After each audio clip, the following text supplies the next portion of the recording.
states. We now become separately independent, and as a result, since we are sovereign states, it's extremely difficult. Mm-hmm. And for the time being, quite frankly, we must forget the possibility of a political merger in East Africa. Things like economic cooperation, this we are maintaining with great difficulty, but I think we'll maintain. Now, this is true of Africa. If it is true on a scale, we meet, and... Okay, so thank you, sir. Okay. Distinguished guests, ladies and gentlemen, we are about to start our program, and may I kindly ask every participant to take their seat as we prepare for the procession of our distinguished lecturer and delegation. The procession of our distinguished lecturer will be accompanied by the Vice Chancellor, the Mwalimu Nyerere Professor, invited foreign keynote speakers, principal, deans, director, head of department, and organizing committee. Therefore, I kindly request all the deans, principal, head of department, director, and the organizing committee to go outside and join the procession. Thank you.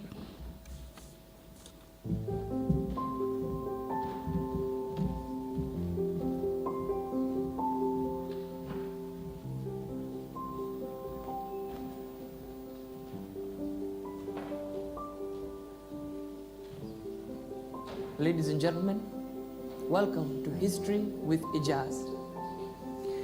Mwalimu Julius Kambarage Nyerere is undoubtedly one of the greatest African leaders of all time.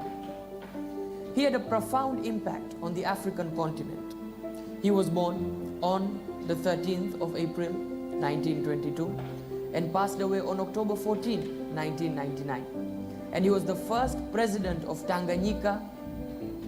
That time it was known as Tanganyika. Today it is known as Tanzania, after the union with Zanzibar.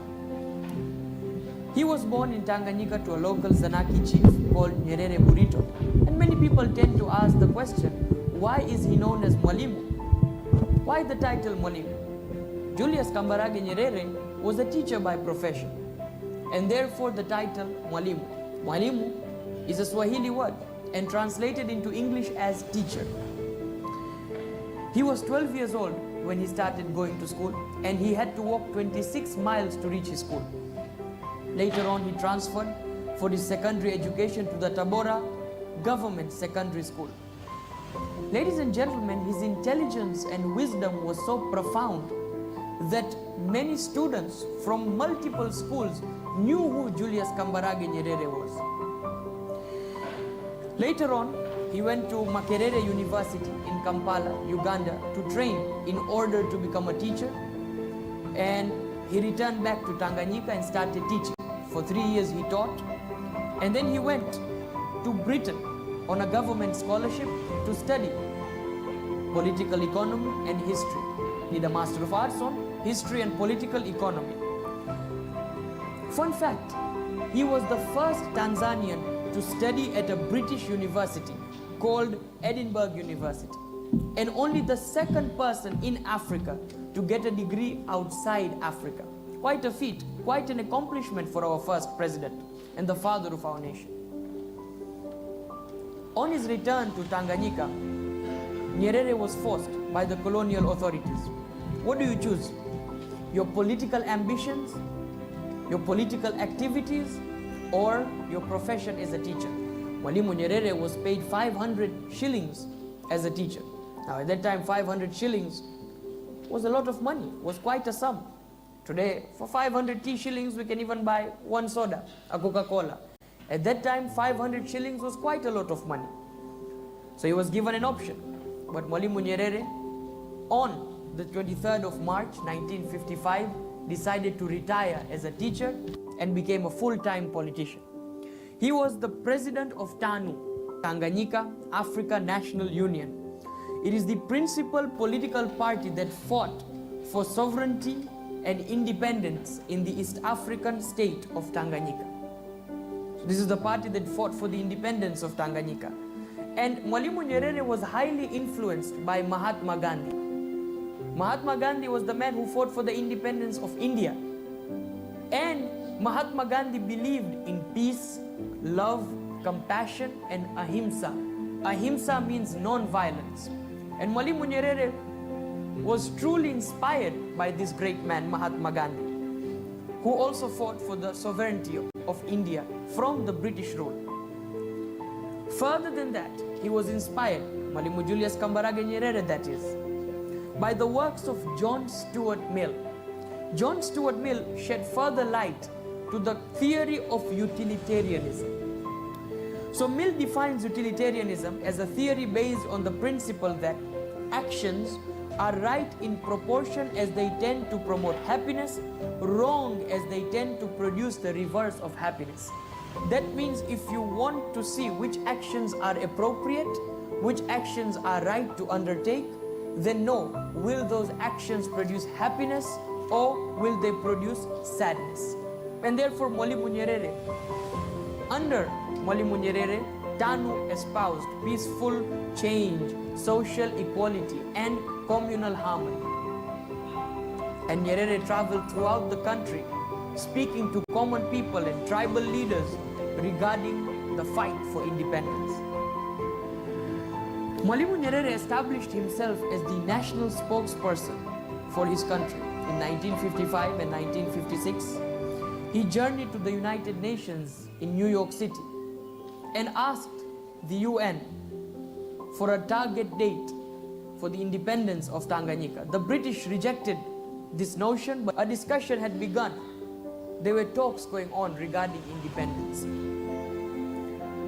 The British administration nominated him as member of the Tanganyikan Legislative Council, but he resigned in 1957 after realizing that the British rule were not serious about independence.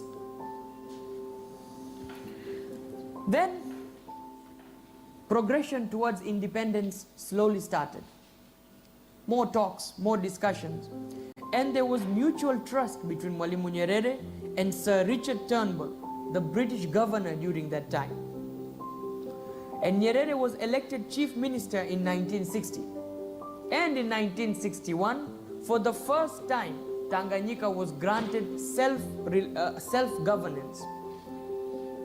They could govern their own country, and Nyerere became the first minister of Tanganyika on December 9, 1961, also known as the Independence Day of Tanganyika, where we were able to have our own sovereignty.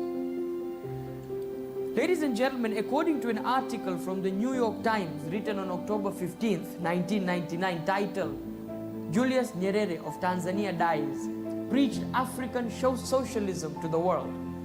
It states that Mwalimu Nyerere ascended to power without a single shot being fired. There was no bloodshed, there was no war, there was no battle, but a simple transition of power from the British rule to Mwalimu Nyerere.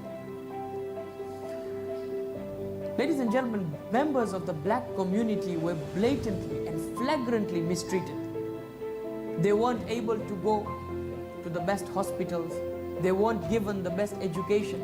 When they would go to hotels, they would not be given drinks simply because they were black. The apartheid existed in Tanzania as well. Yet when Mwalimu Nyerere fought for the independence of Tanganyika, he did not perpetrate violence, but talked about peace, love, and compassion, and eventually became the Prime Minister of Tanganyika and revered until this day and age. Reminds me of a very famous quote by Martin Luther King, where he says, "Darkness cannot drive out darkness, only light can do that. Hate cannot drive out hate, only love can do that." In order to understand Mwalimu Nyerere's character, I recommend you all to read this book, written by Peter D.M. Wimbo, Mlinzi Mkuu wa Mwalimu Nyerere, the chief security guard or the main bodyguard for Mwalimu Nyerere. And he says, to be a security guard for Mwalimu Nyerere was quite a daunting challenge, quite a tough task, because he believed in himself so much. He never cared about his life. He cared about his countrymen. And therefore he also said that I do not want large security outside my house because it would create a barrier between me and my fellow countrymen. He never liked having convoys of cars whenever he would go out or go on a journey, unless he was with another world leader. But when he was alone, he would say, I do not want many cars accompanying me when I go from an area to another area, because there are citizens who want to go and do work. There are citizens who have paid petrol. There are citizens who are incurring costs while waiting for the convoy to pass. And he understood that being a security guard was not an easy task. And therefore he would always ask his security guards, have you been fed properly? Have you eaten properly? Do you want something to drink? And Mwalimu Nyerere had a quote where he would say, a soldier cannot fight a war on an empty stomach. Furthermore, Mr. Nyerere never liked being praised or excessively adulated, excessively revered. So subsequent to the independence, a decision was made that the Askari monument located at the center of roundabout between Samora Avenue and Maktaba Street would be taken down and a statue of Mwalimu Nyerere would be built. As soon as he found out, he outwardly rejected this. He outrightly denied. He said, I do not want a statue of myself. And today we see many statues of Mwalimu Nyerere, and rightfully so. However, Wimbo writes in his book that had Mwalimu Nyerere been alive, he would not have been happy. However, he does need reverence, and therefore we have many statues of Mwalimu Nyerere across the country. He resigned as president in 1985 and handed over his office to his successor, Mheshimiwa Honorable Ali Hassan Mwinyi. That shows he was a believer in democracy. He died in a London hospital of leukemia on October 14, 1999. Soft-spoken, unpretentious, and quick to laugh, Julius Nyerere was widely credited with impressive oratorical skills and unusual powers of political perception. Listen to some of his speeches. Listen to some of his talks and discussions concerning a number of topics. You will see that he was a man who believed in himself, who believed in the values he was fighting for. And many of his speeches, thoughts, and essays are collected in his books Uhuru na Umoja, which means freedom and unity, Uhuru na Ujamaa, freedom and socialism, I'm coming to that in a second, and Uhuru na Maendeleo, freedom, liberation, and development na Maendeleo. He also translated two plays written by William Shakespeare, The Merchant of Venice and Julius Caesar, into Swahili. These are two books that I'd learnt in my secondary education. In terms of socialism, many people think that socialism is outdated, that the government taking care of people is a notion outdated, obsolete. But in reality today we have a number of leaders who call themselves socialists. The likes of Bernie Sanders, Elizabeth Warren in the United States of America, top-ranking politicians believe in the notion of socialism.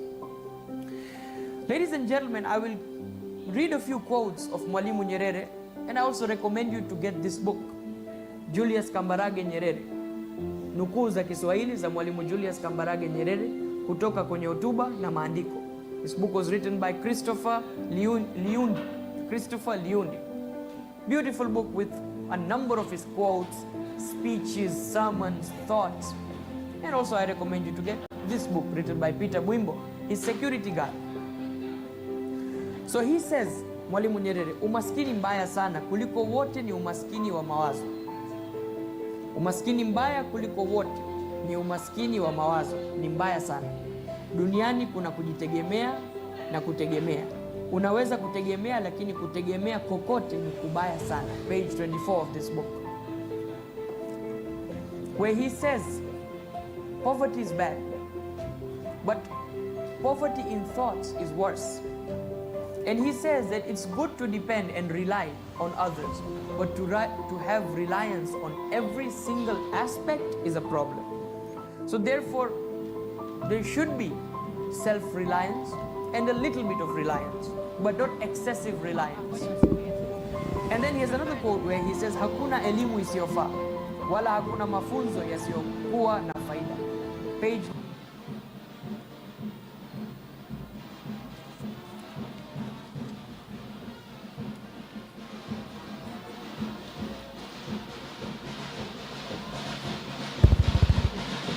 Distinguished guests, ladies and gentlemen, the procession of our distinguished lecturer for the 2026 Mwalimu Nyerere Intellectual Festival.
Thank you. Ladies and gentlemen, may we rise for the national anthem, followed by the East African Community Anthem. Brass band, please take the lead.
Thank you very much. You may take your seat.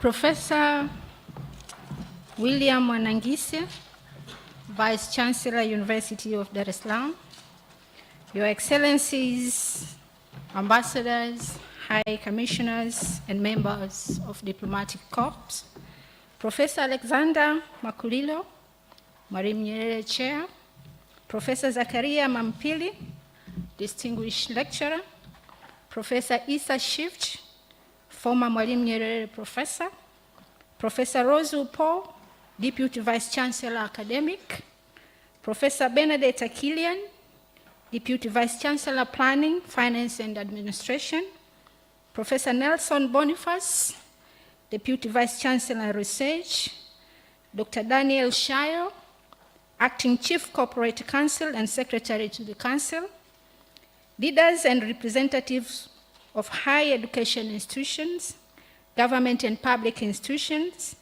the private sector, international organizations, civil society, religious community, and community groups, invited speakers, moderators, scholars, researchers, students, invited guests, ladies and gentlemen, good morning.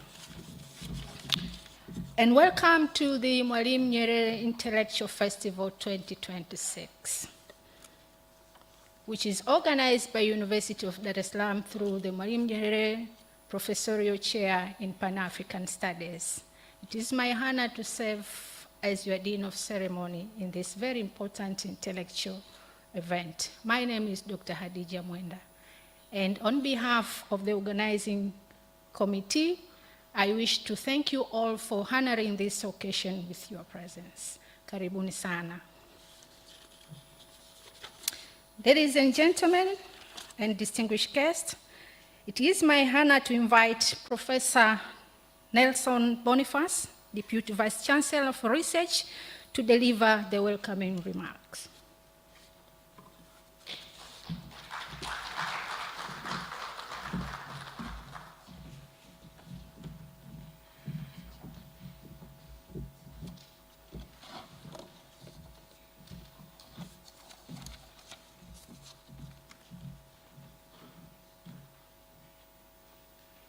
The Vice Chancellor of the University of Dar es Salaam, Professor William Mwanangise, Your Excellencies, Ambassadors, High Commissioners, and a member of Diplomatic Corps present here, Professor Rose Upo, the Deputy Vice Chancellor Academic, Professor Benedetta Killian, Deputy Vice Chancellor Planning, Finance and Administration, Dr. Daniel Shayo, Acting Chief Corporate Counsel and Secretary to Council, Professor Alexander Makulilo, Chairperson of the Chair.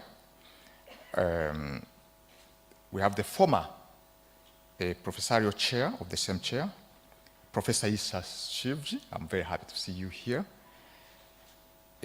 Professor Zakaria Mampil, our distinguished lecturer. You are so welcome at the University of Dar es Salaam.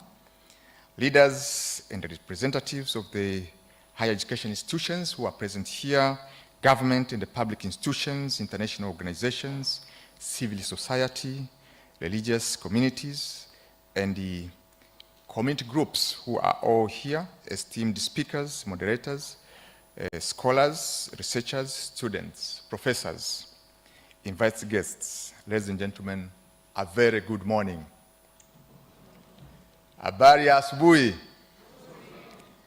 Good morning once again. I'm here to deliver the welcoming remarks, and on behalf of the University of Dar es Salaam, I would like first to thank Almighty God for giving us this chance to meet this morning.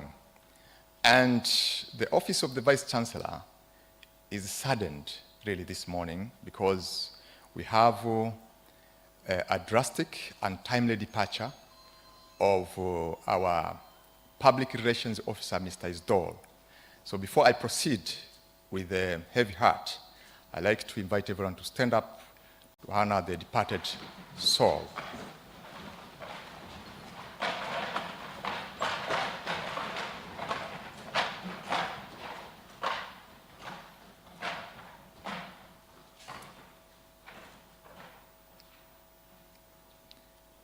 May his soul rest in eternal peace. Amen. Get seated, please.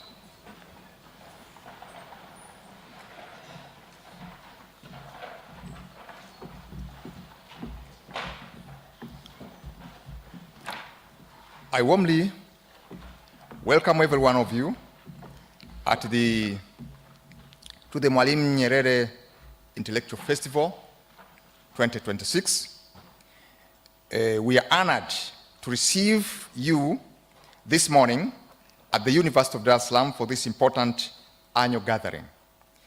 Your presence gives real meaning to this festival. And we are deeply pleased to welcome such a distinguished audience of scholars, students, partners, practitioners, and friends of the University of Dar es Salaam. I wish in a special way to thank all those who have traveled from far away. I know there are those who have traveled from as far as the United States and every corner of the world to honor this festival at the University of Dar es Salaam. Tujipigie makofi, let us clap for ourselves. Now, this year's festival marks the 17th edition since the establishment of the Mwalimu Nyerere Professorial Chair in Pan-African Studies.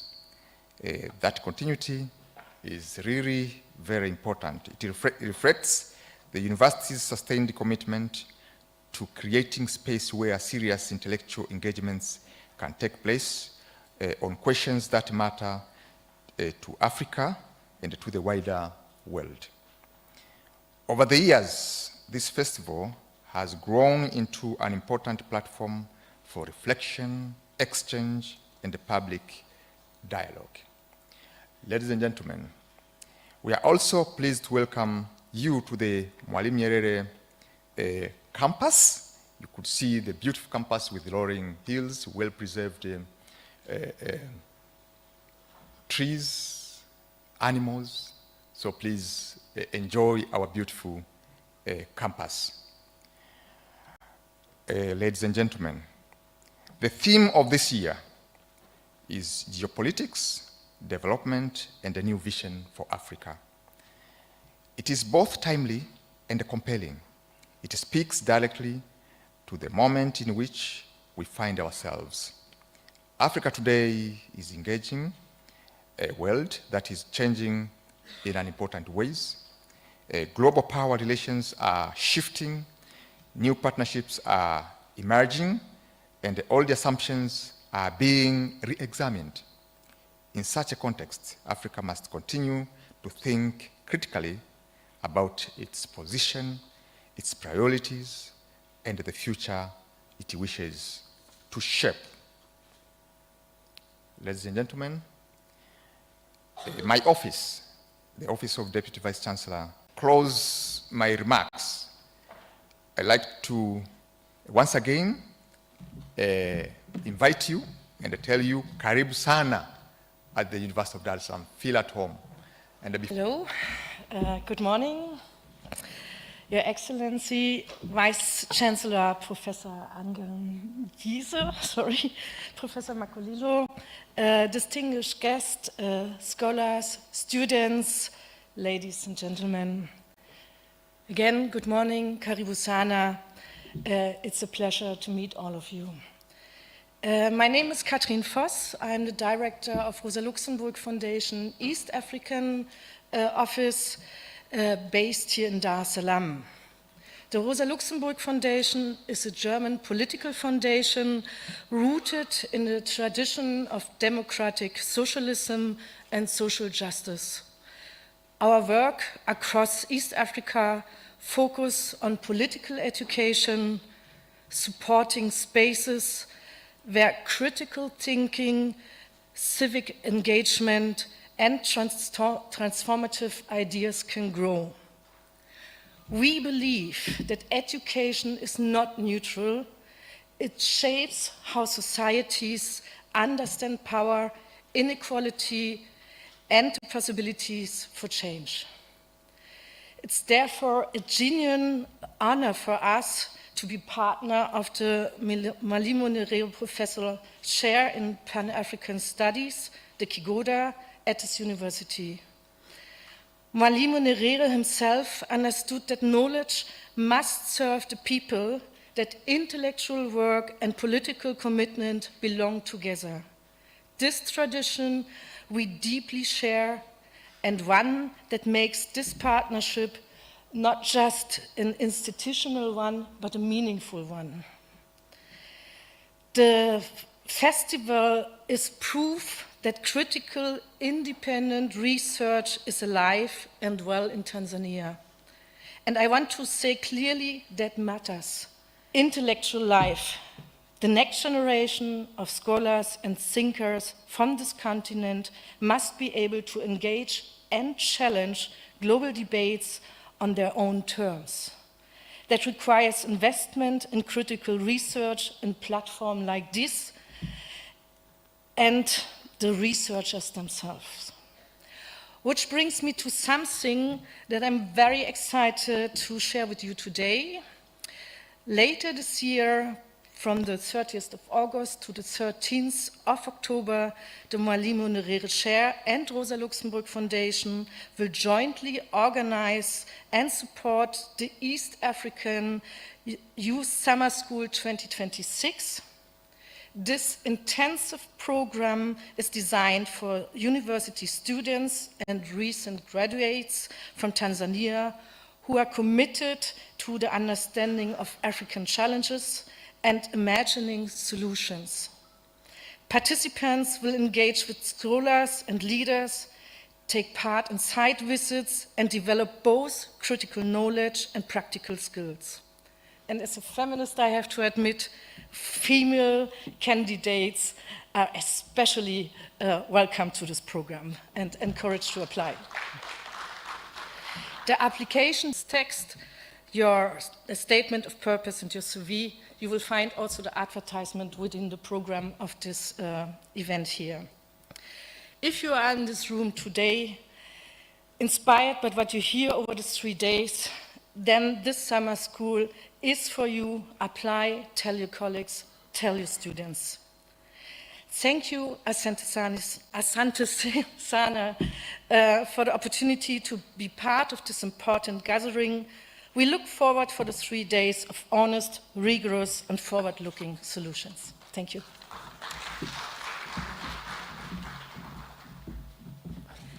Thank you, Rosa, for those remarks.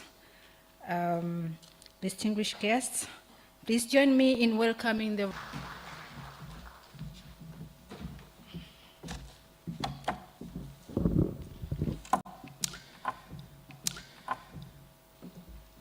Distinguished Mwalimu Nyerere Lecturer 2026, Professor Zachariah Mampil of the Maxey School of Public and International Affairs, City University of New York, Professor Alexander Makulilo, Mwalimu Nyerere Chair of Pan-African Studies at the University of Dar es Salaam, Professor Issa Shivji, Professor Emeritus and former Chair, Professor Lekaza Mkandala, former Vice Chancellor of the University of Dar es Salaam and former Mwalimu Nyerere Chair of Pan-African Studies, Your Excellencies, Ambassadors, High Commissioners, and members of the Diplomatic Corps, Professor Rose Paul, Deputy Vice Chancellor responsible for Academic Affairs, Professor Benedetta Kilian Mchapwaya, Deputy Vice Chancellor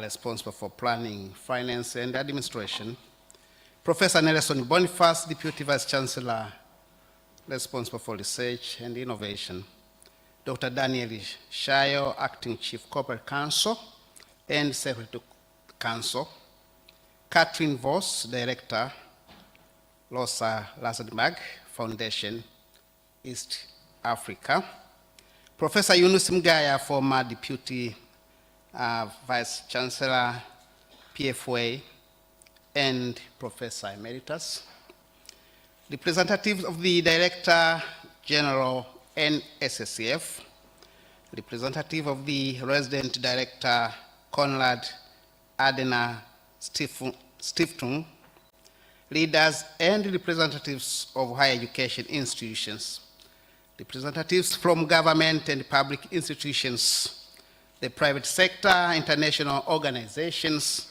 civil servant, religious communities, and community groups, invited speakers, moderators, scholars, researchers, and students, members of the press and media, invited guests, ladies and gentlemen, good morning, habari ya asubuhi, bonjour.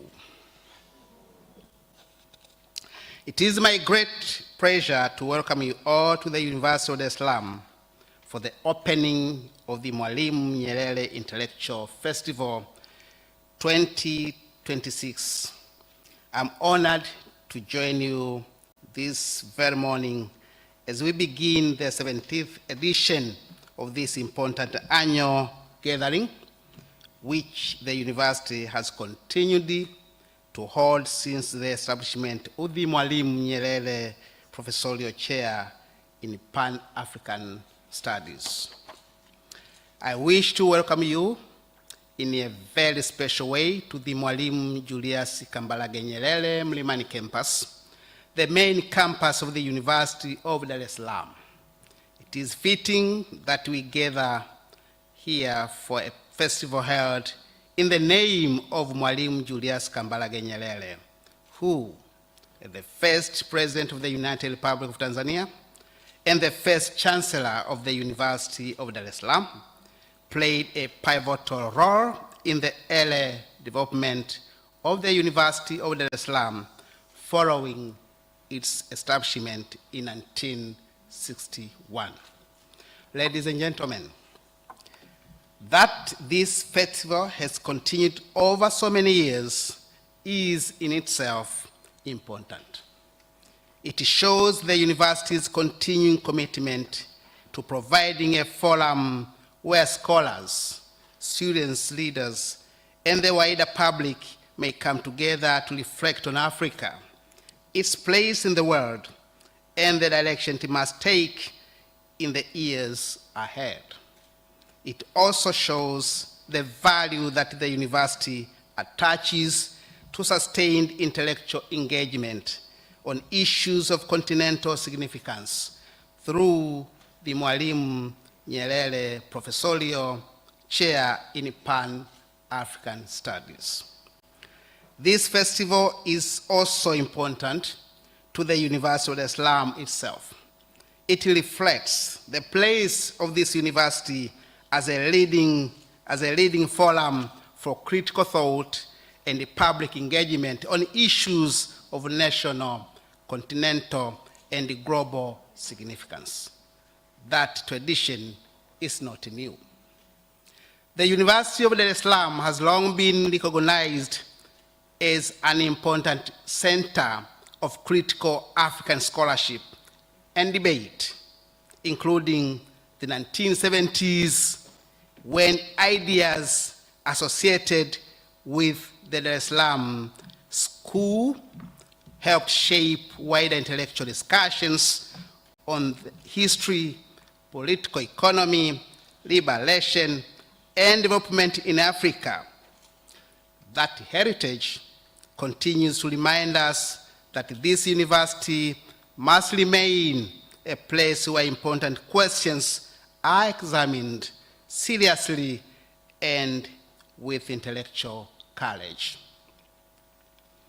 As we continue to pursue our long-term institutional aspiration under Vision 2061, we remain conscious that a great university must do more than produce graduates and research outputs.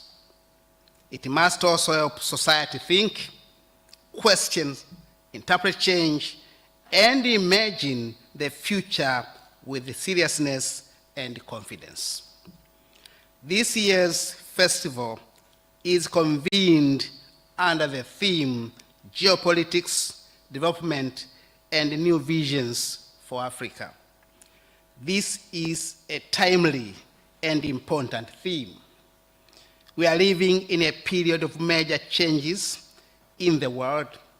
The global order is increasingly shifting from a largely unipolar structure towards a more not simply to be spoken about, but to speak for itself, act for itself, and shape its own future.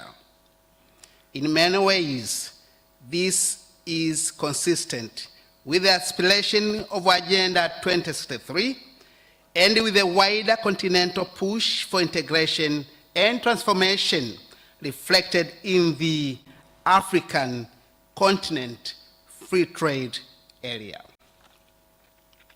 This is why this year's festival matters.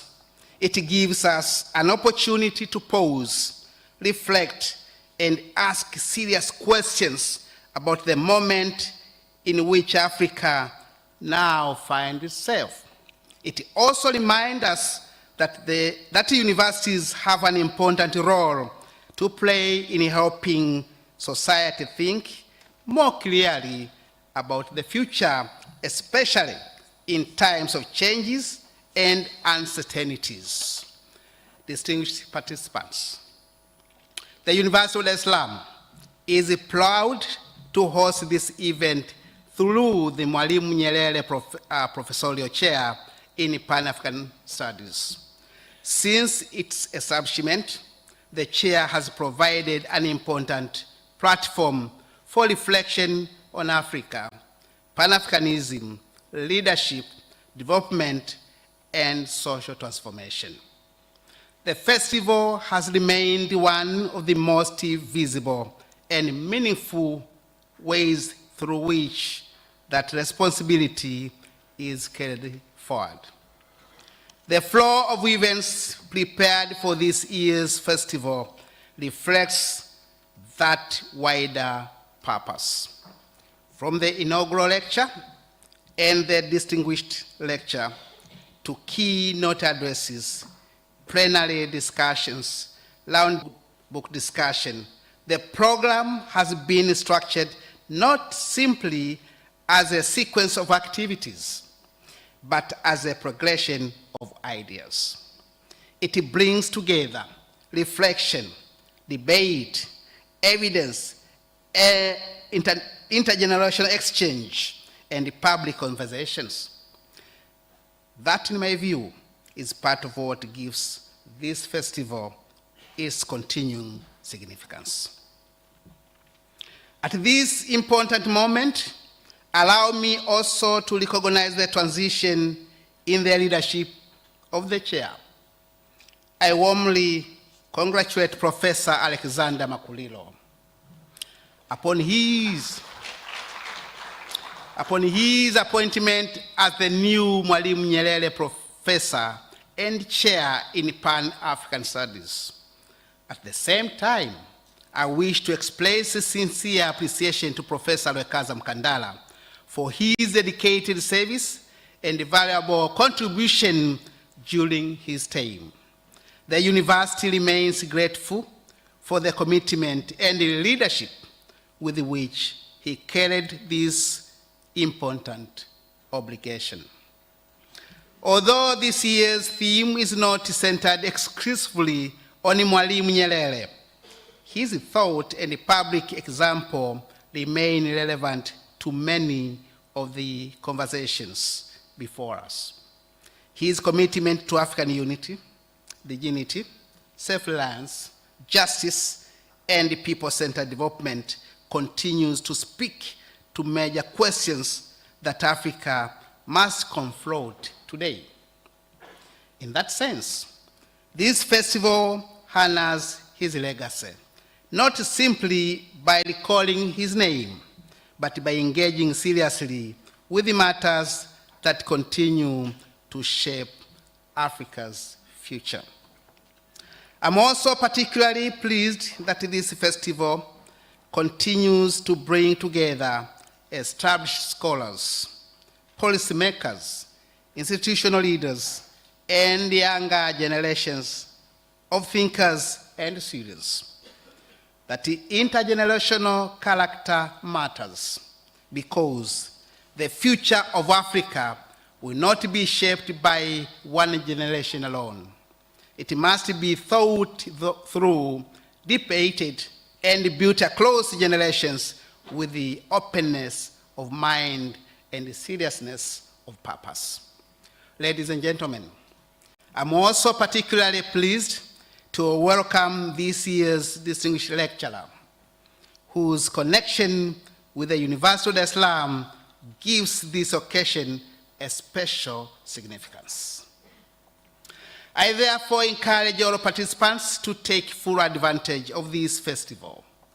Let us use it to reflect seriously, to exchange ideas openly, and to deepen our understanding of the issues that continue to shape Africa's present and future. It is my hope that the conversations we begin here will not end with this festival, but will continue to inform scholarship, policy reflection, institutional collaboration, and the wider search for Africa's future. I wish in a very special way to commend the organizers of this festival for the dedication and effort that have gone into preparing this year's event. I also extend our sincere appreciation to all sponsors and supporting institutions of this festival. Their support reflects the growing strength of the university's collaboration with the stakeholders who recognize the value of scholarship, dialogue, and ideas in advancing society. It also shows how important strong university stakeholder linkages have become in supporting initiatives of national and continental significance. I further thank our speakers, moderators, participants, and all those whose contributions have made the preparation of this year's festival very possible. Esteemed guests, to all our guests from within and outside Tanzania, I say karibuni sana. We are honored by your presence at the University of Salaam, and we trust that your participation will enrich this festival and strengthen our collective reflection. I also hope that our guests will, as time permits, have an opportunity to visit the University of Salaam Museum, located here on the campus, which offers an important window into the history and the heritage of this institution. I further hope that your stay in Tanzania will give you an opportunity to experience some of the many attractions that our country has to offer. With these few remarks, it is now my pleasure to officially open the Mwalimu Nyerere Intellectual Festival 2026 and to wish you all fruitful deliberations. Thank you very much.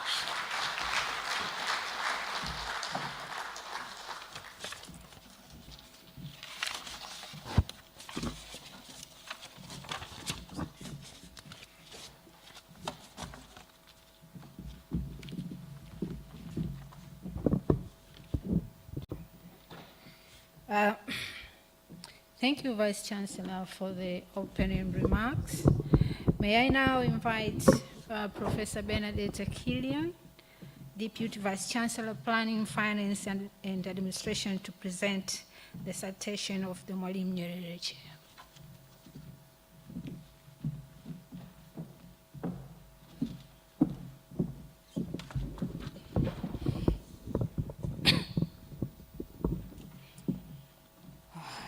bear with my voice today. It has been a rough night. Yeah. Honorable Vice Chancellor, professors, all professors who are here, those who have traveled from all the way, Professor Zakaria, Professor Ailmar Trib, our own professorial chair, Professor Makulilo, all professors who are here, Professor Shivji, all scholars, all students, distinguished guests, ladies and gentlemen, good morning. It is both a privilege and a moment of profound pride, especially for me, to present this citation in honor of a distinguished scholar, an exceptional intellectual, and notably one of my highly intelligent students, both at undergrad and graduate level, Professor Alexander Makulilo.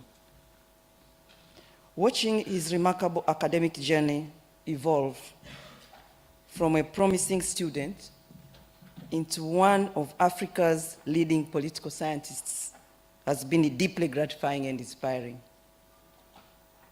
Professor Alexander Makulilo is a full professor of political science at the University of Dar es Salaam and the holder of the 4th Mwalimu Julius K. Nyerere Professorial Chair in Pan-African Studies. He stands among the finest scholars of his generation, whose academic excellence, intellectual rigor, and commitment to public service continue to bring distinction to Tanzania, Africa, and the global scholarly community. He holds a doctorate in political science from Leipzig University in Germany, an MA and BA in political science from the University of Dar es Salaam, and a Bachelor of Laws degree from the Open University of Tanzania. Indeed, many may not be aware that Professor Makulilo is also a trained lawyer, a rare combination that enriches both his scholarship and public engagement.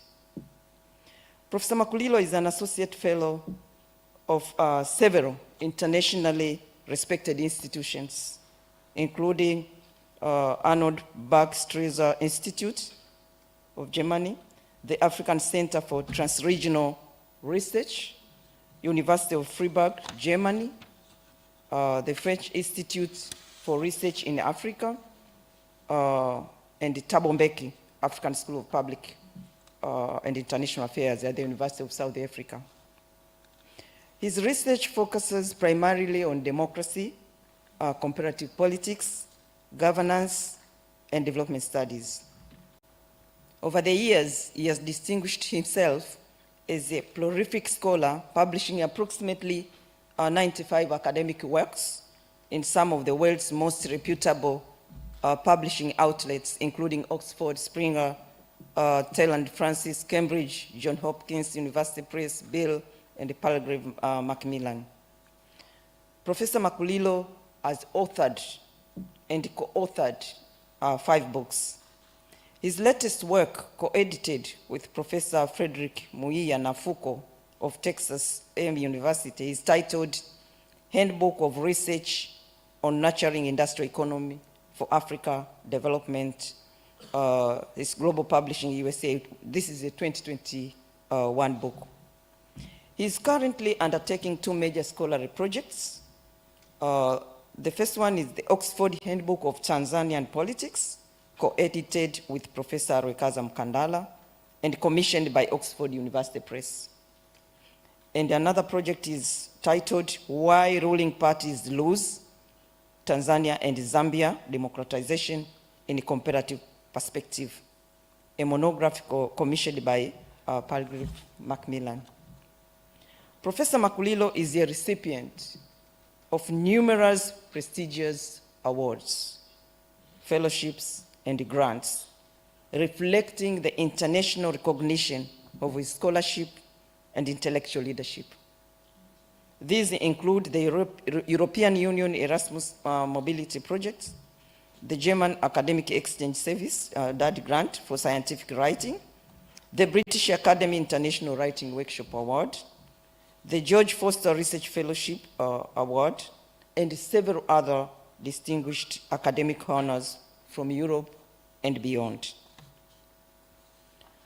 For more than a decade, he has served as editor-in-chief of the African Review, one of our oldest and most respected journals in African studies, since this journal is as old as since 1971. That's when it first started to produce some articles, which is published by Brill and indexed by Scopus. He is also an active member of several professional associations, including the International Political Science Association, IPSA, the American Political Science Association, APSA, the Society of African Journal Editors, and the International Society for Development and Sustainability. Professor Makulilo has delivered over 100 scholarly and public lectures across Tanzania, Africa, Europe, Asia, and the United States of America. Equally important, he has mentored and supervised more than 50 postgraduate students, thereby shaping a new generation of scholars and researchers. His expertise has also been sought by numerous international organizations and institutions as a consultant. These institutions include USAID, UNDP, UN Women, International IDEA, NDI, the Netherlands Institute for Multi-Party Democracy, Oxfam International, the University of Chicago, and the State University of New York, among others. In public service, Professor Makulilo has rendered distinguished contributions to national and regional governance processes. Since 2018, he has served as a member of the Constitutional Experts Team representing the United Republic of Tanzania in the drafting of the Constitution for the East African Political Confederation. In 2022, he was appointed to the Presidential Task Force on Democracy in Tanzania. He also served as Tanzania country expert for the Varieties of Democracy, VDEM project from 2013 to 2099. Despite his extraordinary scholarly accomplishments, Professor Makulilo has remained committed to academic leadership and institutional services. Over the years, he has accumulated extensive leadership experience, serving as Deputy Vice Chancellor responsible for academic research and consultants affairs at the University of Dodoma from 2019 to 2022. He has been principal of the College of Social Sciences at the University of Dar es Salaam from 2016 to 2019. And he has been our head of Department of Political Science and Public Administration at the University of Dar es Salaam. Ladies and gentlemen, Professor Alexander Makulilo exemplifies the highest ideals of scholarship, leadership, mentorship, patriotism, and service to humanity. His achievements stand as a testimony to intellectual discipline, perseverance, and unwavering commitment to the advancement of knowledge and society. It therefore gives me great honor and immense personal satisfaction as one who once taught and mentored him to recognize and celebrate Professor Alexander Makulilo as an outstanding scholar, respected public intellectual, and one of the University of Dar es Salaam's most distinguished academic ambassadors. Ladies and gentlemen, I present to you Professor Alexander Makulilo as Mwalimu Nyerere Chair in Pan-African Studies of the University of Dar es Salaam. Karibu sana.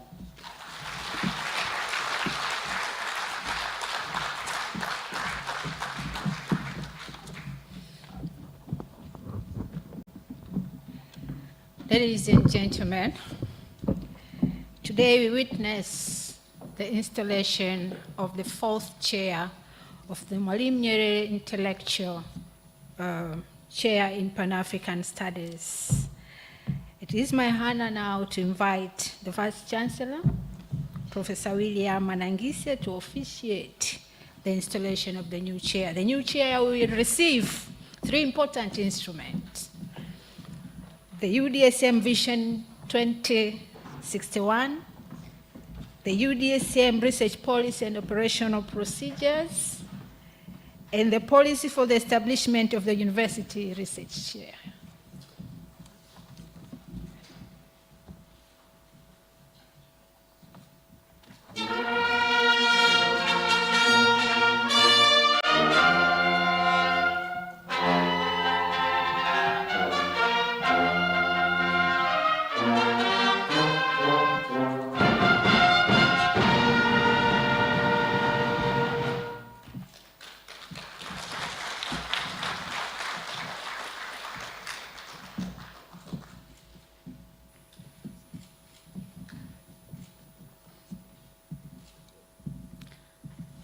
A round of applause for the fourth chair.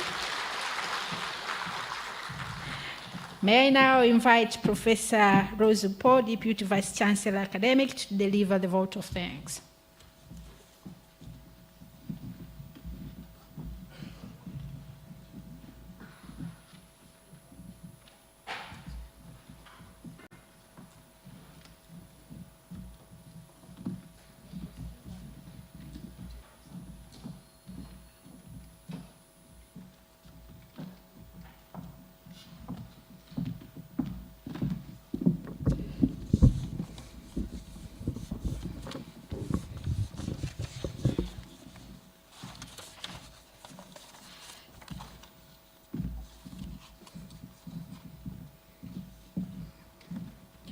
Professor William Anangisye, Vice Chancellor of the University of Dar es Salaam, Your Excellencies, Ambassadors, High Commissioners, and members of the Diplomatic Corps, Professor Benedetta Killian, Deputy Vice Chancellor, Planning, Finance, and Administration, Professor Nelson Boniface, Deputy Vice Chancellor, Research, Dr. Daniel Shayo, the Acting Chief Corporate Counsel and Secretary to Council, Professor Alexander Makulilo, Mwalimu Nyerere, Professorial Chair in Pan-African Studies, and the former Mwalimu Nyerere Professorial Chair in Pan-African Studies, Professor Rekaza Mkandala, Professor Zakaria Mampili, the distinguished lecturer, invited guests, moderators, scholars, researchers, students, protocols observed, ladies and gentlemen.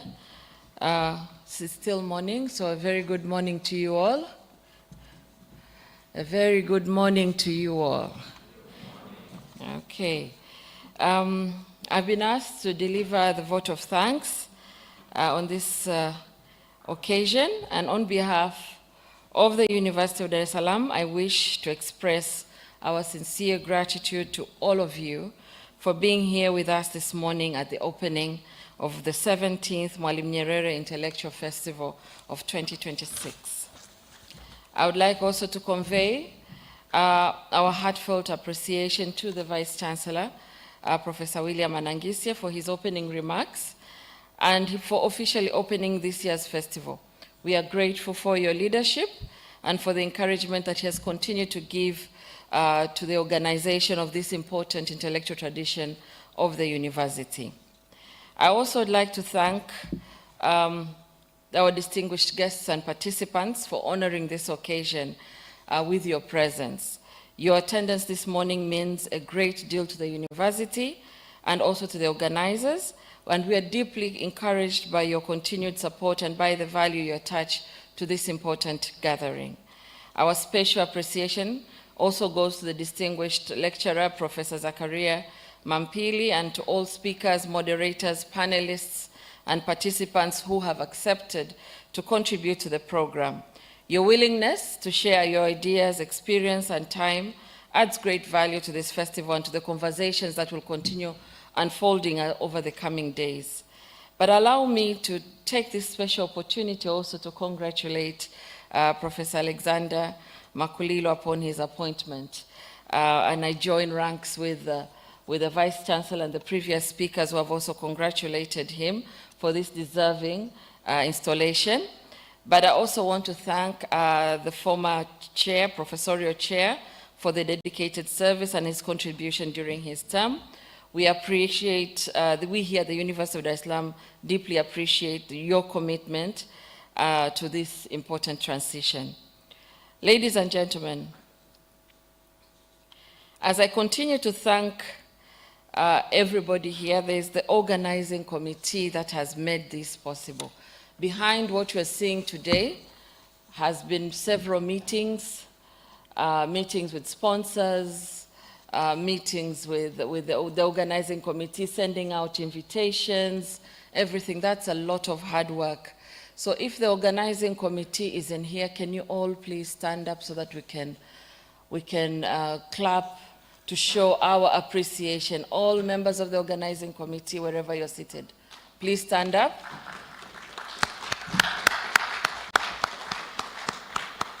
Thank you very much for the hard work that you've put into this.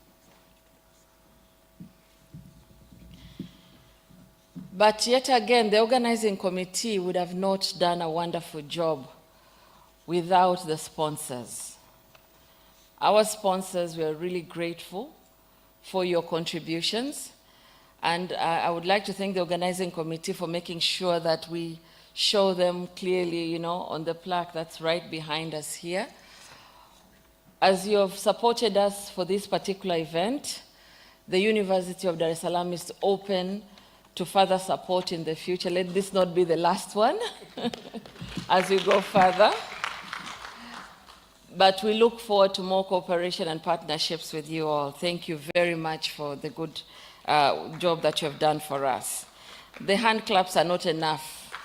We need more. Now, one thing I've always noticed when it comes to delivering the vote of thanks, there's one special person we keep forgetting. We keep forgetting the Dean of Ceremony. Because once we say we finish with the organizers, and we also lump her in as part of that group. She's very important, Dr. Hadija Mwenda. Because without her stewardship, I'm sure it will be all confusion up here. I might have even been forgotten to deliver the vote of thanks, but thank you very much for what you have done. A lot of things would have gone amiss, and you have done an incredible job. So thank you to everyone, and thank you for this opportunity to deliver this vote of thanks. Thank you.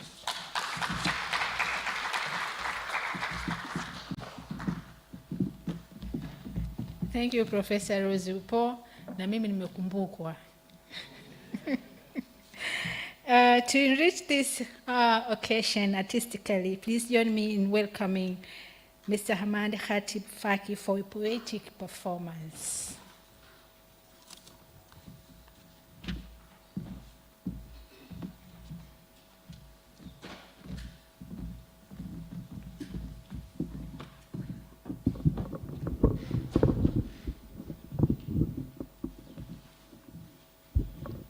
Good morning, everyone. Na jana langu shauri naomba nisikilize. Nisikize ni uzuri nataka niwaeleze.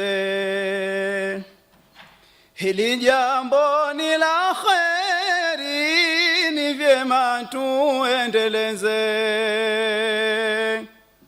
Umoja kwetu ni nguvu, utengano udhaifu. Umoja kwetu ni nguvu, utengano udhaifu. Usijifanye mabavu kwa yule alo dhaifu. Akili za kipumbavu ambavyo si kamilifu. Umoja kwetu ni nguvu, utengano udhaifu. Umoja kitu muhimu katika yetu maisha. tena ni kitu adhimu kinachotufurahisha. Utengano ni haramu, kanusha tena kausha. Umoja kwetu ni nguvu, utengano udhaifu.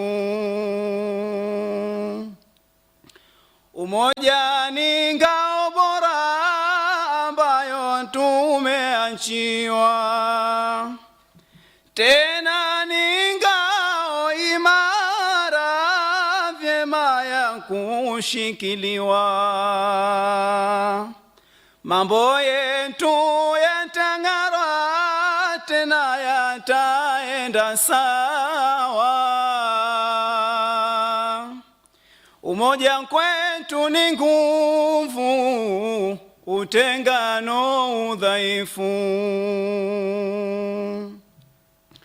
Himana tushikamane katika maisha yetu, kwa pamoja tuungane kwenye mataifa yetu.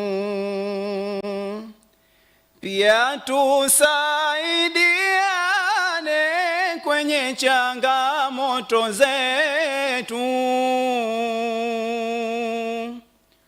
Umoja kwetu ni nguvu, utengano udhaifu.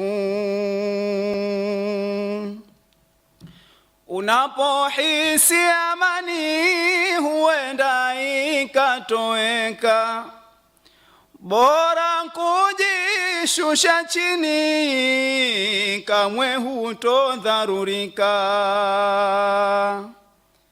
Hili tulichukueni tupate kunufaika. Umoja kwetu ni nguvu, utengano udhaifu.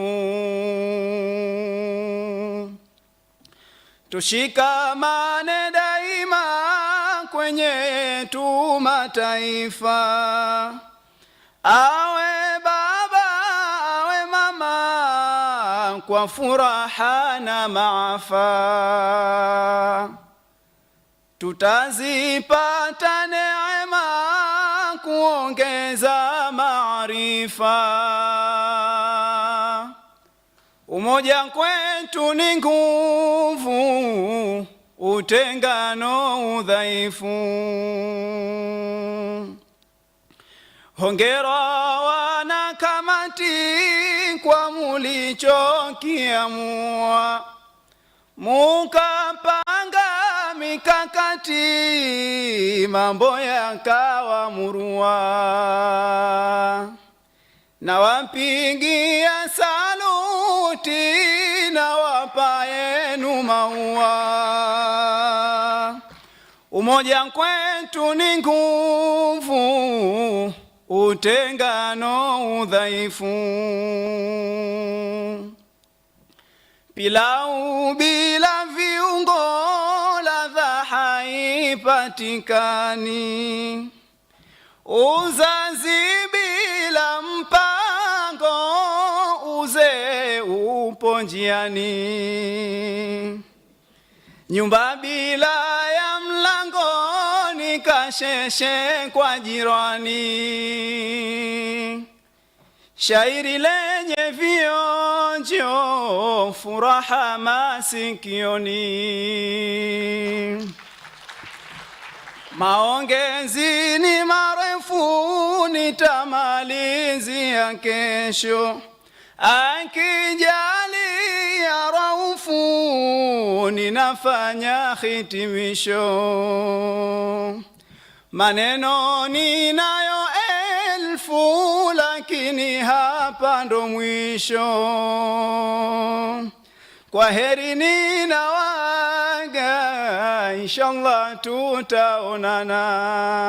Thank you very much.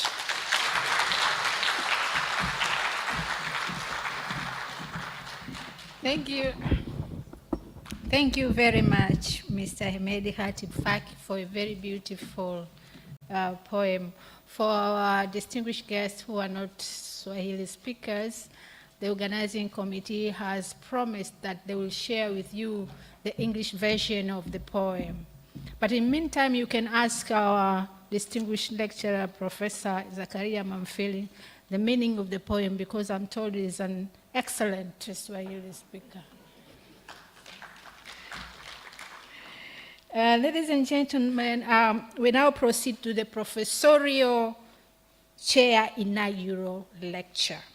And it is my honor to invite Professor Alexander Makulilo to deliver his lecture titled African Unity and Development, a reflection of Nyerere's political thought in the contemporary geopolitics. Professor, karibu sana.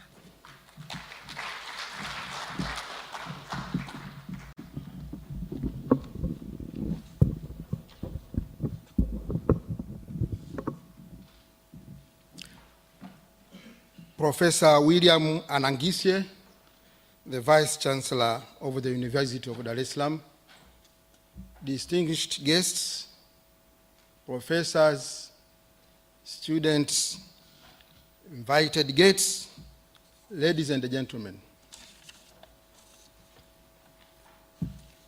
Last July, I was appointed as the holder of this prestigious chair at the University of Dar es Salaam. I wish to express my sincere gratitude to the Vice Chancellor of the University of Dar es Salaam and the entire university management for giving me this opportunity to serve. I also wish to express my sincere thanks to all my predecessors in the chair since it was established in 2008.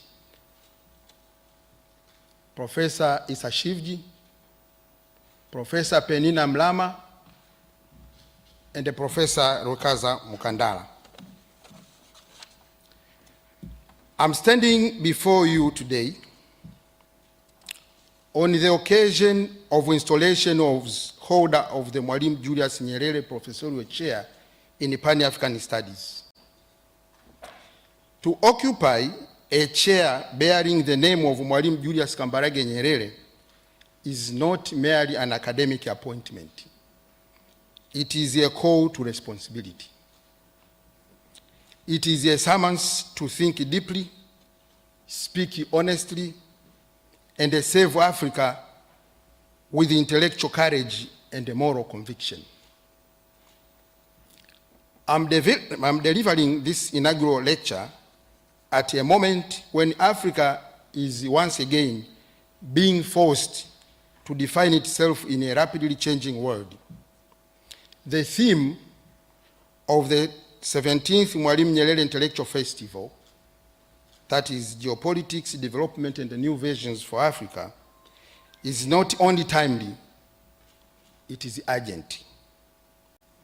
It requires us to think about Africa not as a passive observer of global events, but as a continent whose future depends on intelligent unity, strategic development, and a bold political imagination. Ladies and gentlemen, within this broad theme, I've chosen to reflect on a sub-theme, African unity and development, a reflection of Nyerere's political thought in contemporary geopolitics. And this is for one good reason.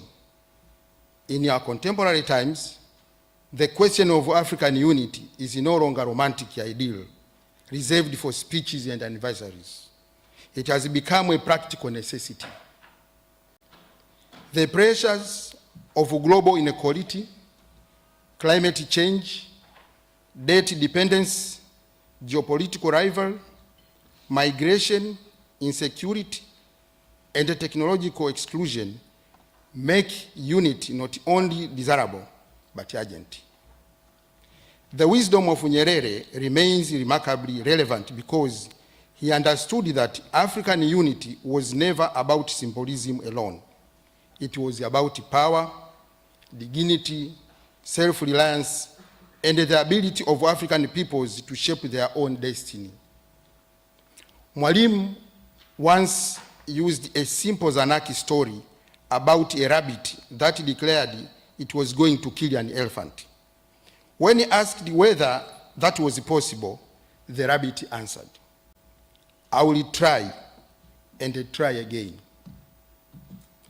That story captures the spirit of the South and indeed the spirit of Africa which needs today. The lesson is clear. The weak do not overcome the strong by despairing. They overcome by wisdom, persistence, organization, and solidarity. Africa must never give up. Ladies and gentlemen, Nyerere's political thought on unity begins from a basic but a powerful premise: shared destiny.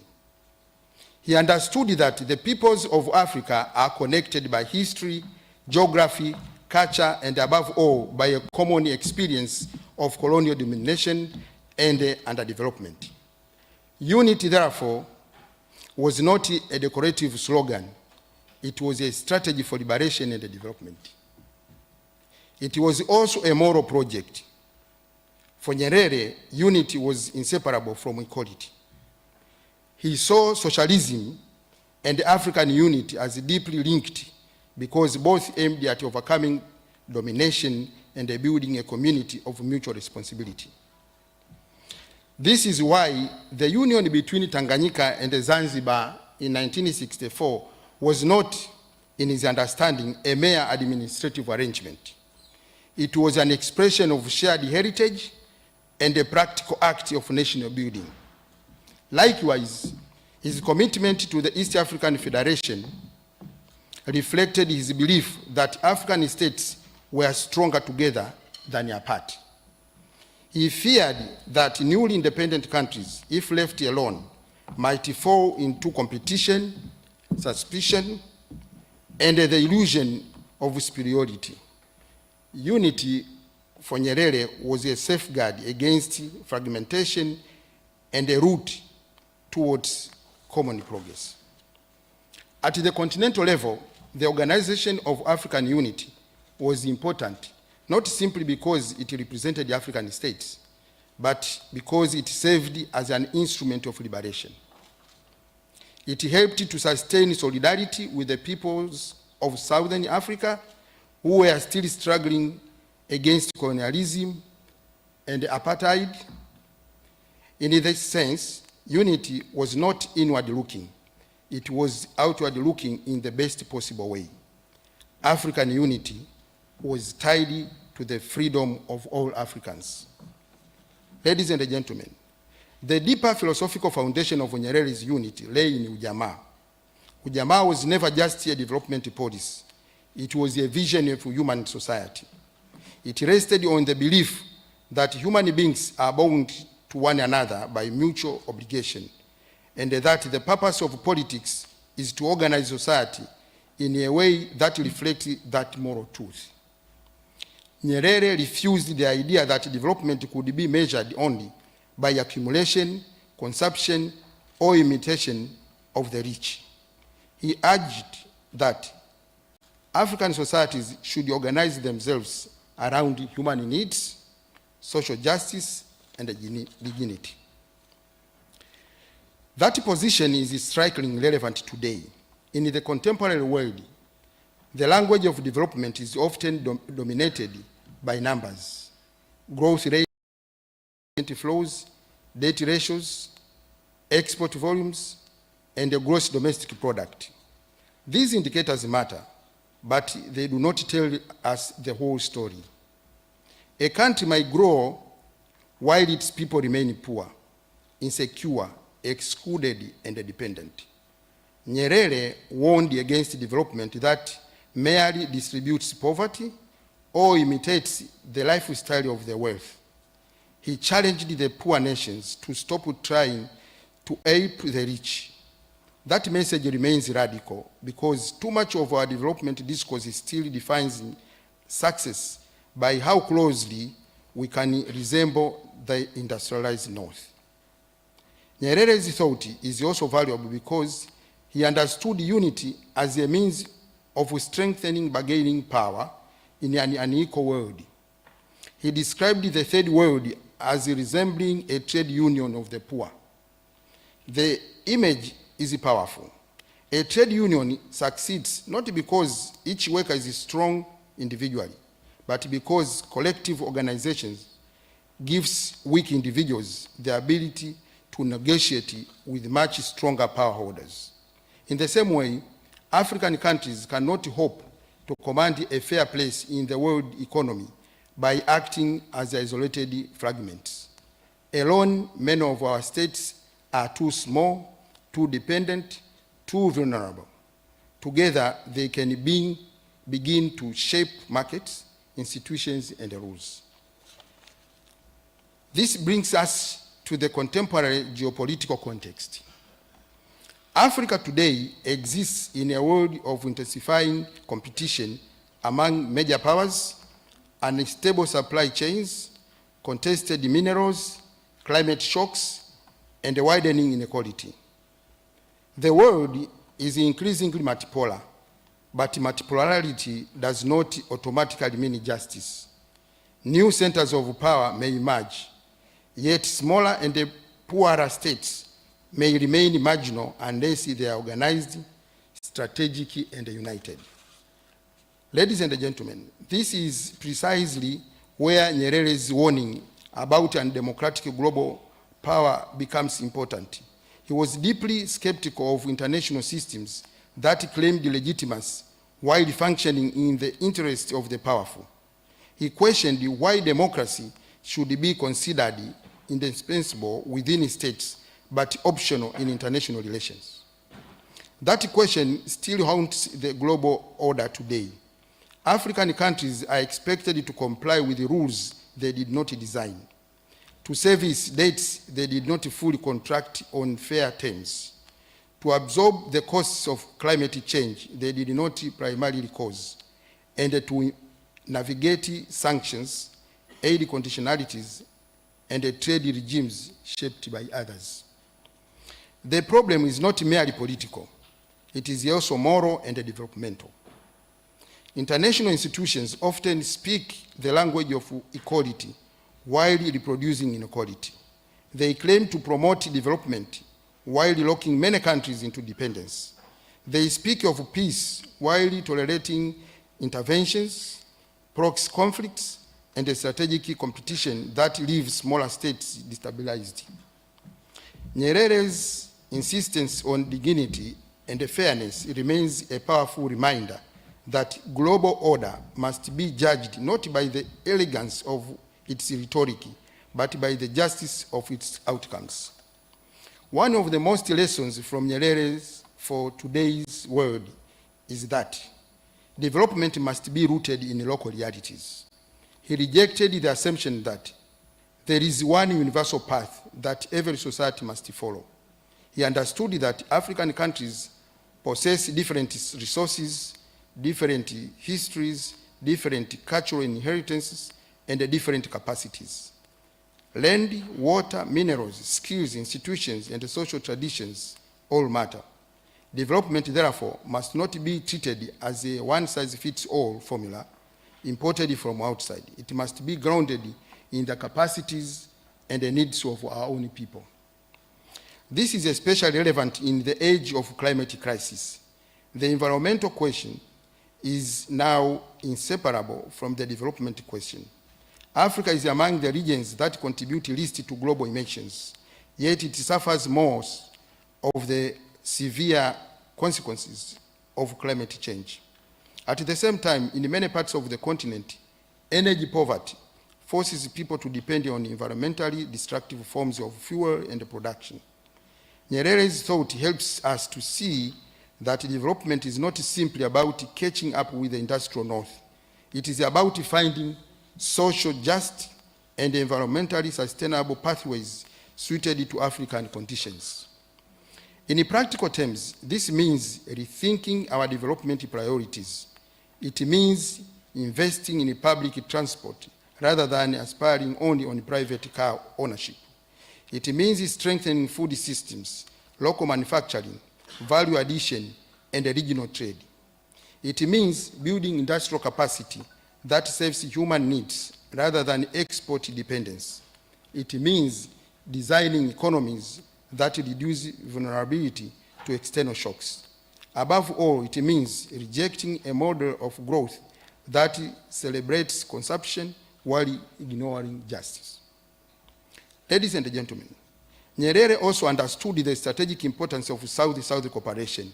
He knew that African countries and other peoples of the global South must learn from one another, trade with one another, research together, and organize together.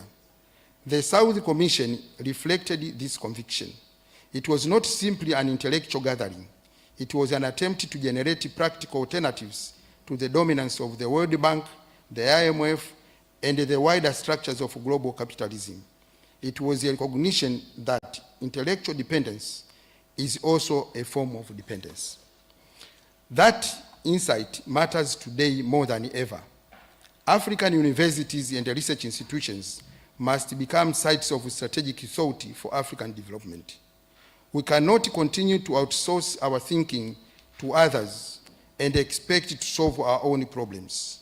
Brain drain is not only a loss of personnel, it is a transfer of value, a weakening of capacity, and a surrender of agency. If Africa is to advance, it must invest in its scholars, engineers, scientists, policy thinkers, and institutions of learning. We need research networks that generate evidence for African policy, not merely consume theories imported from elsewhere.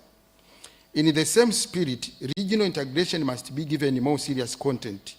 The African Union, the East African Community, SADC, ECOWAS, COMESA, and the African Continental Free Trade Area are not ends in themselves. They are instruments. Their purpose should be to deepen practical solidarity, common markets, industrial coordination, infrastructure connectivity, educational exchange, scientific collaboration, and a collective diplomatic power. Integration must move beyond declarations and produce visible benefits in the lives of ordinary people.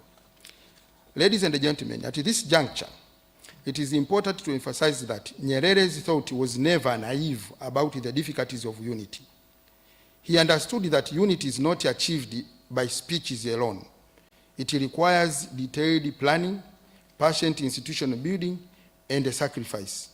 He also recognized that the global South lacked military and economic power of the North. Yet, he did not interpret that weakness as a reason for passivity. Rather, he argued small states to organize, to resist, to cooperate, and to keep building alternatives. Even where immediate transformation is impossible, solidarity remains possible. To meet, to exchange ideas, to plan together, and to preserve dignity are themselves political acts. This is why Nyerere's legacy is not confined to the history of independence. It speaks directly to our present geopolitical condition. Africa today must learn to navigate a world of rival empires without surrendering its autonomy. It must engage the East, the West, the rising powers with open eyes and firm principles. It must avoid dependence while still pursuing cooperation. It must defend sovereignty while recognizing interdependence. It must be non-aligned in the deepest sense, not passive, but principled, not isolated, but independent, not natural and neutral in the face of injustice, but committed to justice itself. Ladies and gentlemen, the installation of a Nyerere chair at this university is more than an academic milestone. It is an affirmation that African thought matters, that African history matters, and that African unity remains central to the future of the continent. The task before us is not to romanticize Nyerere, but to take his ideas seriously and adapt them to our time. His message to us is simple and demanding. We must unite without erasing our diversity. We must develop without imitating dependence. We must globalize our solidarity without surrendering our sovereignty. We must build economies that serve human beings, not greed. And we must do all this with patience, discipline, and courage. The rabbit may be small, but it does not surrender to the elephant. The African peoples must still face enormous challenges, but you are not condemned to permanent weakness. With vision, organization, and unity, we can build a continent that is not merely surviving in the world, but shaping it. May this chair help us think more deeply, speak more boldly, and serve Africa more faithfully. May it honor the legacy of Mwalimu Nyerere by advancing the cause of African unity, dignity, and development. I thank you for your attention. Asante sana.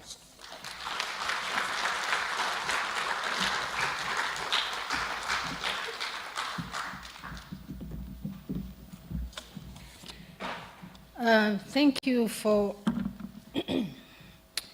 thank you for your insightful lecture, Professor Alexander Makulilo. And ladies and gentlemen, I would like to recognize two important guests who have joined us recently.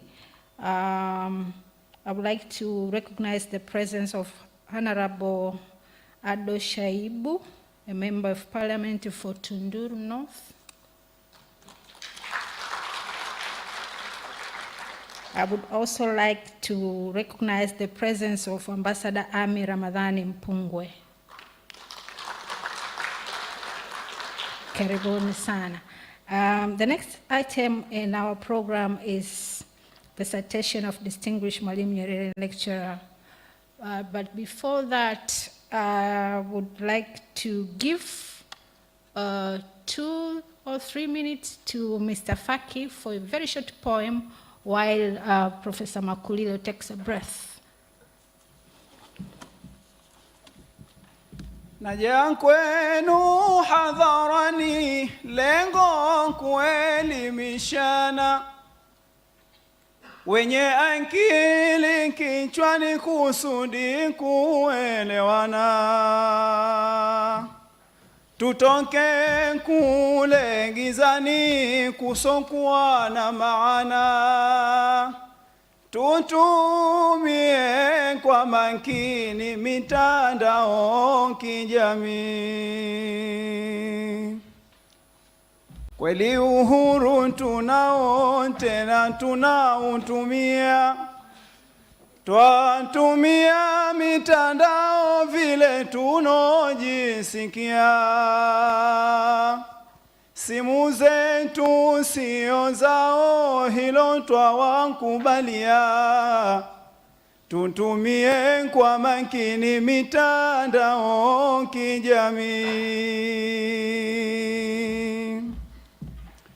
Unapokiona kitu kama uhakika huna, usije ukathubutu kwa watu kurushiana.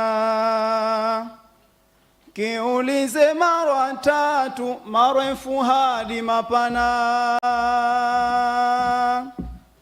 Tutumie kwa makini mitandao kijamii.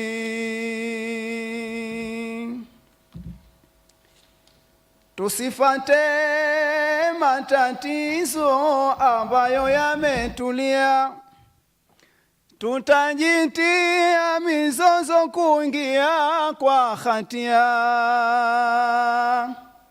Fata wangu muongozo kweli takusaidia, tutumie kwa makini mitandao kijamii. Ficha aibu za watu na zako utafichiwa, hujakamilika katu yako tunayaelewa. Hakuna yoyote mtu ambaye yu sawa sawa, tutumie kwa makini mitandao kijamii.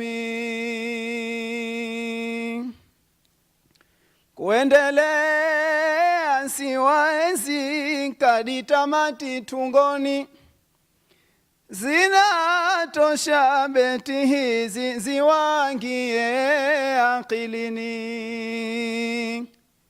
Nakiri siku za mwizi huwa ni 40. Tutumie kwa makini mitandao kijamii. Tutumie kwa makini mitandao kijamii. Asanteni sana. Asante sana, Mr. Hamad Khatib Faki, again for the poem. We shall now proceed with the citation of the distinguished Mwalimu Nyerere lecturer. And may I invite Professor Alexander Makulilo to present the citation.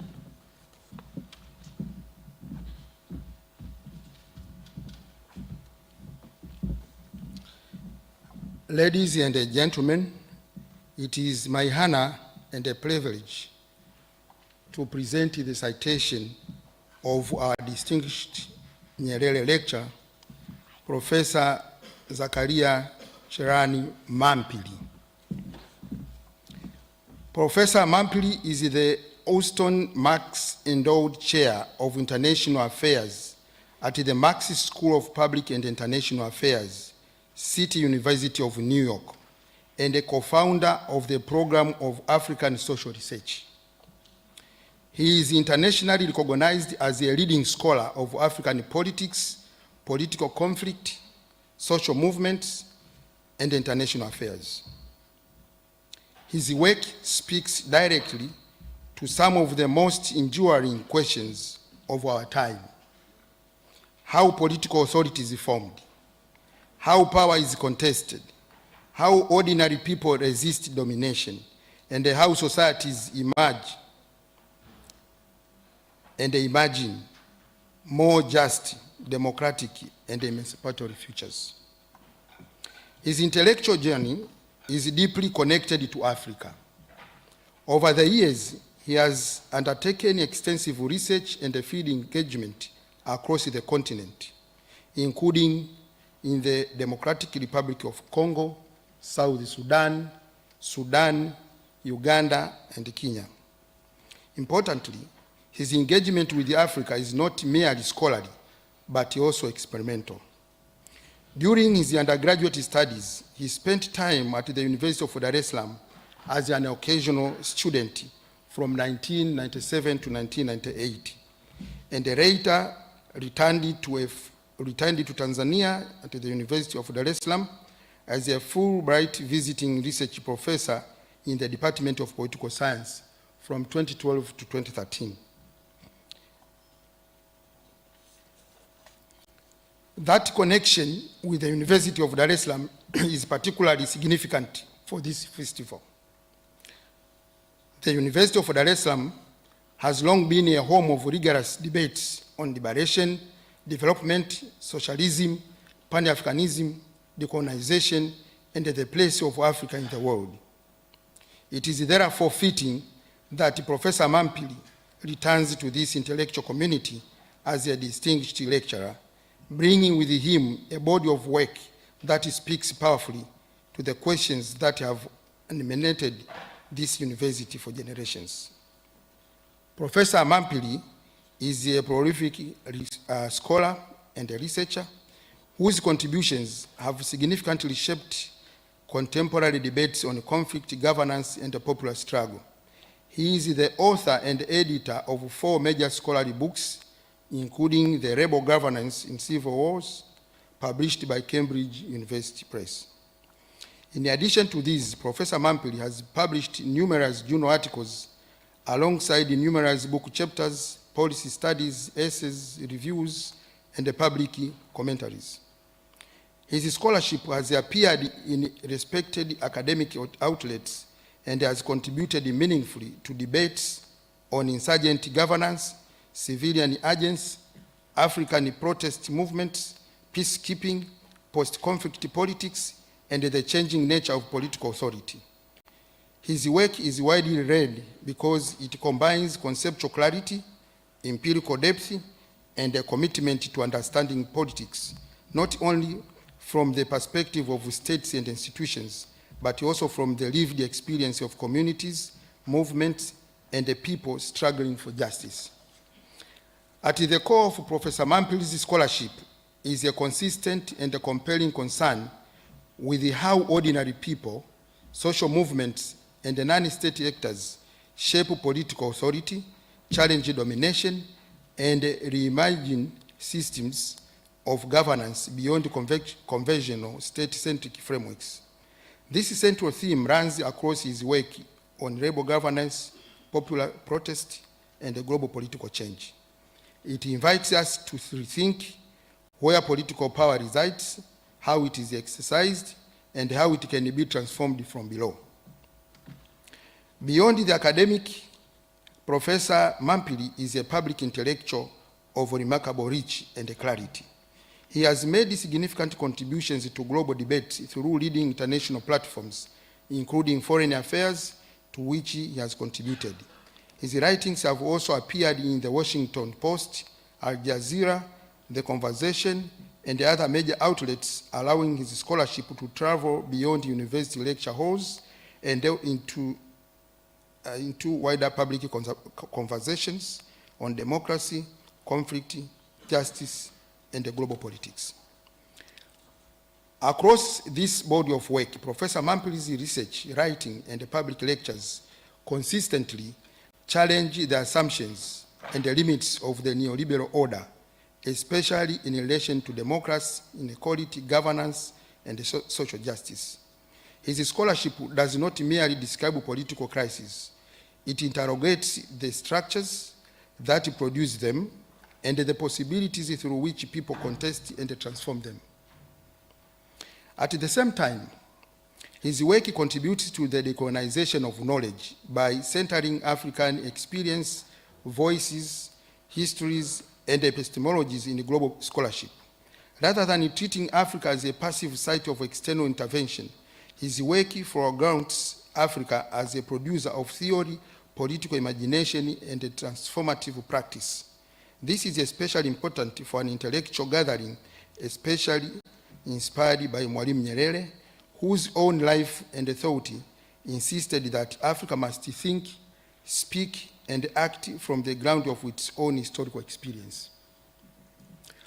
Professor Mampili's work also actively engages with and advances Pan-African thought and practices. Through his analysis of popular movements, transactional solidarities, and the shared struggles across the continent and its diaspora, he brings into focus the continuing relevance of African unity, collective emancipation, and a global black political thought. His work resonates with the broader traditions of black internationalism, echoing the enduring ideas of Du Bois on race, empire, solidarity, and the global struggle for justice. Professor Mampili is also a highly sought-after speaker. He has delivered over 60 invited lectures, conference presentations, and academic talks at leading universities and global forums, including Harvard, Oxford, Cambridge, Yale, and major international academic associations. His lectures are distinguished not only by their analytical depth, but also by their ability to connect scholarship with the lived realities, political struggle, and emancipatory possibilities. He holds a PhD in political science from the University of California, Los Angeles, a master's degree from Columbia University, and a bachelor's degree in African Studies and International Relations from Tufts University. He speaks Kiswahili at an advanced level and continues to engage actively with the African scholars, institutions, and intellectual communities. Ladies and gentlemen, at a time when the world continues to grapple with the questions of justice, sovereignty, inequality, democracy, and the collective futures, Professor Mampili's work challenges us to rethink not only how power operates, but how it can be transformed. His scholarship reminds us that political imagination is not confined to states, elites, or institutions alone. It also lives in the struggles, solidarities, and the aspirations of ordinary people. It is therefore with great honor and pleasure that I invite you to join me in welcoming Professor Zakaria Mampili, our distinguished Nyerere lecturer for the 2026 edition at the University of Dar es Salaam. Ladies and gentlemen, with such remarks, it is now my singular honor to welcome Professor Zakaria Mampili to proceed for installation and later to deliver his lecture. Karibu sana.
Well, good morning.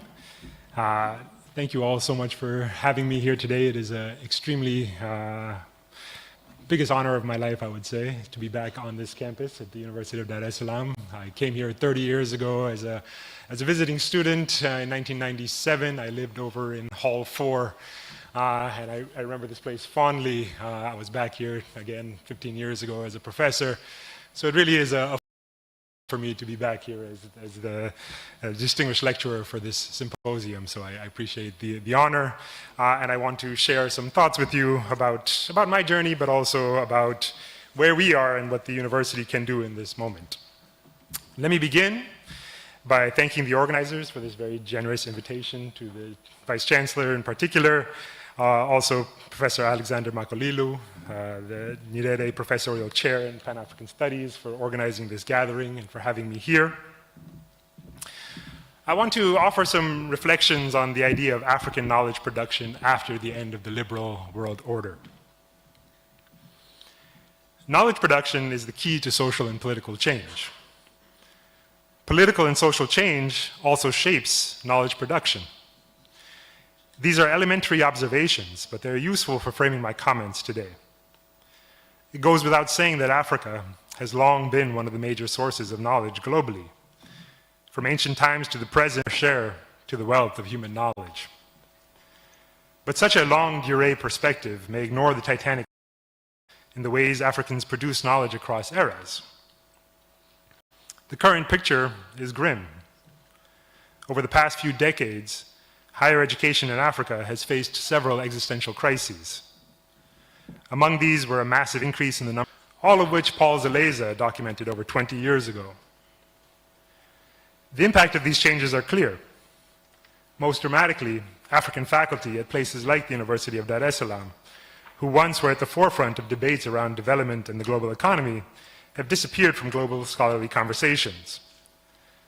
The share of African scholars publishing in top social science journals is vanishingly small, including in journals focused on Africa or on economic development. For example, one study found that African institutions contribute only about 2% of global research output.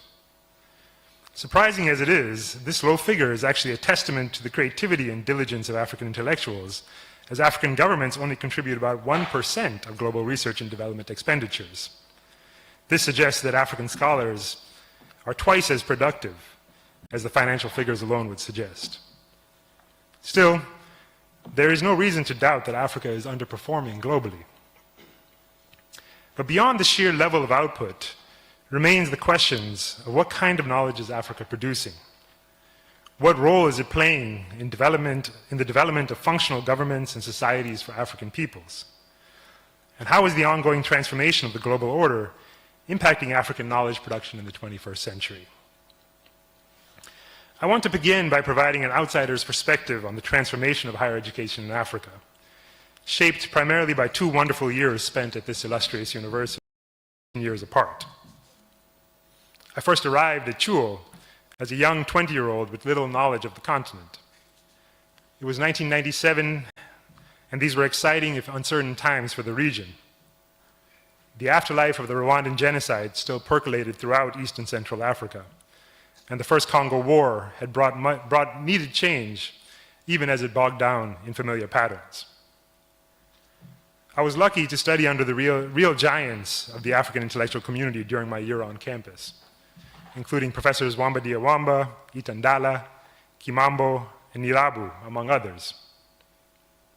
As important as my coursework was the opportunity to engage with other students and faculty in seminar rooms and informal reading groups. These experiences set me on the path I continue to traverse to this day. I do not mean this metaphorically. My engagement with radical politics began. I can still remember encountering Professor Wamba Diawamba in a seminar on Central African history. This was just a year after the war that ended the reign of Mobutu Sese Seko in neighboring Zaire, as it was known then. As most of you, I'm sure, are aware, by the end of the academic year, Wamba Diawamba would go on to lead an insurgency, an experience that stimulated my lifelong interest in conflict and peace. My connection to UDSM also enabled me to begin graduate studies in the United States. After graduating from Tufts University with a mediocre GPA, I had a little idea about what my path forward beyond a desire to return to Africa. In 2000, after a summer spent working for a Nigerian human rights organization during the post-Abacha transition, I returned to New York with no plan for what I was going to do next. Elaine Wamba encouraged me to reach out to Professor Mahmoud Mamdani, who had just arrived at Columbia University. I believe he agreed to hire me as an assistant and work with me as a PhD student due to my familiarity with this campus, which he of course taught at during a formative period in his own journey. When I returned to Chuo during the 2012-2013 academic year to teach in the Department of Political Science as a Fulbright scholar, I was troubled by the changes I observed. Class sizes had exploded, an inevitable result of the student population almost quadrupling, even as the academic staff grew much slower, not even doubling during the same period. Faculty were overworked and underpaid. Many needed to take second jobs as administrators or work as consultants in order to make a living. These realities inevitably impacted their teaching and research. This story, as we all know, was not unique to this campus. Across Africa, education and universities in particular have been under assault for decades. The neoliberal era has been devastating for African higher education, and the figures about productivity I cited earlier only capture part of the story. Top scholars from African institutions have been forced to find work abroad. Those who remain take on additional jobs to supplement their diminishing pay. How did we arrive at this situation? I want to provide my interpretation of the past before I say anything about the future. One of the most important lessons I took from my time at Chuo was how broader changes at the national and international level can impact the nature of knowledge production on a specific campus. In 1997 and 1998, many of the professors I had the privilege of engaging with at UDSM were perceptively critiquing the neoliberalization of the university that was then unfolding. They warned that the changes being wrought at UDSM and other universities across the continent would have transformative effects far beyond campus. And they were right. In many ways, this period was a return to the colonial past. Higher education in Africa originates within an imperial project, one intimately tied to Western power with transformative consequences for every aspect of African youth societies. As part of their so-called civilizing mission, especially under direct rule, European colonialists sought to create a modern native elite that could bring along the rest of the population into a distinct form of colonial modernity. As Thomas Macaulay, a British colonial administrator in India, infamously put it in his Minute on Education, written in the 1930s, quote, "We must at present do our best to form a class who may be interpreters between us and the millions whom we govern. A class of persons, Indian in blood and color, but English in taste, in opinions, in moral, and in intellect." This desire to create a colonized elite explicitly shaped colonial education systems. In Africa, the decision to shift from direct rule to indirect modes of governance meant that the project of colonial education focused on higher education, where the European powers established remote campuses of their major university systems. These campuses were designed to be accessible to only a tiny portion of the population, and as independence drew near, became increasingly resented by their colonial founders for their role in nationalist agitations. It was often this tiny educated elite who emerged at the forefront of nationalist movements, an unintended consequence that reveals the limits of how knowledge production will always transcend any efforts to regulate it. Importantly, many of the opposition leaders who became the primary threat to the founding generation of African political elites also shared a similar background. As African nations emerged from colonial domination, the majority adopted political institutions modeled on Western forms of government, including constitutions, parliaments, political parties, and civil services. Participation in both government and opposition required Western education, a dynamic memorably captured by Chinua Achebe in his 1966 novel, A Man of the People, which centered on a conflict between a former teacher who becomes a government minister and his former student who teaches at the same school. What made post-independence African societies somewhat distinctive is the frequency of left-wing resistance, even where the governments claim to be advancing progressive causes, as in the case of Tanzania. Mwalimu Nyerere, rightly hailed as among the most thoughtful and dedicated leaders of Africa's post-independence left, was also known for his contentious relationship to Tanzanian civil society. In particular, he clashed regularly with students and intellectuals, many of whom challenged his repressive tendencies and disagreed with his approach to building a distinctive form of African socialism. One of the more prominent examples of this dynamic was Nyerere's response to students and faculty right here at Chuo. During the 1960s, left-wing students at UDSM, including many with roots from outside Tanzania, were drawn to more radical internationalist struggles for socialism and chafed at Nyerere's nationalist vision for the university. By the late 1960s, these tensions came to a head, leading the ruling party to try and assert more control over the university and student activism in particular. As he did with other left-wing critics and organizations, Nyerere shut down the university's Students' African Revolutionary Front, the primary space in which radical students and faculty gathered, as well as the student-led journal Cheche. In addition, foreign faculty, including Walter Rodney, who was then a lecturer, were chastised for promoting armed struggle against neo-colonial exploiters, according to Luc Melchior, who has documented this period. Writing in Cheche shortly before the crackdown, the great Issa Shivji, then a student at UDSM and a member of USARF, explained why the Tanzanian government feared student radicals. And I quote, "In fact, the winning over of the newly educated elite is a serious preoccupation of the ruling bureaucracy. This is, of course, to deprive the masses of a possible revolutionary leadership, for the educated elite happens to be the only stratum in the underdeveloped countries well placed to provide such leadership. Professor Shivji points to the centrality of education in creating a democratic opposition and a robust civil society in African states. Through the 1980s, the educated elite dominated positions within government as well as within civil society through their participation in radical civil society organizations. What is distinctive about this group is that they did not derive their elite status through corporate positions, nor were they holders of traditional privilege, though many were the children of traditional elites, even as they embraced modern forms of dress and demeanor.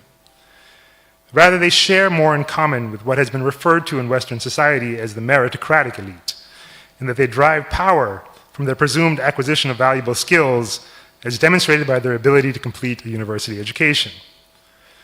In post-colonial Africa, the ability to attend tertiary education is extremely limited and remains low to this day. This oppositional role for educated elites began to change as neoliberalism swept through the continent.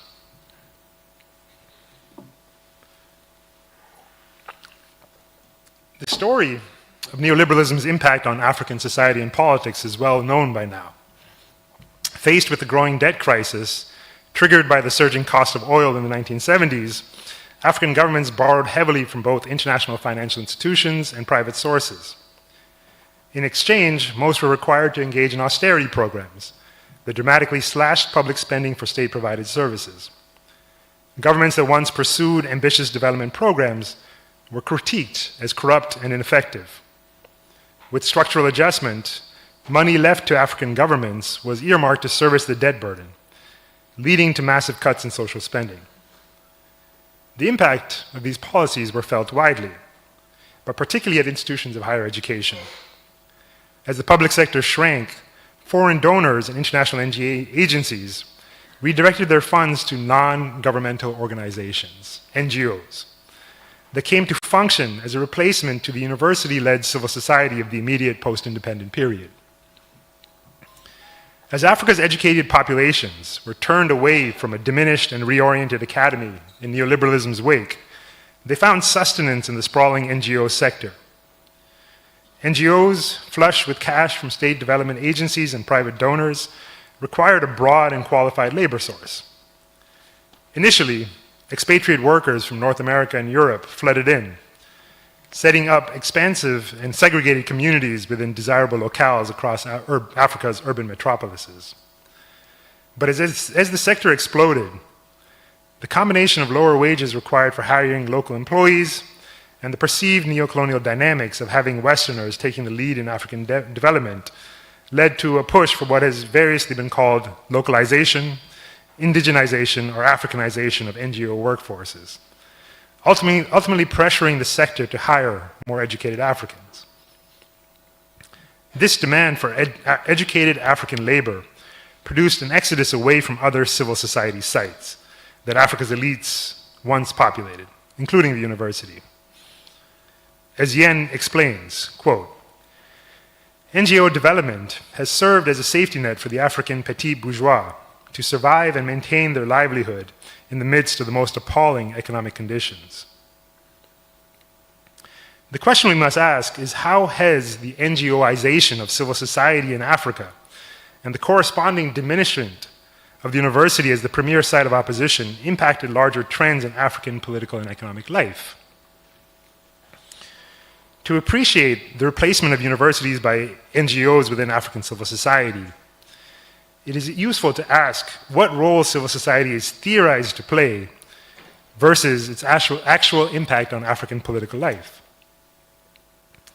In the liberal model, civil society occupies the third sector that can regulate both the market and the state.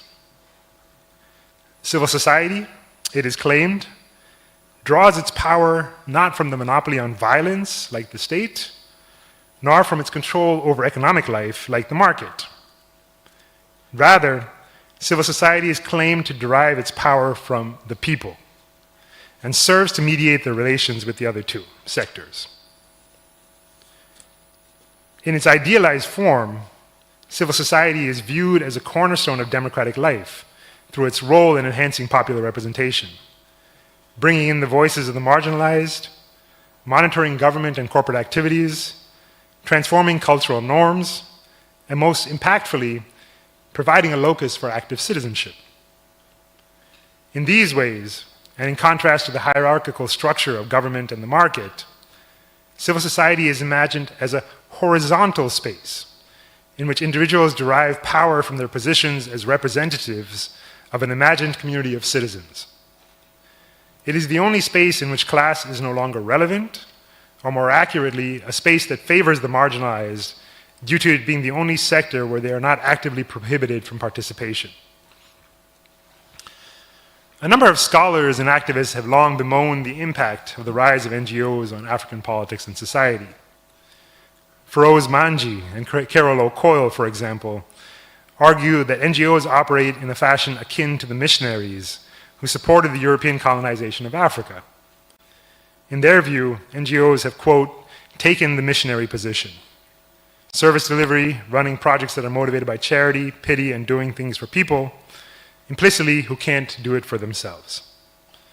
This leads, according to Manji and O'Coyle, to, quote, undermining the struggle of African people to emancipate themselves. But the impact of NGOs on African opposition goes beyond its immediate impact on African civil society. NGOs also transform the subjectivity of their African laborers. By this, I mean to ask how workers within the NGO sector understand themselves. To answer this, it is important to emphasize that civil society, the NGO, like civil society, the NGO is a European import to Africa, not an indigenous creation, as Partha Chatterjee reminds us. They are a part of a larger package of modernity imposed on African societies, first in the name of civilization, and then in the name of development. There are two related ways that this manifests. First, NGO elites rarely embrace a radical nationalist consciousness of the sort that motivated students and faculty activists in the immediate post-independence era. Instead, as a result of their dependence on global sources of funding and direction, they come to embrace a Western liberal consciousness, one reinforced at conferences and workshops held in multiple locations across the world, but especially in global North locales. Second, in contrast to the liberal vision of civil society as a horizontal space, NGO elites operate transversely, deriving status by claiming to represent marginalized Africans within elite spaces. Since the independence period, African scholars and political thinkers have questioned categories such as civil society and class, and whether they can be productively applied to the African context. Figures like Frantz Fanon, Kwame Nkrumah, and Amilcar Cabral challenged the idea that African political elites could truly wield power in a neo-colonial global order. Cabral, for example, referred to African political elites as, quote, a neo-colonial pseudo-bourgeoisie, controlled by the ruling class of the dominated country, while Nkrumah warned of, quote, puppet governments that do the bidding of their neo-colonial masters. Of concern was the continued control over Africa's economic productivity by foreign powers, rendering elites in African countries the product of external machinations rather than internal power dynamics.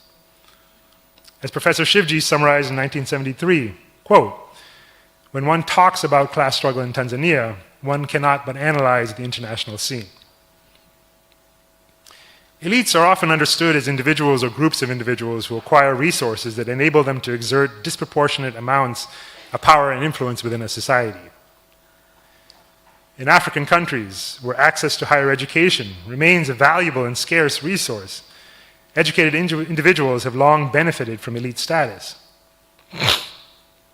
While the importance of education in creating a post-colonial African elite is well established in the literature, the question of what role are educated elites playing in African politics today remains unaddressed. I argue that as neoliberalism decimated higher education while bolstering NGOs, civil society lost its capacity to serve as a democratic counterforce to the state and the market.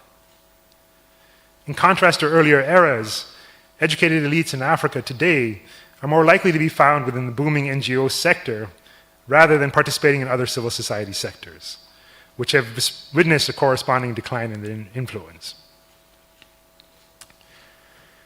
In order to make sense of what we can call the NGO elite in Africa, it is necessary to answer 3 questions. First, what gives them power? Second, how does their participation in this class impact their subjectivity and ideological orientation? And third, what impact do they have on African politics and society today? The concept of an NGO elite names a phenomenon that scholars have long highlighted in regards to African NGO workers. For example, Julie Hearn draws on radical thinkers like Frantz Fanon to compare African NGO workers to the neo-colonial elite, who are given the trappings of power without possessing controls over the means of production. She argues that as a result, NGO workers have come to function as a comprador class, calling attention to their financial and political dependency on the global north, a situation that leaves them without the power required to act independently of their financial sponsors.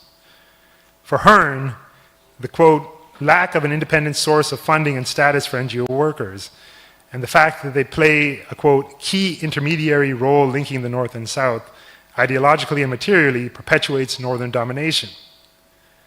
She summarizes the situation this way, quote, within African civil society, imperial power does not need to take the form of overt external domination when there's an array of indigenous actors arguing the same case and implementing it as well as acting as a presence to diffuse any latent opposition.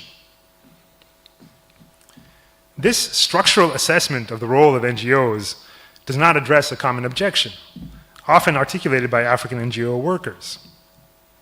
Specifically, while NGOs may play a role in neo-colonial domination, the individual African workers they rely on do not share this ideological position. Rather, the twin discourses of Africanization and localization explicitly argue that replacing global North NGO workers with African workers will transform NGOs into champions of ordinary Africans, replacing a neo-colonial logic with one that foregrounds the interests of Africa's marginalized populations. By localizing or Africanizing the workforce, it is argued, NGOs will no longer be prone to the cultural blind spots and prejudices that even the best intentioned foreign workers were likely to carry with them.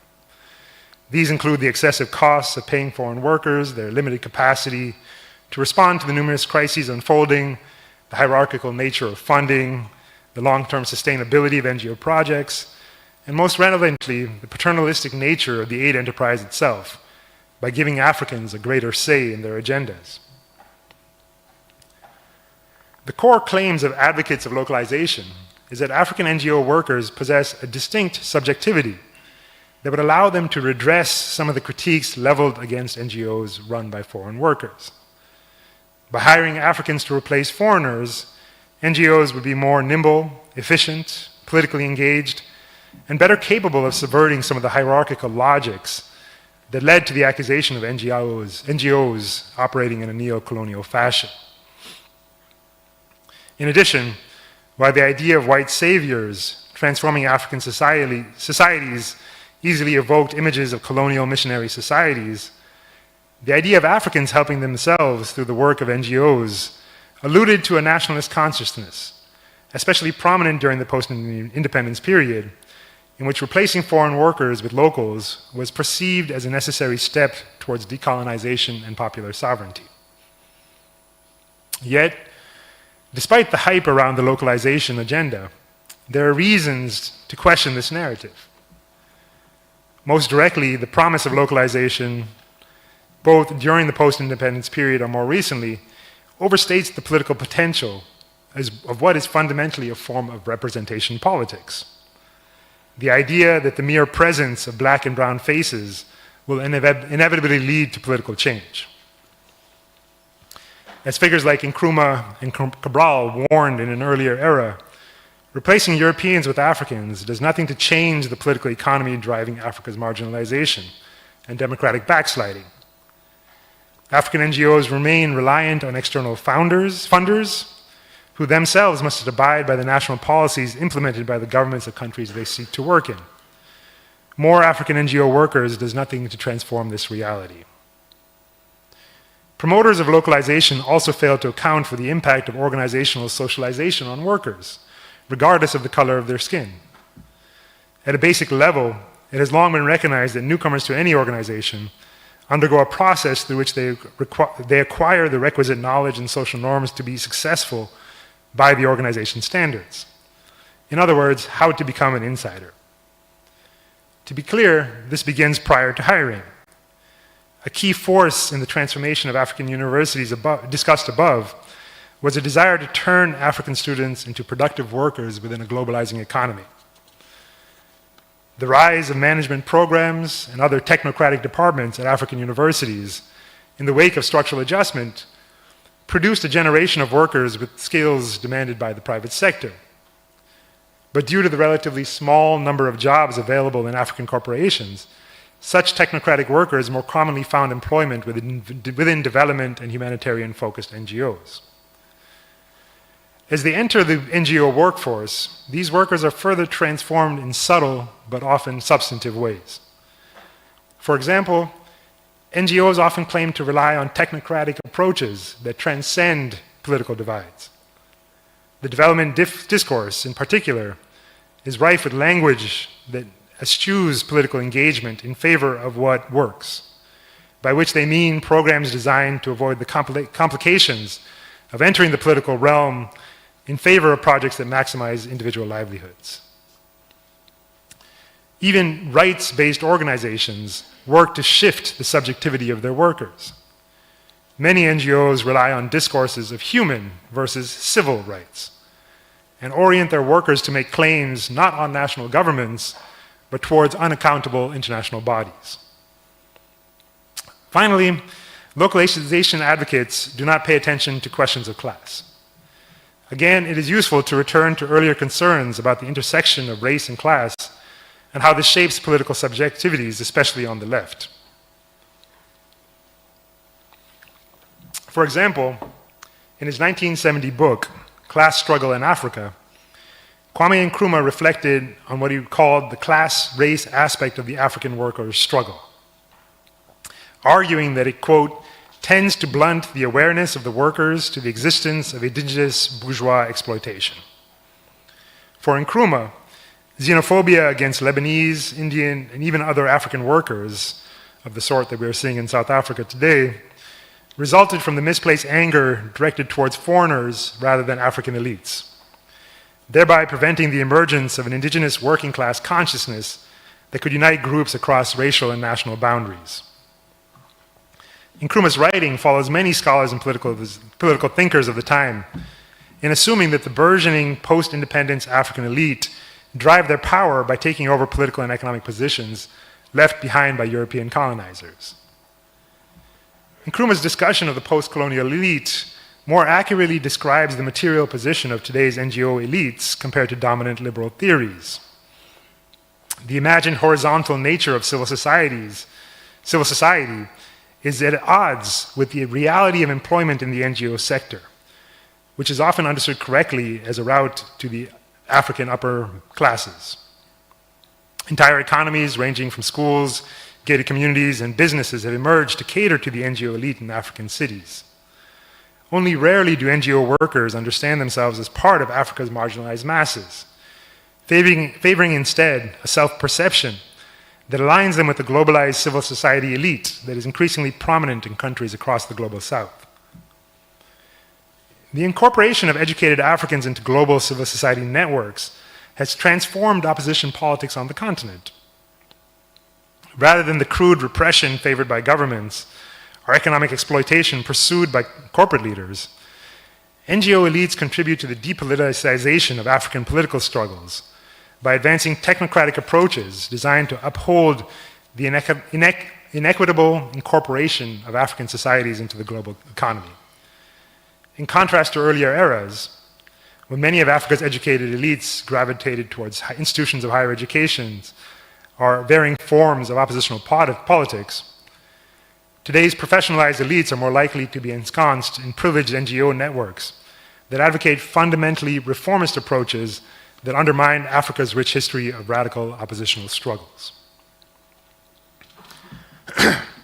I don't mean to position the rise of NGOs as the source of all of Africa's challenges. We know they are not. But it is worth asking what kind of democratic futures await African countries as the neoliberal era, in which NGOs are the most visible manifestation, draws to a close. This has been reported as a tragedy for African countries in much of the Western press.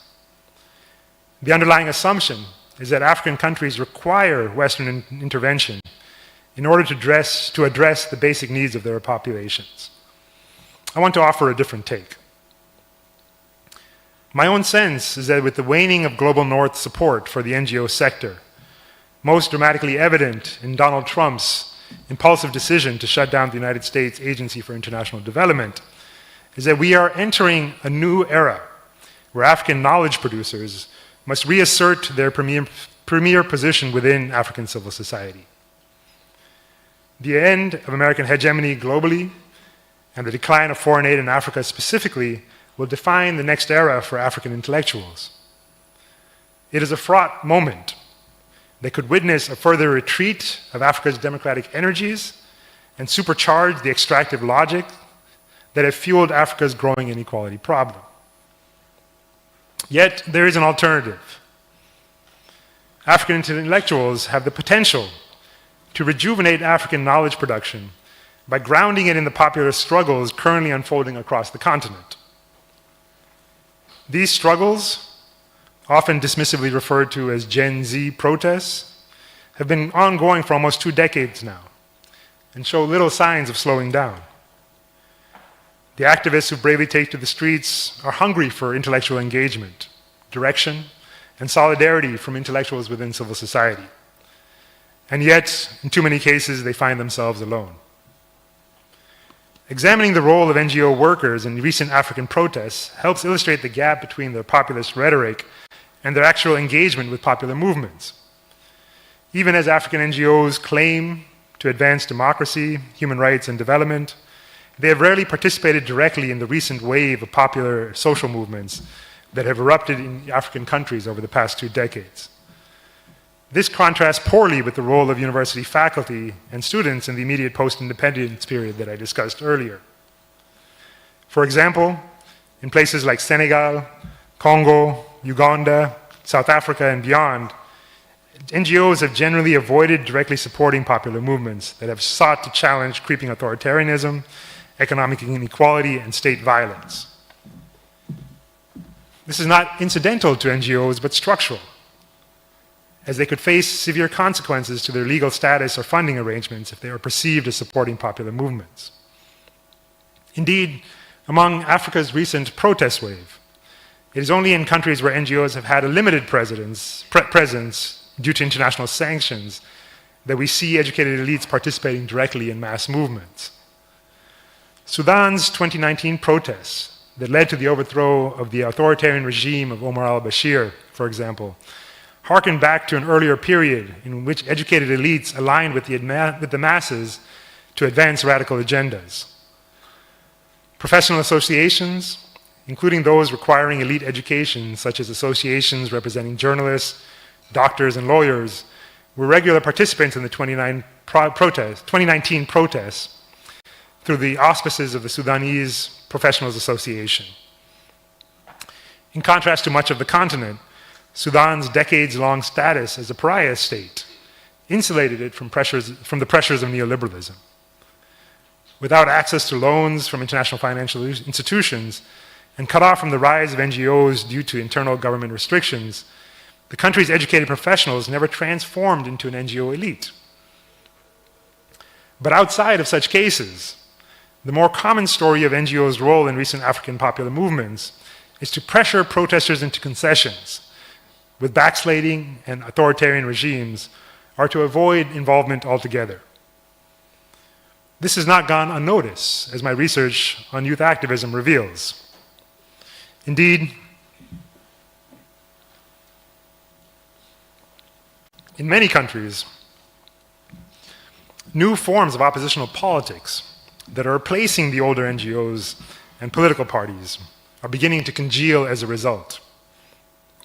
Gen Z protests in Kenya have been led by youth from low-income backgrounds, as have the protests led by the former rapper Bobby Wine in Uganda.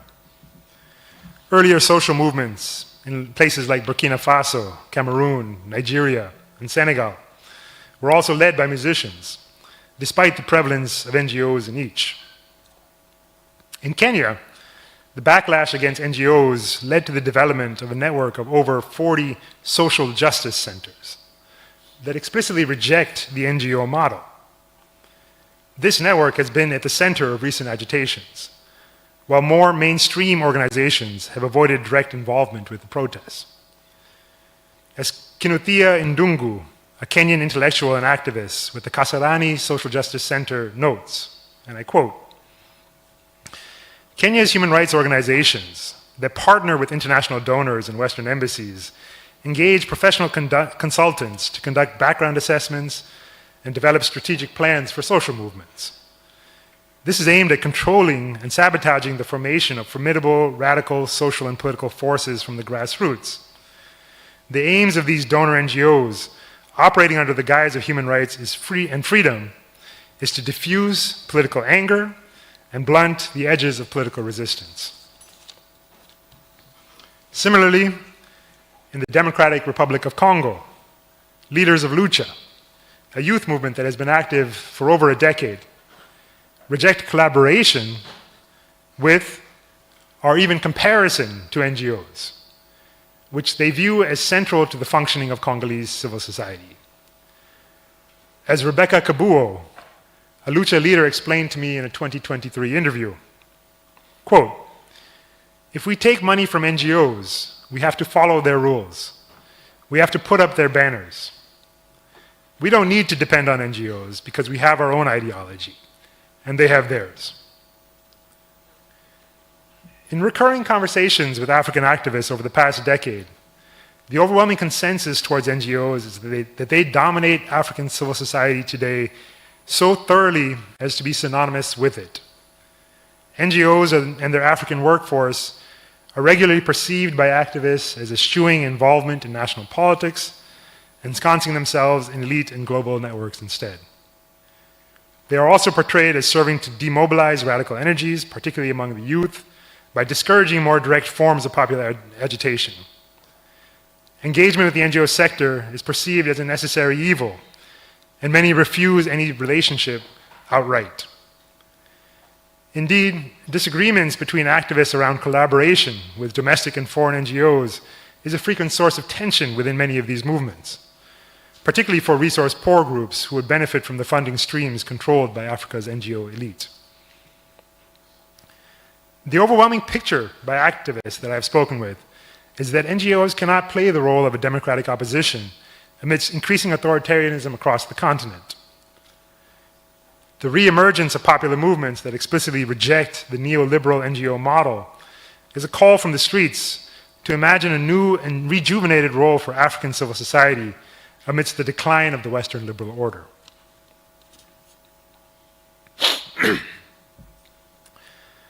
That the Western liberal order is ending is no longer controversial. Western liberalism as a guiding principle for the international order is exhausted. Economically, China has demonstrated the superiority of its development model. Politically, Western liberalism could never resolve its fundamental contradictions with capitalism.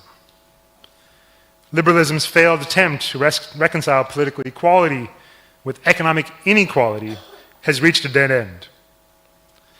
Across the West, we are living within world historical levels of economic inequality. In the United States, the Mad King and his merry band of degenerate billionaires have increased their control over most political institutions, much of the media, and increasingly civil society, including many of our most celebrated universities. Resistance in the West has been enfeebled. Opposition parties, journalists, and academics pose little challenge to our increasingly venal leaders, and many are enthralled to the same donor class. Those who do raise their voices, most visibly against the US-backed genocide in Gaza, are deplatformed, rendered unemployable, or increasingly imprisoned. The vision of this billionaire class is clear: a world without humans, or one in which the majority of humanity is rendered superfluous. What the past few decades of neoliberalism has taught us is that rather than an exception, global elites view the experiences of marginalized Africans as the ultimate endpoint, the model for most of the human population. What is unclear is what this means for knowledge production and the future development of the social sciences in Africa and beyond. As I've recounted above, the neoliberalization of African civil society has been detrimental to African political development. Across the continent, we are witnessing the rollback of hard-fought democratic freedoms. Inequality is spiking, with 9 of the 12 most unequal countries in the world now located in Africa. This includes fairly wealthy countries like South Africa and Botswana, but also extremely poor countries like the Central African Republic. Climate change is unrelenting, and populations across the continent are bearing the brunt. Genocidal wars seek to remake the world to favor the already privileged.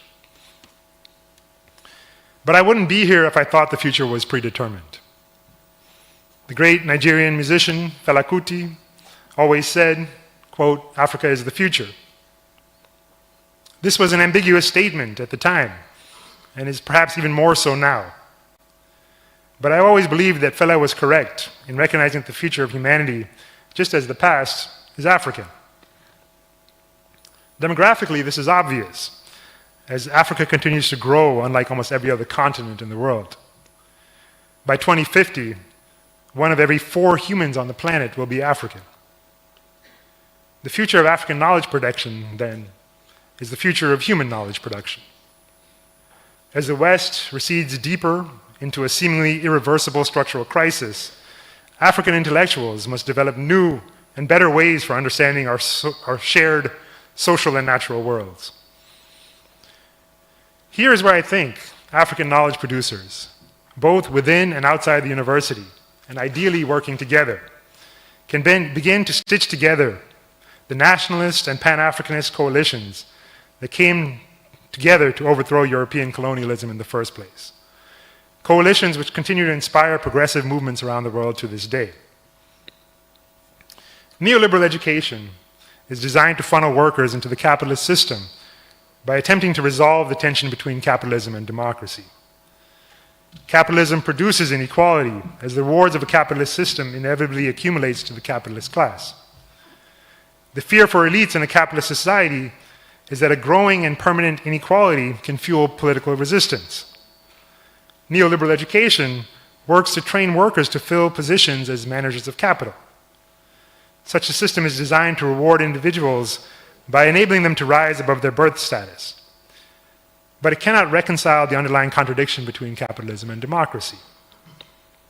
Unlike NGOs that seek to transform the population according to vague and imperfect international standards, or neoliberal universities that seek to ameliorate the negative effects of a capitalist economic system, organic knowledge producers generate knowledge that is relevant to and reflective of their distinctive circumstances.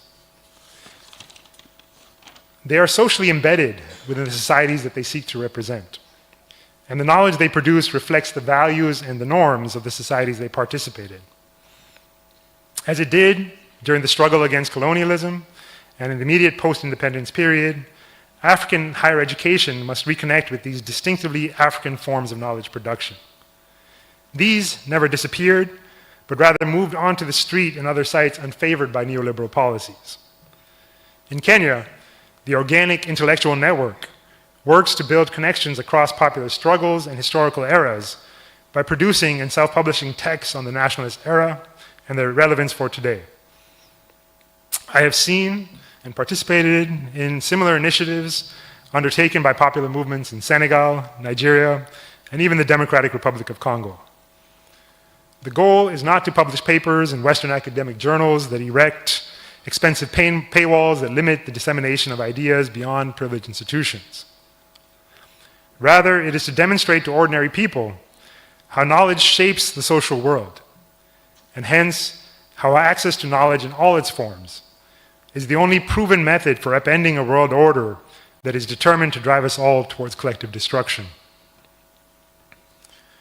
What is missing in this promising effort to reconstitute organic African knowledge production is a substantive connection to African universities, one that would fuel the kind of popular scholarly engagement I was privileged to witness during my first sojourn at UDSM in the 1990s.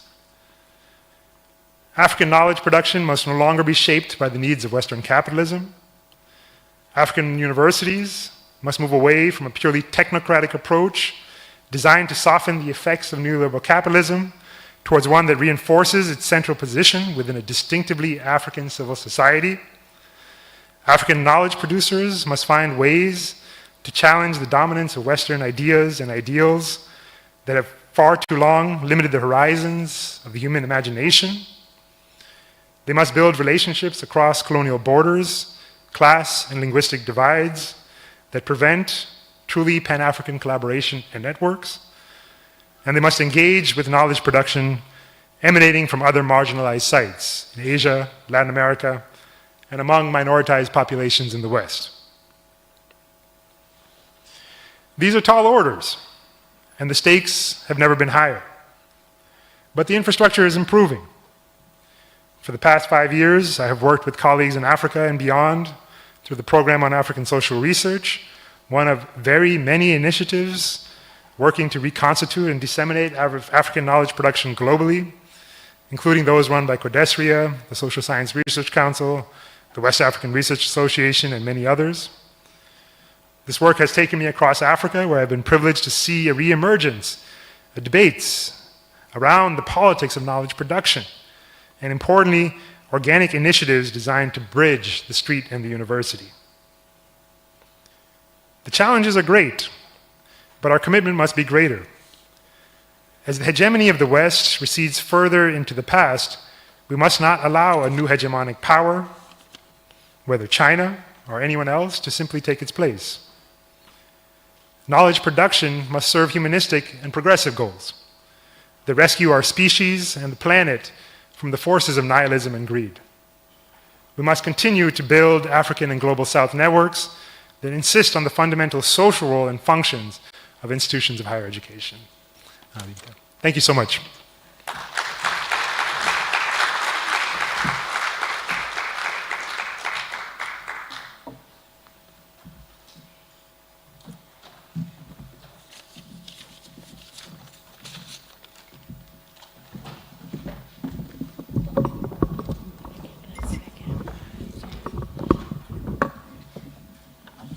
Thank you very much, our distinguished lecturer, Professor Mamphil, for that insightful presentation.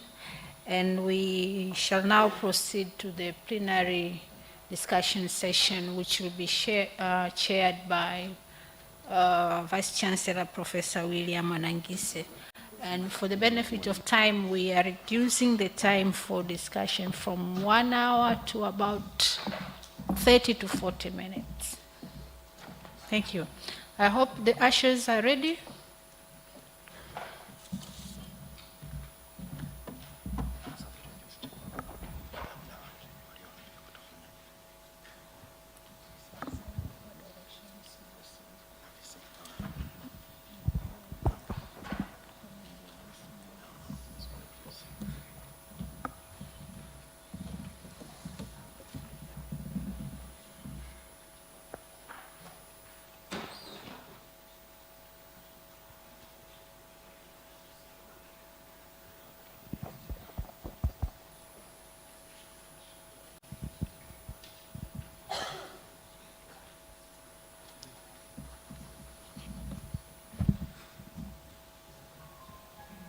Yeah, good afternoon, participants.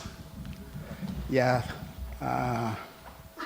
Nyerere lecturer, thank you very much for a very, a thought-provoking title that you have shared with us. And our next session is for questions. And questions are related to what our professor has shared with us. And the first round will have 4 questions, and then we'll invite him to respond to the question, and then we shall proceed.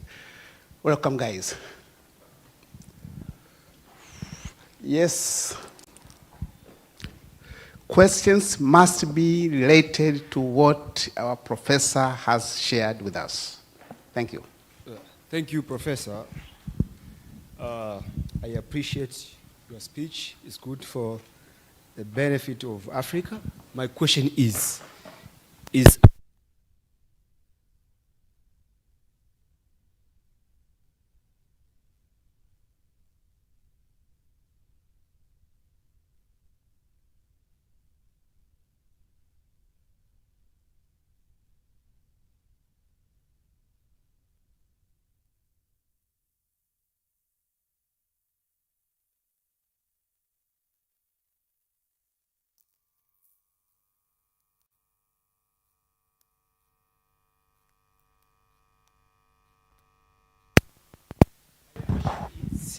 Africa a partner or pawn in geopolitics and economic competition in the world? For instance, the trade between China and Africa reached a record of $348 billion per year from 2025 to 2026. China export to Africa is about $225 billion US, while African export to China is $123 billion. So is Africa a partner or pawn in economic competition? Coming to US, European Union, and others. You talked about the unity of Africans, the conflict that we had in Africa. I can give you one example. After the end of genocide of 1994 in Rwanda, now Rwanda is attacking and want to control Congo. Is it, how sure we are, we as Africans, that we are going to unite together and share our common interests, ideology, and perspective against our enemies from abroad, including the China economy to Africa, China investment to Africa, contrary to African investment to China, the European Union, the US imperialism? Is it true? How Africa can unite while we have more than 50 military bases of America in Africa, the American military base in Africa, 40 military bases within Africa? Is it possible for Africans to unite together and share their common interest and ideology against the foreigners? While we are still divided each other, we want to colonize each other. What is going on, Rwanda versus Congo, South Sudan, they are butchered each other between Salva Kiir and Riek Machar. They want to share power with the blood, and they don't consider people's interest. Thank you very much, Professor. Okay, thank you. Next. Yes, sir.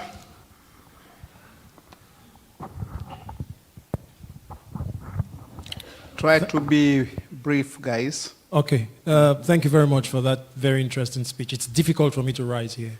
I beg your pardon. Pardon my sitting. Okay, chair. it's okay. All it's right. all right.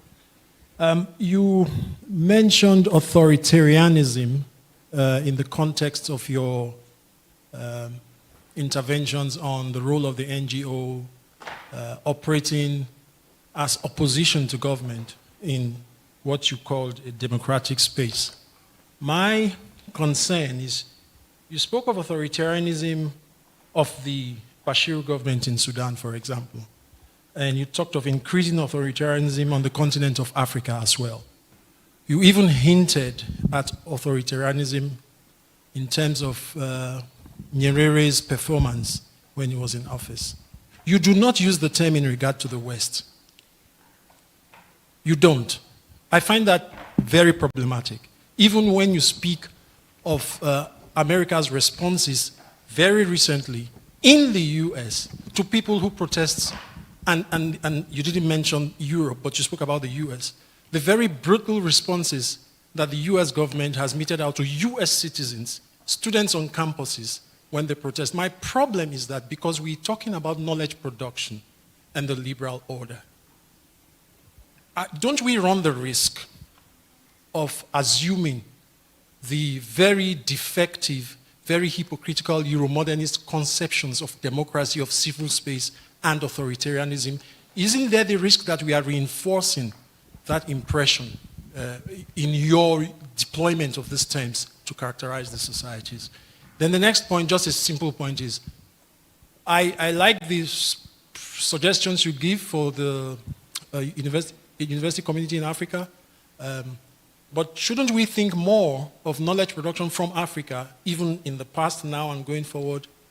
Not to think of the university, which is a very westernized institution, as the dominant or the valorized space of knowledge production. I thank you. Thank you. The third one, yes, sir. Madam.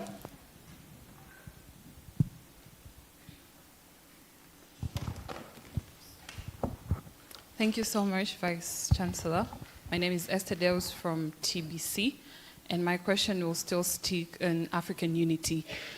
We recently celebrated and marked 63 years of African Day, but as a youth and as a young person, by what I've been observing and witnessing, especially in the media field, it seems that we are more departing than uniting. It has been a repeated song, African unity, since the OAU, now we have African Union. But until now, even the Africa We Want agenda of 2063 analyzed that it's focusing on continental integration. But it's only till now, it's yesterday that Congo joined the 6 countries that allows visa access free to fellow African. But yesterday we witnessed in South Africa, Ghanaians are being evacuated to Ghanaians. So as a young generation, is it fair to say that we have failed to unite this continent because it's a repeated song? And should we give up, or should we take this stick to youth? Because it seems that since the Father Nation founders, they have been singing, and we are still hearing in classes, in our career path, Africa unity, Africa unity. Is it time to say that we have failed to unite Africa because we are still departing more than uniting? Okay, thank you. Yes, some.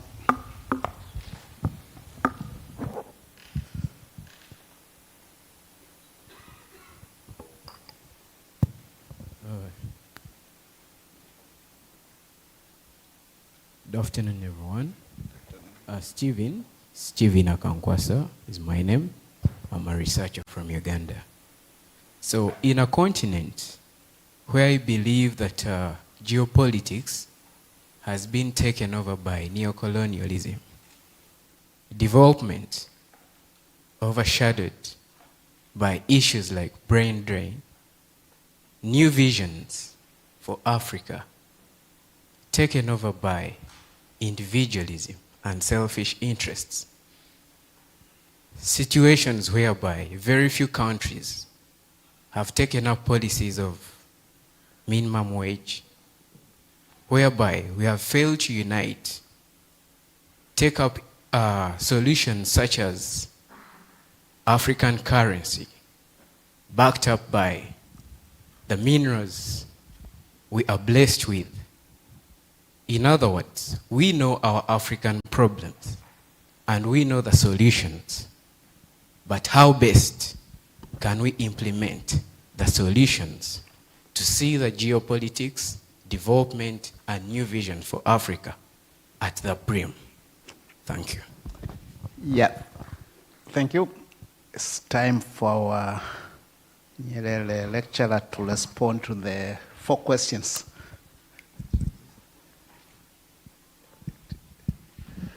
Okay, can you hear me? All right. Very wonderful questions. I love to see the combative spirit remains here at UDSM. So let me try to offer some thoughts on some of these questions that have come up. I'll try to be brief, but these are all very, very big topics. I don't pretend to have the answers to all of them, but let me just share how I think about some of these things. The first question around the rise of Asia and how we might interpret that in terms of African politics and economics. Undoubtedly, you know, Africa's economies have performed very well over the past 2 or 3 decades. If we go back to 1995, we can see on average that African economies have been growing about 3% per year. So that's an impressive figure and undermines some of the claims about Africa's incapacity to grow. We know that much of this growth is fueled by investment from Asian economies. China premier amongst them, but not only China. India, Malaysia, the Gulf countries, many of these countries are pouring money into Africa. And on one level, this is the kind of growth and development that the international financial institutions will celebrate. They'll view this as an accomplishment. And I would just challenge you to think more deeply about the political economy of the growth that has unfolded in Africa over the past 3 decades, right? What we have seen is that most of this growth is unfolding in very particular sectors, in natural resources, in land acquisitions in places like Sudan, Ethiopia, and that it is intimately connected to the rise of authoritarianism in the African context, right? Partially because this is not leading to the industrialization of African economies. So even as a lot of money is pouring into Africa, it is going into extractive industries that do not create good job opportunities for ordinary Africans. Instead, it has had the opposite of effect of actually strengthening African elites, African regimes. Right? And I find this to be very problematic. I'm deeply concerned about the rise of inequality in Africa. I think almost all of the growth that has unfolded in Africa over the past 3 decades has fueled this economic inequality on the continent. Even the World Bank has started to recognize that the pattern of African economic growth has been deeply unequal. Right? So places like Nigeria, which has the wealthiest economy in Africa, has the most millionaires and billionaires on the African continent, also has the highest number of people living in absolute poverty in the world. 85 million Nigerians live in absolute poverty alongside the most African billionaires in any country. Is that progress? Is that success? I would say no. So I think we can get blinded by all of this money that is coming in and not paying attention to how it is shaping politics and economics further down the chain. And from that perspective, I think it's a very unfortunate trend that we need to be aware of. I think this ties into the question from my brother over here about authoritarianism in the West. I have no love for American governments. If you want to refer to them as fascists, I would fully sign on to that perspective. I think what I would say is that my critique of the US is that we tend to focus too much on the Trump administration. I view the Trump administration as the continuation of trends that have always been submerged within American society. That's a fairly unpopular opinion in the West, because we like to view Trump as some sort of abomination, right? Some sort of departure from the Western liberal world that we like to imagine that we live in. But I don't view it that way, right? I didn't talk more about it because that was not my mandate, but I'm happy to talk to you later about how I see the struggle in the United States. And I think it's very bleak, right? It's a situation in which a lot of the liberal institutions that we were told, right? A few years ago, the 2 economists from the US won a Nobel Prize for saying that, democracy is a product of good institutions, right? And he pointed to the US as being an example of how good institutions produce good policy, right? And I think they should take the Nobel Prize away from them. Because what Trump has revealed is how hollow these institutions actually were. Right? And I think that's the real risk, is that sometimes we tend to assume that these things have more power than they really do. And what Trump has done is kind of take the mask off. Right? He showed us that there are these underlying logics to how these institutions function, that behind all of their, and I'm speaking here specifically about universities, right? That behind all of the kind of hollow pronouncements of liberal values, of human rights, about equality, about knowledge, that they are enthralled to their donors, and that they will do anything that the donors want them to do. And I've seen this over and over, right? And I think that's representative of the broader crises of Western liberalism that I was trying to point to here. The problem for Africans, which you guys need to figure out, is that model has been exported, or for the past 3 decades, has been attempted to be exported here, right? What the alternative is, that's for you all to figure out, right? I would caution against defending authoritarianism anywhere. So I wouldn't do it in my own country, of India or the United States, and I would encourage you in the name of, neocolonialism, of this fear that you're experiencing some sort of neocolonial push into Africa, that makes us defensive and say, well, we're just doing things differently, or it's not really authoritarianism, it's the African way or the Indian way. I would encourage you to think about what that means, right? Because fundamentally what I am interested in is the experiences of ordinary people. And I think from that perspective, a loss of freedom, a loss of opportunity, that's really happening in many parts of the world, including across the global south. Right? And I think it's something that we all collectively need to struggle against, because it is very threatening to our collective future. I think the question about Pan-Africanism and whether it has succeeded or failed. I find Pan-Africanism to be extremely inspiring, and I say that as a non-African, right? And sometimes people ask me, why do you find Pan-Africanism to be so useful? And to me, it was, the most sophisticated attempt to think through an alternative to the nation state in the context of the end of the imperial order. Right? That's an extremely high bar to meet. It's very, very challenging. Since the 1940s, I mean, my parents were born in the 1940s in India, right? They were born as British subjects, right? We're not talking about the ancient past. They only became Indians in the late 1940s, right? My father is old enough, or he passed away many years ago now, but he would have been old enough to remember when he acquired Indian citizenship. And yet that model, the nation-state model, has been implemented around the world, and we have held on to it so strongly, right? Often in ways, especially in the global south, that are deeply counterproductive. Look at what the US has been doing across the Sahel region of Africa, right? If you go to the Sahel, you'll see, US-backed militaries erecting borders in the desert, right?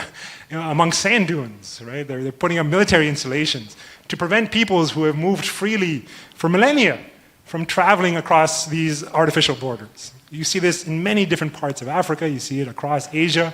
This hostility towards migrants is not unique to the West. It's increasingly, as somebody said, I think my sister over there, in South Africa, we're seeing it literally unfolding right now, right? They're attacking Africans for being in South Africa, the irony, the tragedy of that outcome. And so to me, the nation state is a failed institution. It's a failed model. And we have embraced it across the global south. We have swallowed these ideas of nationalism and national liberation. We assumed that there was some sort of relationship between national sovereignty and individual liberation. I think this was the great trick that the nation state played on all of us. We thought once we overthrew the Western oppressor, then somehow we would be liberated, right?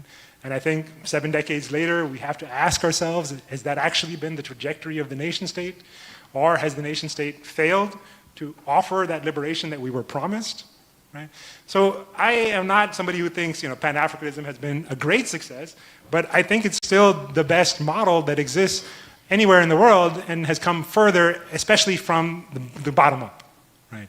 Whether or not state institutions, whether or not corporations believe in Pan-Africanism, when I come to the continent, part of what I do with these workshops that we run through the program in African Social Research is bring Africans together to talk about intellectual work. Right? And most of the time, most of the African scholars we bring together have spent more time in the global north than they have spent in a neighboring African country. Right? It is easier for them sometimes to travel to Germany or to England or France than it is for them to go to, say, Uganda. Right? And for many of them, it's the first time they're meeting other African scholars in Africa. That is crazy to me. I can't imagine how that could be a good model for going forward. So I believe that a Pan-Africanism from below. Right? We do this also with social movements. There's a wonderful network that I've been involved with called the Afriki Network, which tries to connect social movements across, tries to reconstitute earlier efforts of African unity, right? The anti-colonial struggles, the struggle against apartheid in South Africa, which brought activists from many different countries together to fight authoritarianism in their home countries, right? That is happening as well now, right? It's very difficult to promote these things, but what I've seen is when we bring together people, when people come together from across linguistic divides, across national borders, they find more commonalities than differences, right? They can share experiences in their home countries that reflect what others are going through as well. And that to me speaks to a kind of bottom-up Pan-Africanism that has real potential and could be a model not only for Africa, but for the rest of the world as well. And so that's why I always choose to identify as a Pan-African, because I think it is a model for humanity. If it can finally get us past the logic of the nation state. And then finally, let me just say that I think, the question of the university as a privileged space, I agree. I believe very much that we need to champion other forms of knowledge production. I hope I was clear in my comments here that I think I take that very seriously, right? I find the university to be a very limiting space. It is a challenging space for that. And yet it is what we have. So I'm a realist, I'm a pragmatist. I accept that universities are designed to play this role even as we often fail to achieve, organic knowledge production of the sort that I would champion. But I think that we have potential. I see spaces like this one here. I see spaces at many different institutions across Africa that I've had the privilege of participating. I see spaces outside the university that have become very dynamic in terms of knowledge production. Right? And I think we need to foster these sorts of relationships. The university cannot remain isolated from society. It has to be embedded within it, and it has to work for it. Right? And that, I think, is a real challenge. It's not unique to African universities. It's something that we confront in the United States. Private universities have dominated American knowledge production for generations now, right? And they have walled themselves off. I mean, literally, they've built fences around their properties to prevent the public from accessing them. This is a real problem for collective knowledge production. And I think that, even as we recognize the limits of the university, it's going to be very hard to simply say we have to abandon it altogether. So what I try to call for is some sort of intermediate position. Right? One where we can recognize what universities are good at, what they bring together. Look at this crowd right now. It's wonderful to be in the presence of so many people interested and engaged in these kinds of conversations. That's something that universities can and must do. Right? Even as we recognize all of the ways in which they fall short. I don't think it's difficult to hold both truths at the same time. Okay, thank you very much. Our second round is for another 4 questions. Professor Shivji, and then Makukula, then Madam, Professor Shivji, please.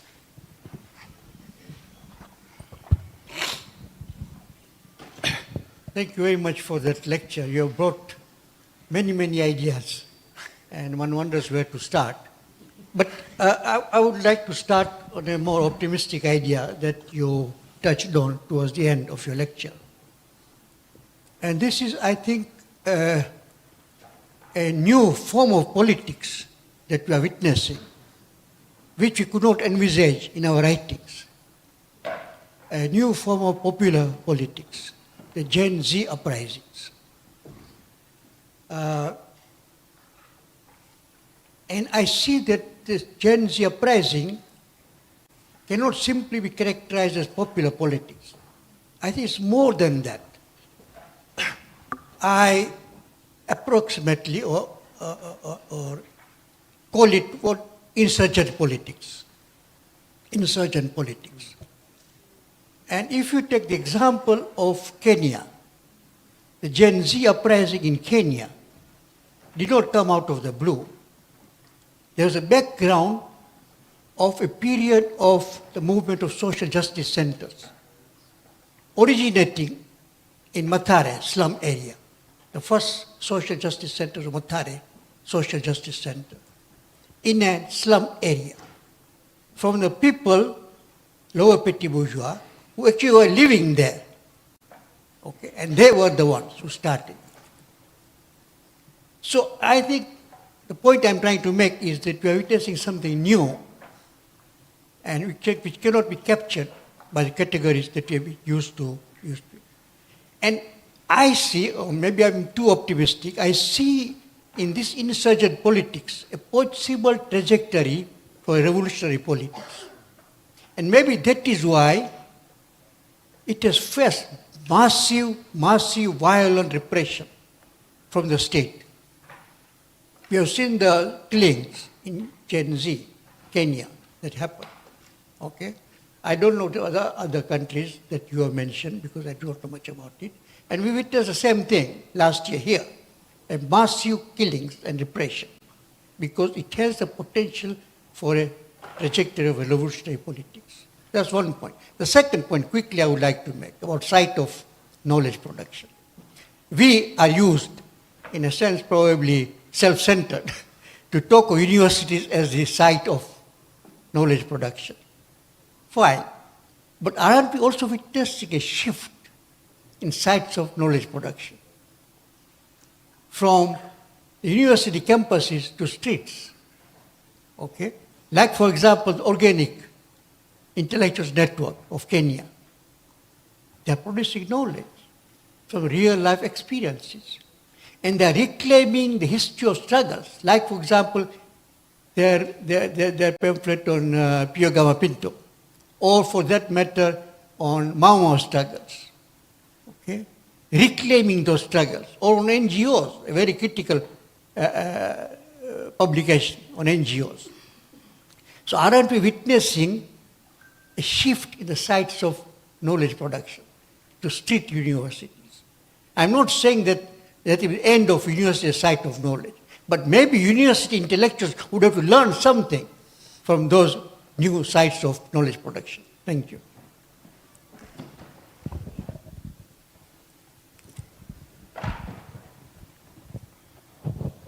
Thank you very much for a fascinating talk to Science University of Freiburg. I have one question. I was very interested by the analysis that you drew, and I think it is also well known in a sense how neoliberalism entered our universities globally, but particularly on the continent. You also then later in your talk mentioned that we are probably beyond neoliberalism now.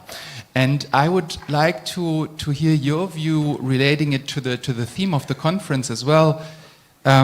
If we think about geopolitics and how geopolitics affect higher education in Africa, and that is the question that I wanted to pose. If we think about neoliberal geopolitics, you drew it quite nicely. It was a combination in the Gramscian sense of consensus and coercion. Consensus was through NGOization and funding higher education and sort of putting US hegemony onto other world regions. Coercion was bombing Iraq and Afghanistan and elsewhere.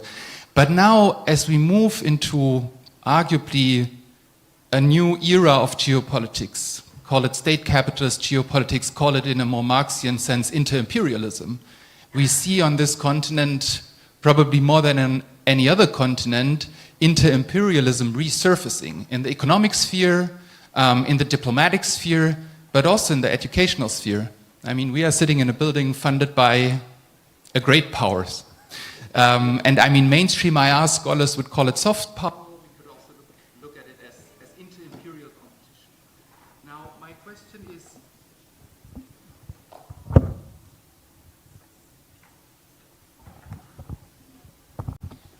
My question is, you know, like in the economic sphere, there have been colleagues from the continent who say Africans now have agency of choice.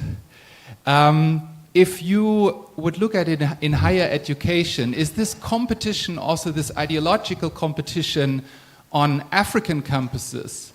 Does that actually bestow agency on Africans, on African higher education institutions, on African scholars? Or do you also see risks from, again, this inter-imperial competition in higher education? Paula, please.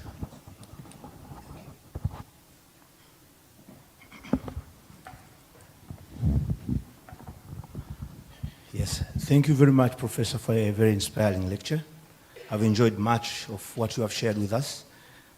I'm sorry I won't be asking you any questions, but I will be asking a question and maybe inspire my fellow, my colleague here to even look closer to what a university is and where it started in Africa.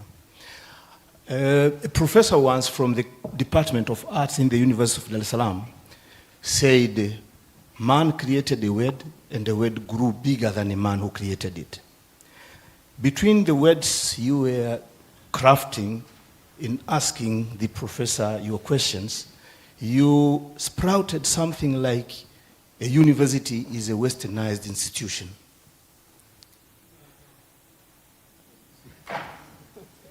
He said so. We have heard that. And the current dominant university structure in Africa is dominantly westernized. I didn't say the university originated in the West, but the some of them. But anyways, I was trying to complement what you were trying to say, and I wanted to inspire the young people within this university to dig deeper into understanding in the engagements they find themselves within. Universities started in Africa sometime between the 6th century to the 16th century. Of course, the oldest university we have originated in Africa is called the Al-Qawayin University, which started sometime around 539 AD. It is also known as the University of Fez. It is located in Morocco. The second university was founded in 970. It's called the University of Al-Azhar in Egypt. And the last was found between the 13th century and 16th century. It's called the Timbuktu University. Within these universities, the purpose was like mastering knowledge in mathematics, religion, and philosophy, scholarship. Topics there were law, astronomy, arts, and philosophy itself. So, universities belongs to us. And you can go to Walter Rodney's publication, How Europe Underdeveloped Africa, the version that was published in 1973 by the TPH. From page 262 to page, if I remember correctly, page 278. That's where they dig deeper on how students went to these universities and how a kid was qualified to enter the university. So we are still working or living in the institutions that are also belonging to us. Young people, I encourage you to read more and be very careful in words what we are speaking about ourselves. Thank you very much. Thank you. Professor Upo, please.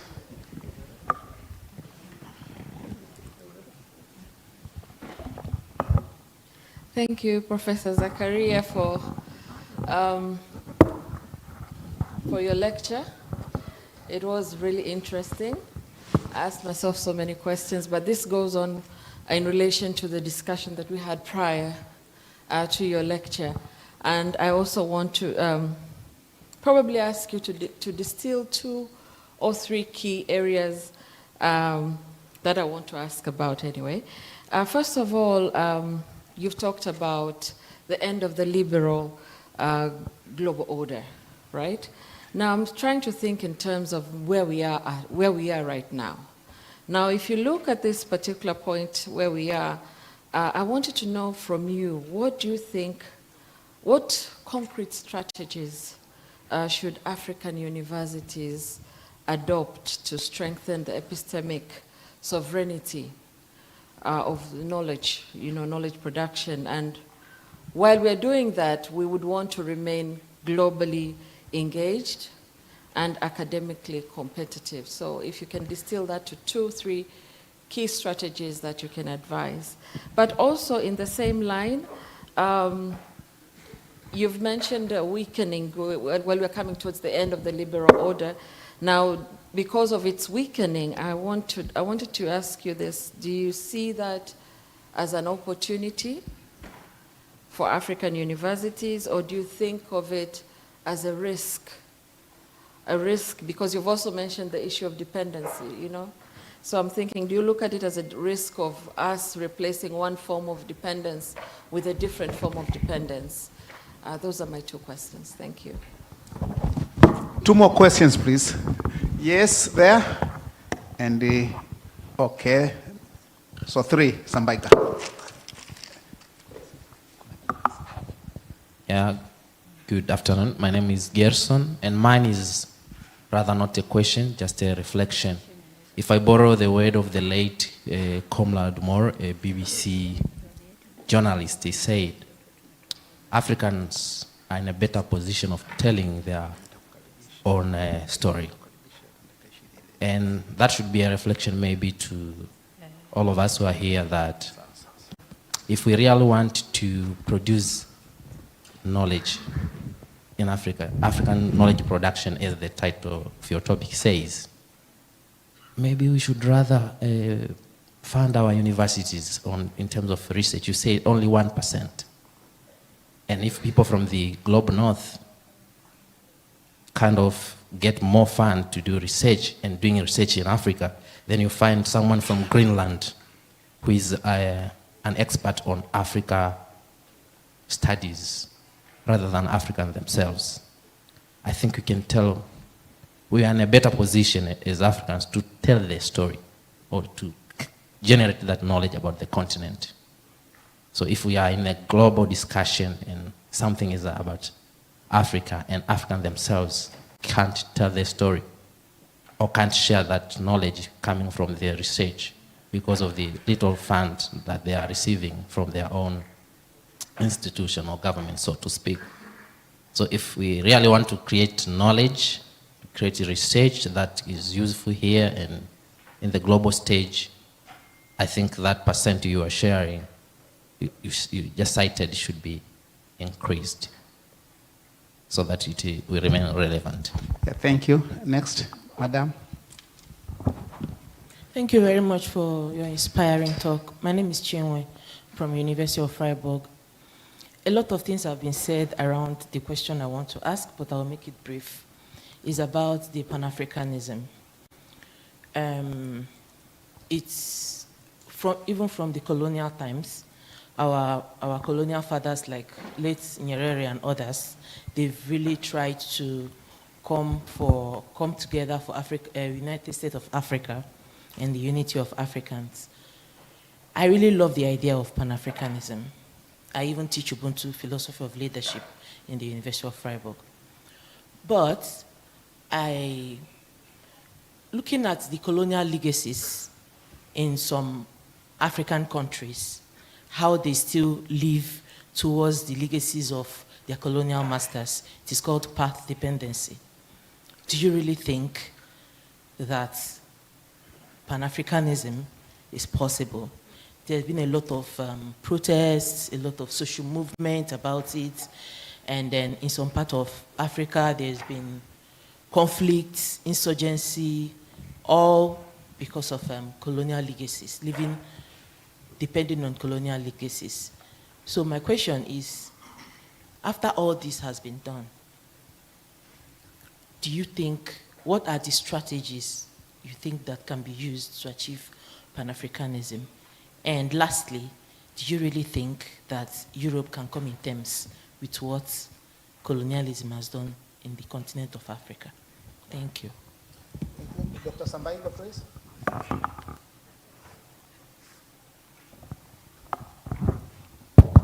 Thank you so much for a very great talk. Mine is a conceptual issue or question. You seem to be suggesting at the end of your lecture that we look inward within the global south for the solutions to the challenges we are facing. And of course, you arrived at that while also cautioning the risk of reproducing another hegemonic, epistemic hegemony, which is basically from the global south in this case. And as a student of sociology of knowledge, I think I would want you to help us reflect on the idea of the ecology of knowledges by De Santos, who provides that probably it's necessary to acknowledge the relevance of different forms of knowledges, whether Western or non-Western, in order to avoid replacing one hegemony, which is Western, with another hegemony, which is non-Western. Where do you see us moving along those lines? Thank you. Yeah, thank you. Professor Zakaria, please.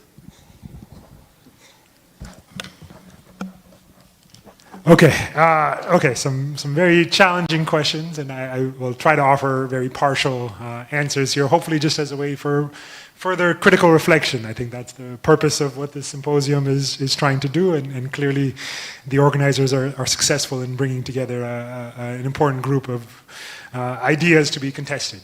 Okay, so let me start with Professor Shivji's comments about the Matare Social Justice Center and the Organic Intellectual Network. I fully agree that these are, attempts to develop a new form of politics. I think my interest in these movements, as we've referred to them, Gen Z movements across Africa, which have been unfolding now, since the 2010s. People often forget that the so-called Arab Spring took place mostly within Africa.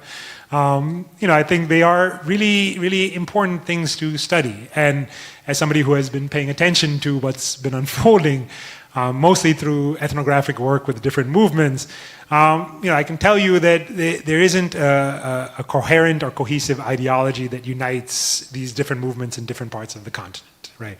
I think that's why we end up with a very generic terminology like Gen Z to characterize these movements, because they are quite different in terms of their organizational structure, in terms of their ideological approaches. Some of them are, what we might classify as anti-capitalist, right? Many others are not anti-capitalist at all. They want a share of the capitalist pie. They're more upset about the distribution of capitalism rather than trying to overthrow capitalism altogether.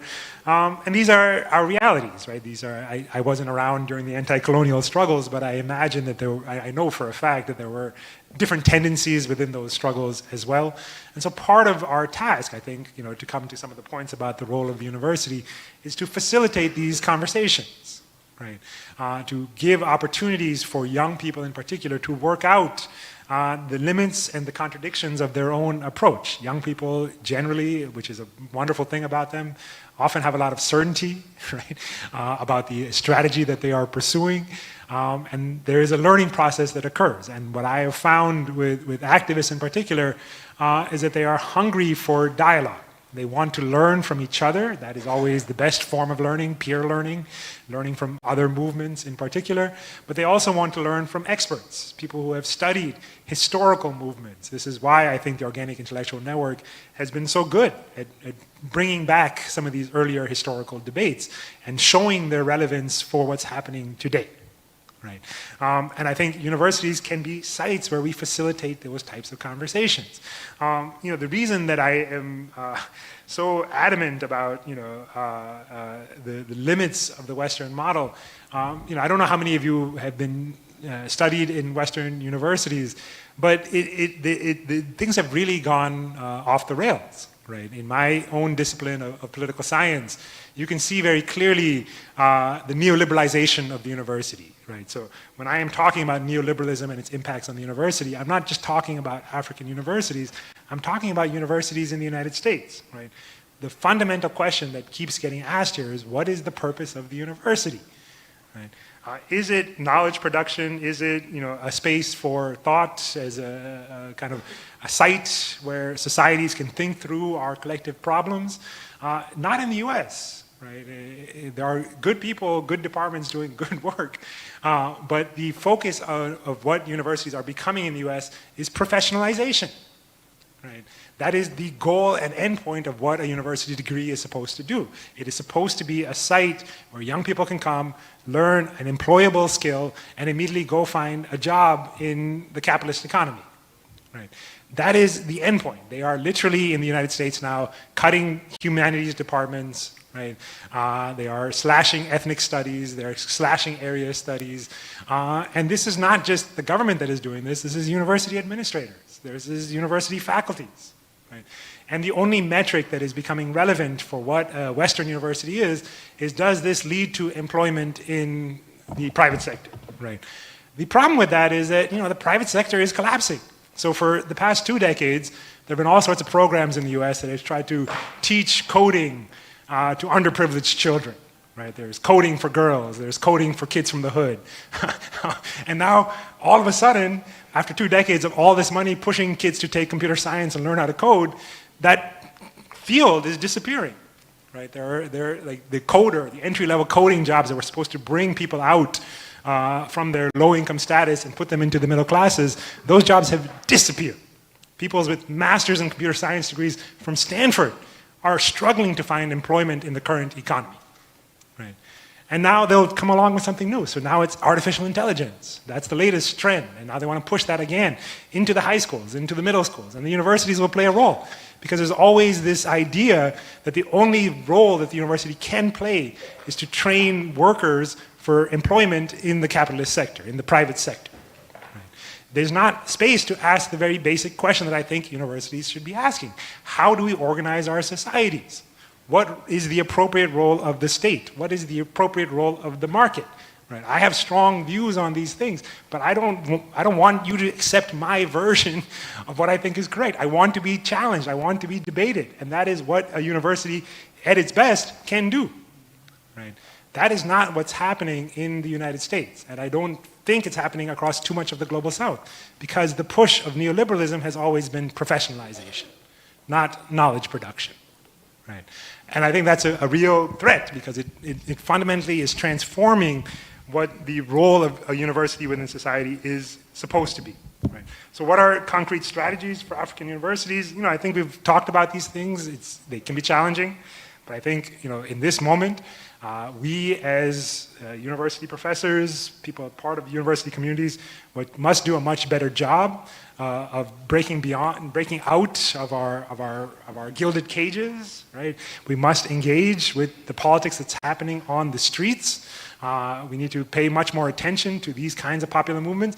Look, we may not always agree with these popular movements. We may think that they're naive, that they're misdirected, that they're, you know, destroying things when they should be doing something more constructive. Yeah, that's a common pattern that we observe when popular movements break out. But I think it misunderstands what our role is as universities. We are supposed to try to understand where these energies are coming from, right? Try to influence how we are thinking about these sorts of actions, because they represent something real. You cannot just wish them away. In the United States, currently, universities, the Democratic Party have been trying to wish away the issue of pro-Palestine protests. They have been arresting students, they've been firing faculty members, they've been preventing people from speaking at multiple universities in the United States, including Harvard, including Columbia. You cannot criticize Israel. You can say F the United States. You cannot say F Israel, right?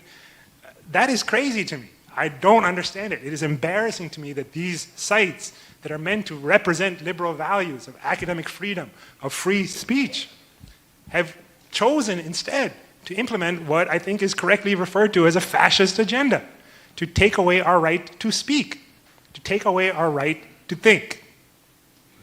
So I'm very, frustrated as somebody from a Western institution when I come to Africa, when I see how my colleagues in Western institutions engage with Africa, to assume that we are the ones who are going to come over here and teach you guys how to think, when we have failed so miserably in our own country to protect these values that we want to now spread across the global South, right? This is a collective challenge. I'm not trying to blame one side and romanticize the other, right? It's a collective challenge. We are together in this struggle. And I think we all have our own institutional positions, institutional relationships, and we must push these institutions to fulfill this role, right? Or we have lost the battle, not only in Tanzania, not only in the United States, but globally. And I think that's why I feel such an urgency. 3 more minutes, please. 3 more minutes, no problem. So that's one of the most important things. The other thing I would say is, bring back a culture of criticism, right? I think University of Dar es Salaam is unique historically. It's always had a robust culture of debate, of dialogue, of argument, right? I think that is the core function of what a university can be at its best. It certainly inspired my understanding of what universities are and what they should be, even as universities in my own country don't often live to that level. So I think that's something that I really want to see more of. I won't have time to answer the question on the ecology of knowledge. I think it's a very good question, and I invite you to let's talk about it later, because I think you're touching on some of the concerns that I have. But finally, on the question of, is Pan-Africanism possible, right? Because that keeps coming up, and I just want to end on this note, which is, I'm not a forecaster, right? I don't pretend to have insights into the future. That's not my job as a scholar. I don't pretend to have that ability. But I will point out that there is a way in which we always have a kind of presentist bias, right? We tend to assume that the systems that exist now are unchangeable, right? That they are permanent. So we live in a world of nation states, we live in a world of capitalism, and we assume that there's no way that they can be displaced, transformed, or overthrown, right? Somebody said, I can't remember who, maybe David Harvey, that it's easier to imagine the end of the world than it is to imagine the end of capitalism, right? That's a crazy thought to me. That keeps me up at night, that disturbs me. And I think that we as intellectuals, or wannabe intellectuals, who are trying to make sense of this world, need to push back against that type of thinking, right? Any system of domination seems permanent. But as we know from our own experiences in our own countries, that these things can come crashing down very rapidly. The question is, are we prepared to move when that opportunity arises? And I think that's why we are here today, to have these dialogues. Thank you. Thank you very much. And that marks the end of our session.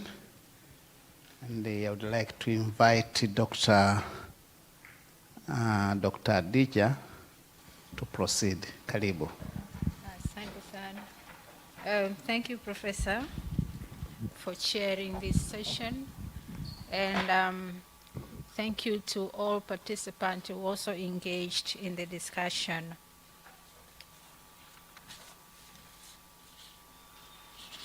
While the next item in our program is photo session, while the protocol team is arranging the sitting, I would like to take this opportunity to recognize, to acknowledge the presence of Honorable Fatuma Kange, a member of the East African Legislative Assembly and CEO GIS Tanzania.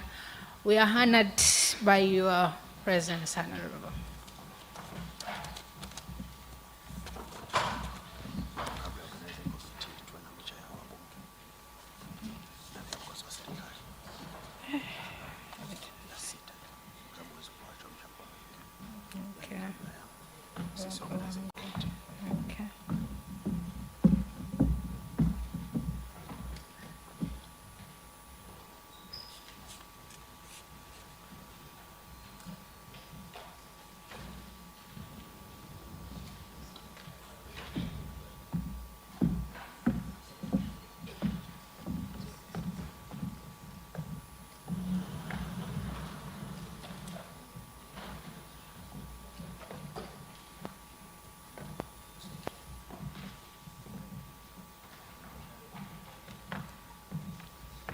While they are still arranging the setting, I want us to do something very Tanzanian. We are going to pasha and clap 321 times. Don't be shocked. I will teach you how to clap 321 times. 321 times is 3, 2, and 1. So 3 is, 2 is, then 1, that is 321 times. So we are going to pasha. When I say pasha, you pasha, then clap. We are clapping 321 times. Tuko pamoja? So pasha, pasha, pasha, pasha, clap. Thank you very much. Now we are going for group session. And I would like to welcome Professor Benedetta Kilian and Professor Rose Upo to join on the stage. So we'll have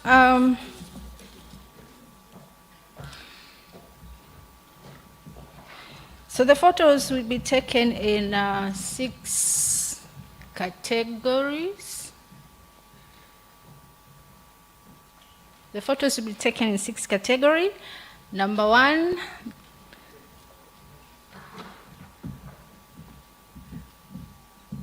I hope the photographers are ready. You ready? So the first photo is the Vice Chancellor, Deputy Vice Chancellors, Mwalimu Nyerere Chair, and our distinguished lecturer.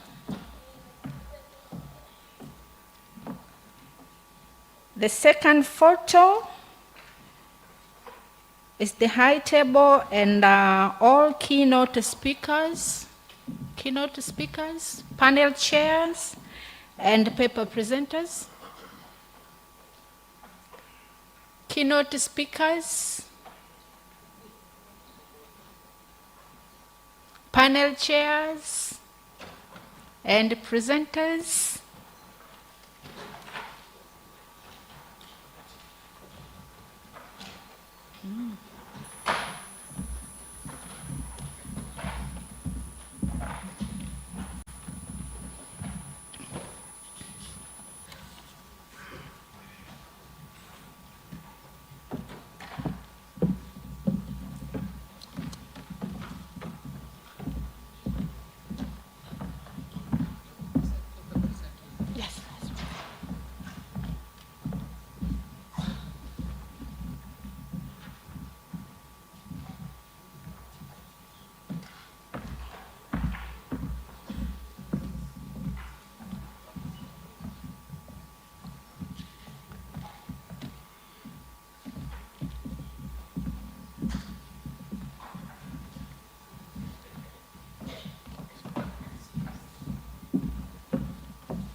Photographers, ready?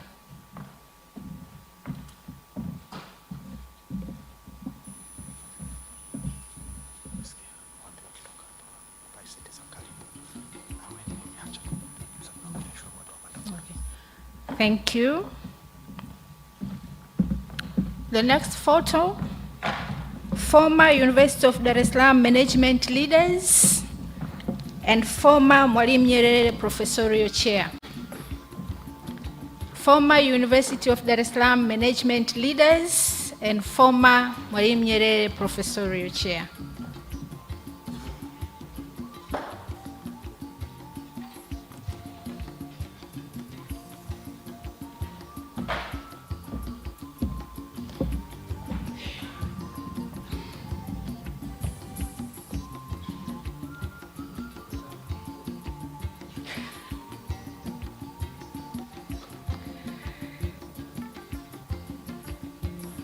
Photographer ready?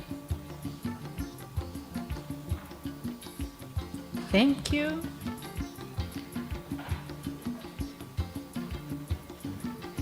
The next photo, our sponsors. Sponsors.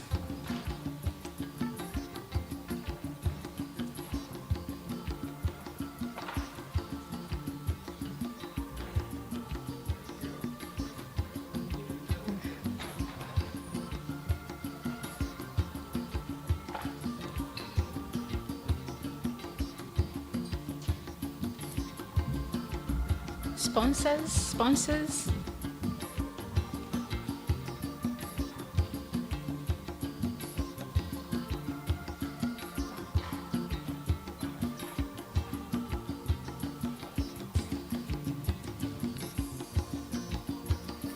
Thank you.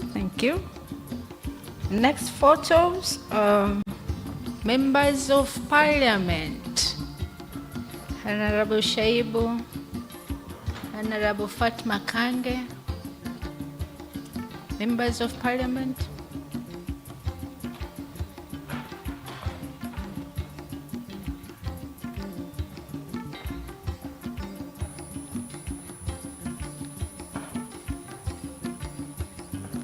Tumsubiri na Mheshimiwa Fatma Kange.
Congratulations. Thanks very much.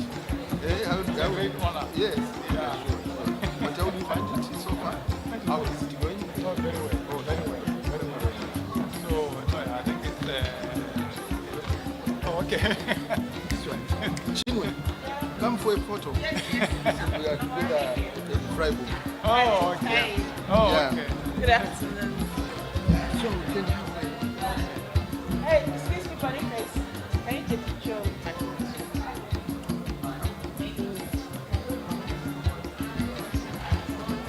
Should I join? Yes, first of all, Professor. Wait. Yeah, check it.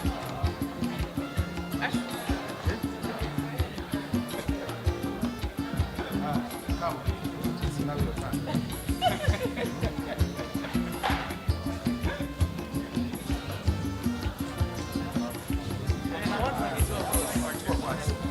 I'll send it to Aki. I'm so proud of you. Get the mic. Wow. It's a very huge. Pata ngana mshike mmoja. Wapi? Hapa.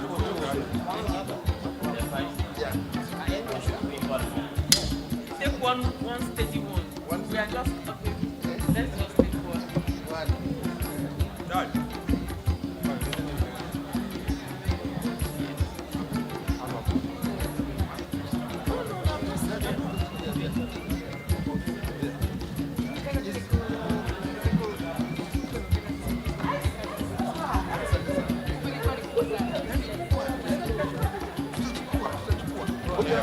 Nataka niongee na nyie. Sawa. Ngoja sasa nipigie siasa. Hivi.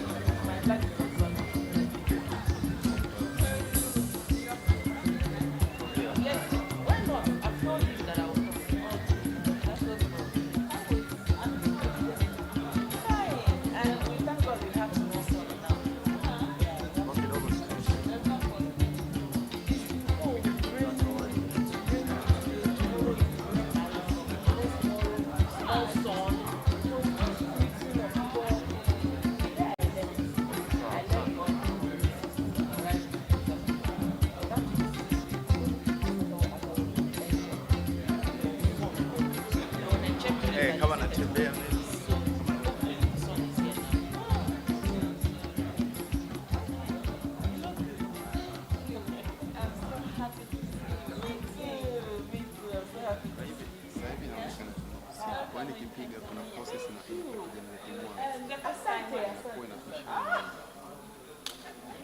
You see, I'm learning already. Sana, I know. Baadaye.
Nani mnamsubiri?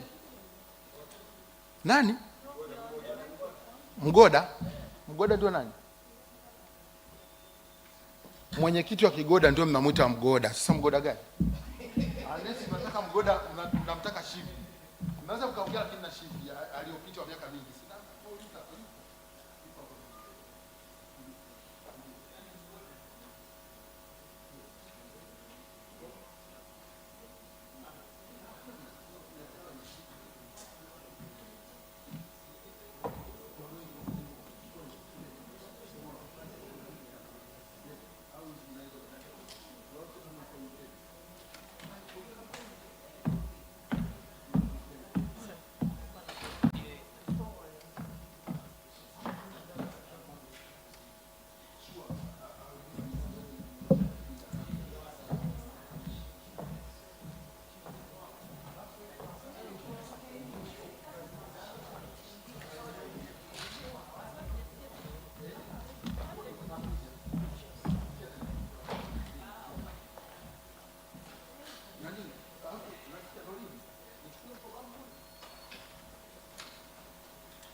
sio mpaka wazungu wote walioongea.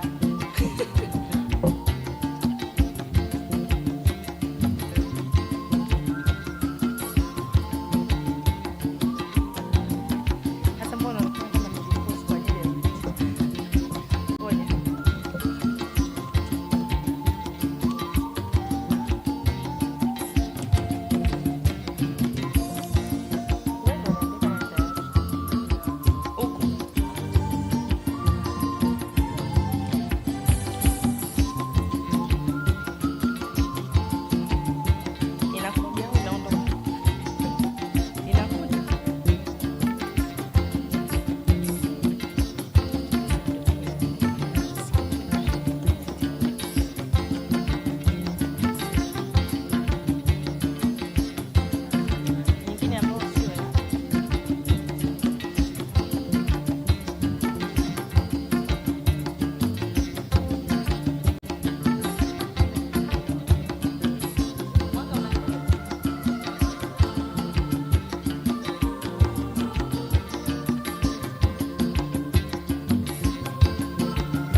the exit.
Beautiful island of Africa.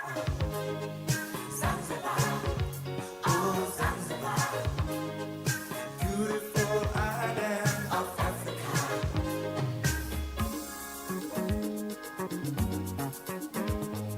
Everybody's getting ready.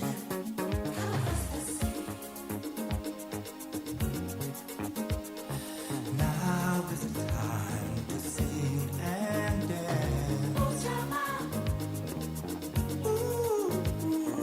Open your heart to let your spirit free. You can hear the marimba band playing sweet, sweet melodies.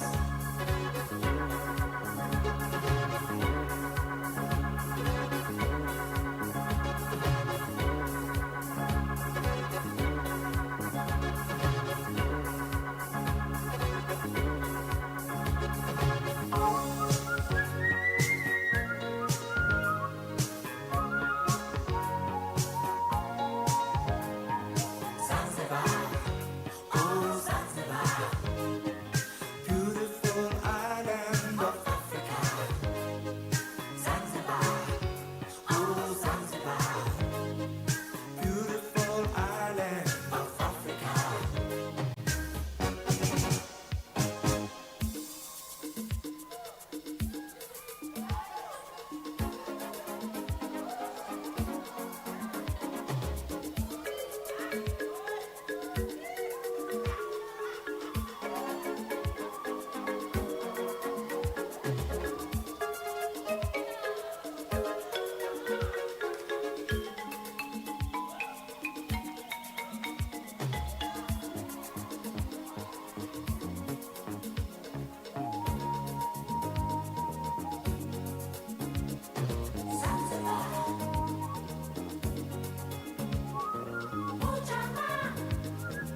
Sihitaji PowerPoint yangu. Yes. Okay.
Where did he go? Alikwenda wapi?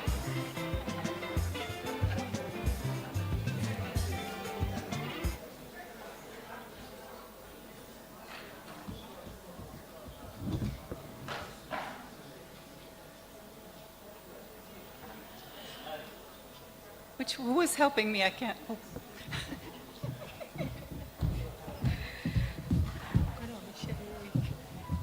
It's on. The thing is on. I put it here, but I don't know how. I don't know the Dell. So how do I get it?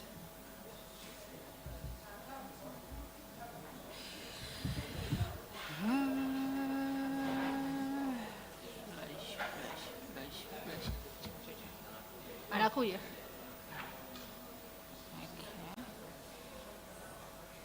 We just call the partner, or we have someone fix it.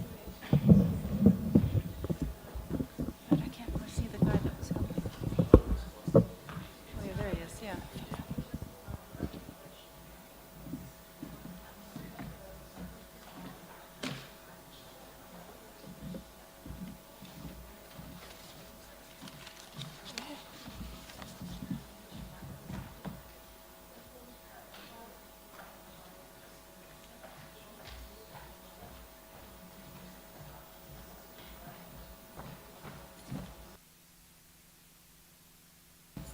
Nimeshaweka.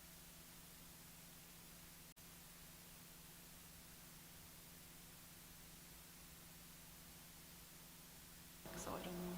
All right.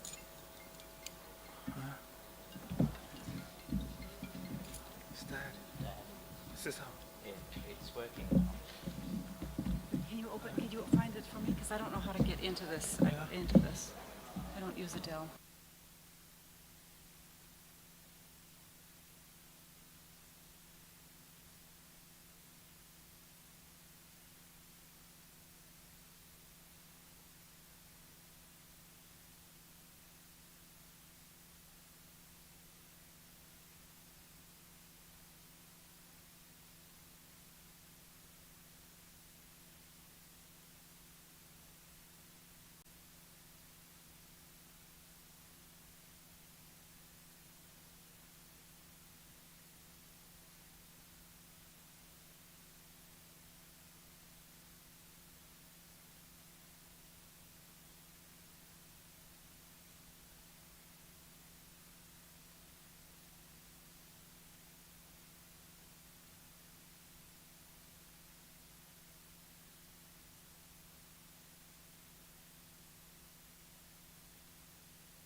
Welcome back to our afternoon session.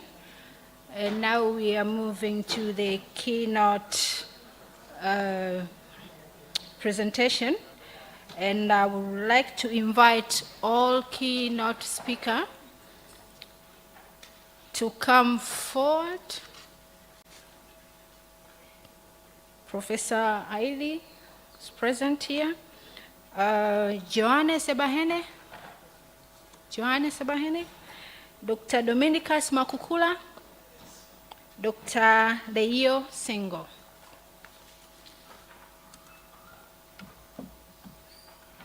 And the chair, of course, Professor Severin Lugumaba.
Hello?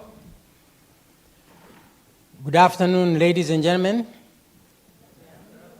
My name is Severin Rugumamu with the Institute of Development Studies at the University of Dar es Salaam, chairing the afternoon session.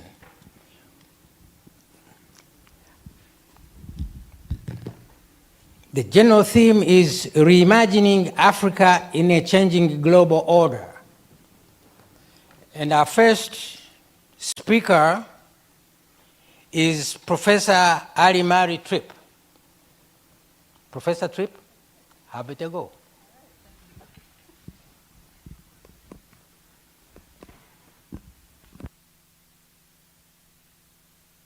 Thank you very much for coming, and I would like to thank Professor Makolilo in particular and the conference organizers for inviting me to speak.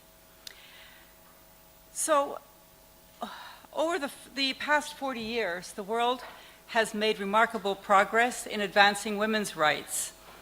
But the international system that helped make many of these gains possible is now undergoing profound changes. Multilateral institutions are weakening. Global politics is becoming more transactional. Authoritarian governments are gaining influence, and foreign aid regimes are declining. So I want to ask a simple but very important question. What happens to women's rights when the global order that helped support them begins to unravel? For much of the post-World War II period, global politics operated within what we call a rules-based international order.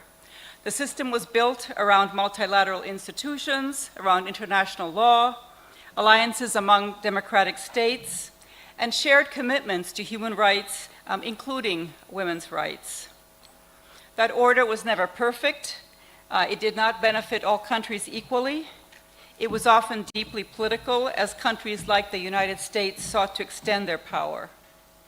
But it did create institutions, norms, and funding structures that women's movements around the world were able to use to advance their agendas. International conferences, UN frameworks, foreign aid programs, and transnational advocacy networks all played important roles. But before we talk about the current moment, it's important to remember just how much progress has been made. Beginning in the 1980s and 1990s in particular, international institutions became major engines for advancing women's rights. In 1979, the Convention on the Elimination of Discrimination Against Women was a landmark international treaty. It was passed, and governments around the world committed to improving women's status and eliminate discrimination against women in areas like education, employment, healthcare, and family life. Also, one of the most important developments came in the year 2000 with the adoption of the UN Security Council Resolution 1325 on women, peace, and security. And this is a treaty that African countries like Namibia helped initiate. The resolution was revolutionary because it recognized that women's activists have long, it's something that women activists have long argued, that women aren't simply victims of conflict, but they're also essential actors in peace building, even often very much in invisible ways, but nevertheless they've played a role in grassroots peace building. And the call was for their inclusion in all peace building activities at all levels, not just at the grassroots, but also at the international and national level. Also, there were major UN conferences on women, beginning with the Mexico City Conference in 1975. And these conferences provided key milestones for advancing women's rights. The Beijing Conference in 1995, in particular, created a global framework for advancing gender equality, especially when it came to women's political representation. International donors and multilateral organizations invested significant resources into these efforts. And in many countries, domestic activists were able to leverage these international frameworks to push for national reforms. Here in Tanzania, you had Honorable Gertrude Mongella. I just saw her last week. She was the Secretary General of this major, the fourth UN, United Nations Conference on Women in 1995. And this conference, I mean, she played a very key role, along with many other African leaders in pushing for the girl child agenda, but also for women's political representation. But what we've seen over the last 40 years is gender gaps in education, for example, have been closing. Maternal mortality has declined in many regions. Women's political representation has increased.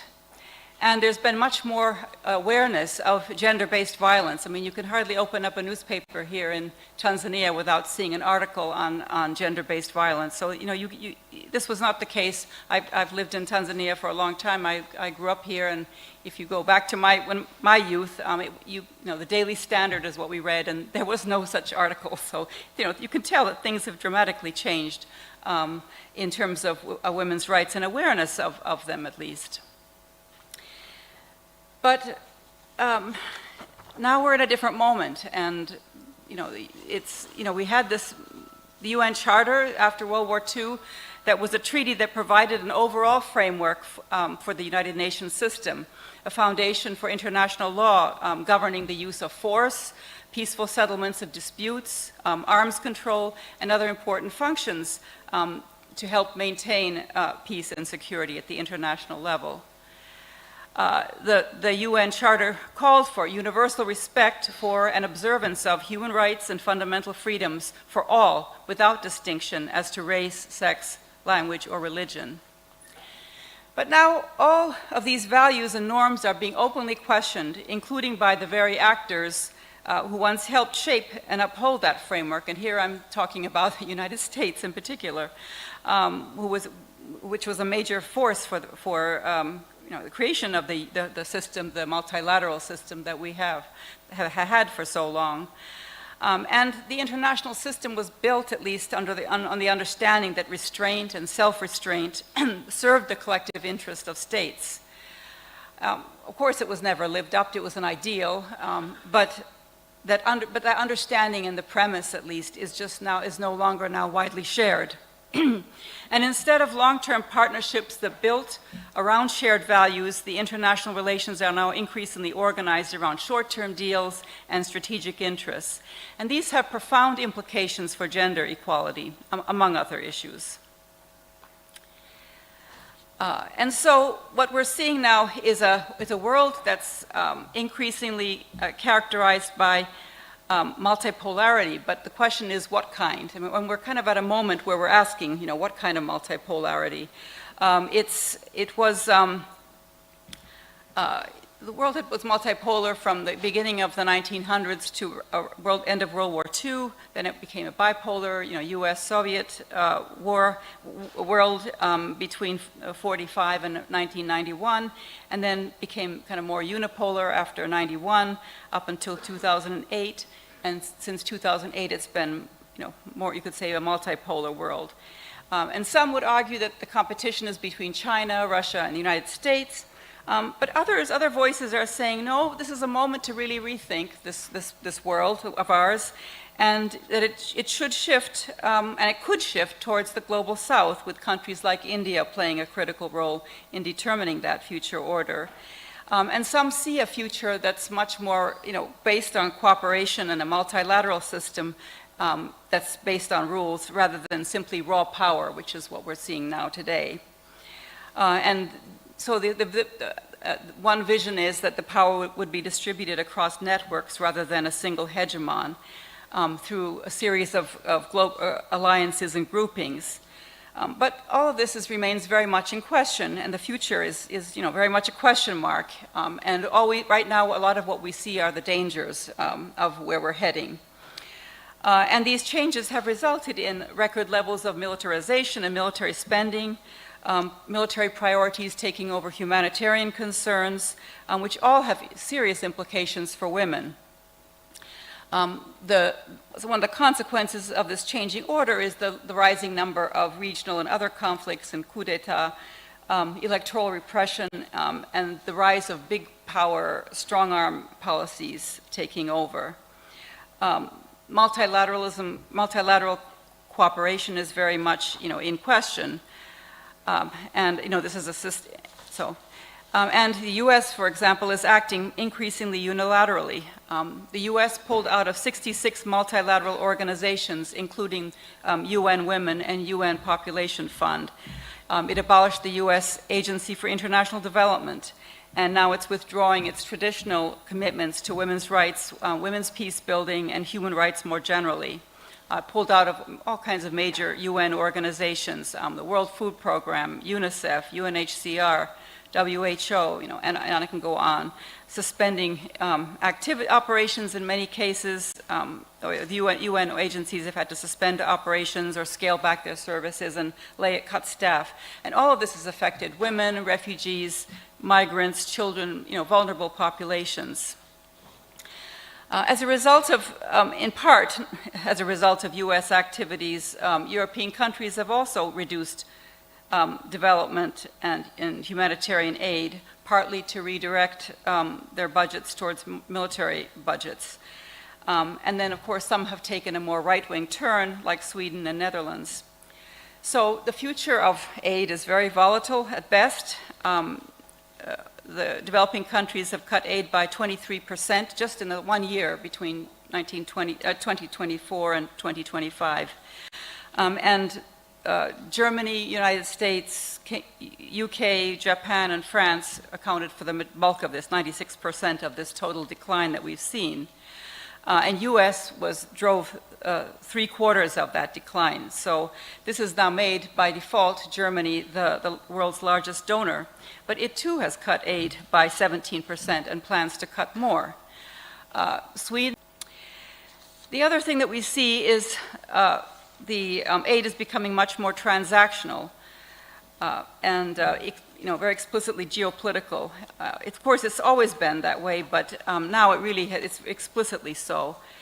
And United States in particular has, of course, it's always had a political dimension to its aid, and it never was just pure humanitarianism. But this transactional nature is extremely explicit now. Some countries like Zimbabwe and Zambia have pushed back against agreements due to their concerns about sovereignty and external oversight.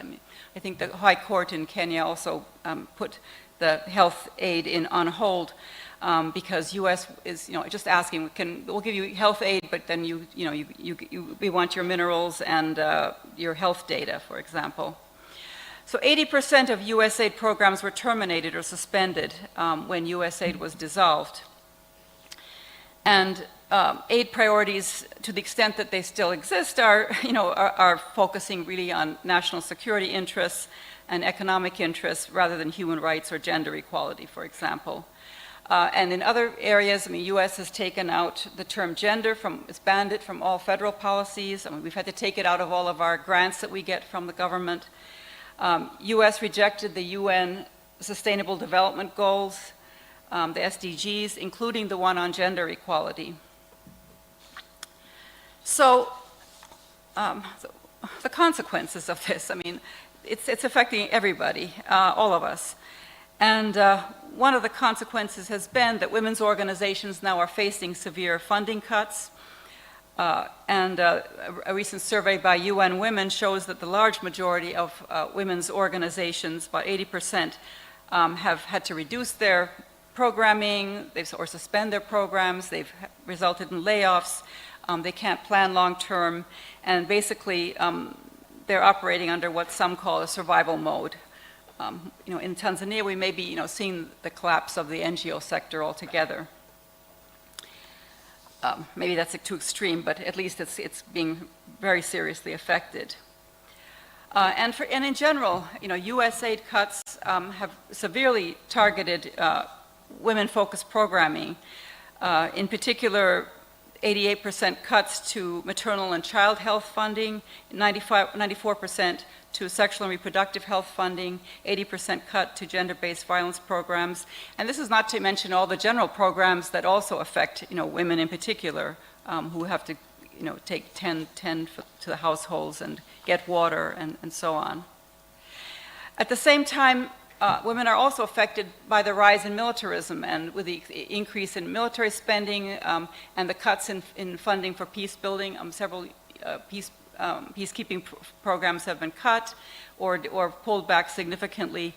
And there's then been documented massive increases in conflict-related sexual violence, including the rape of women and girls, which is related to the fact that there's less attention being given to these cutbacks.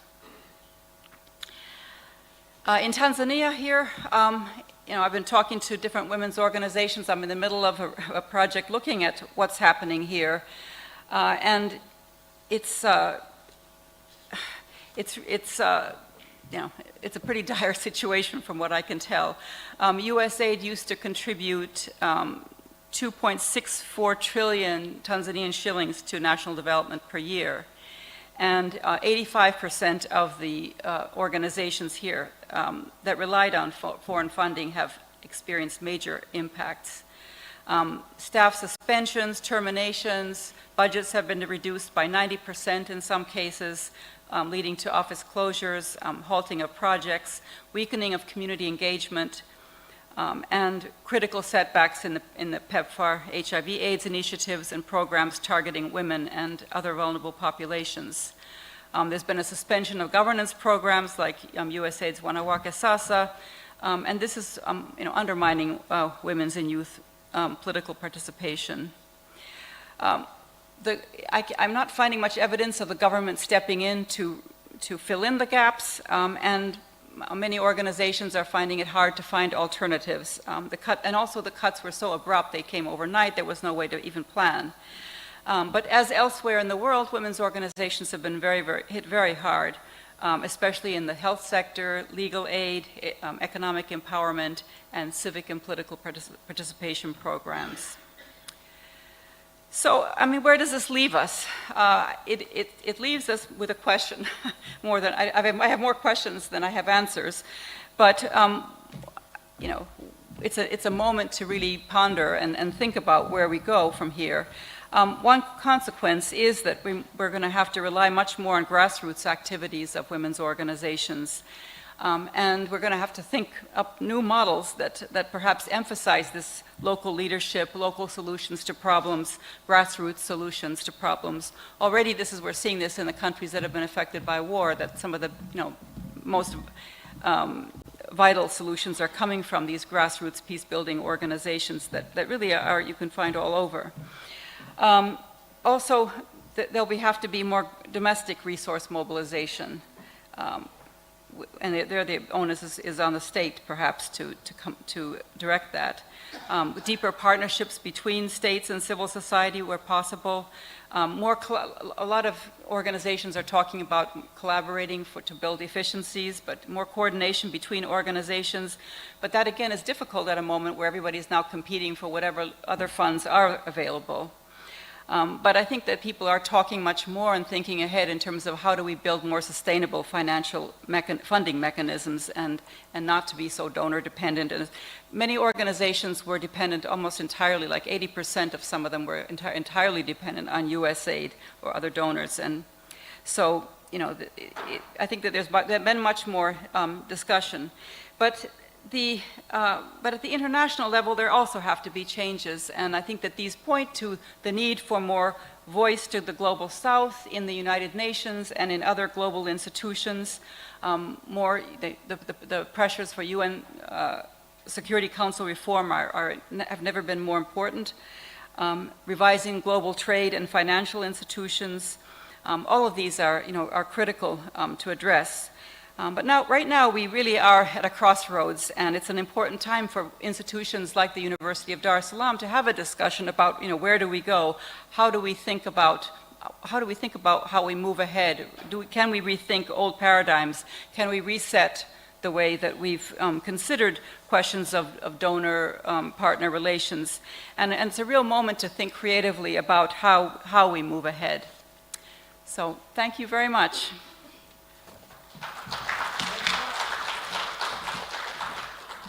More applause, please. Thanks very much. Our second panelist is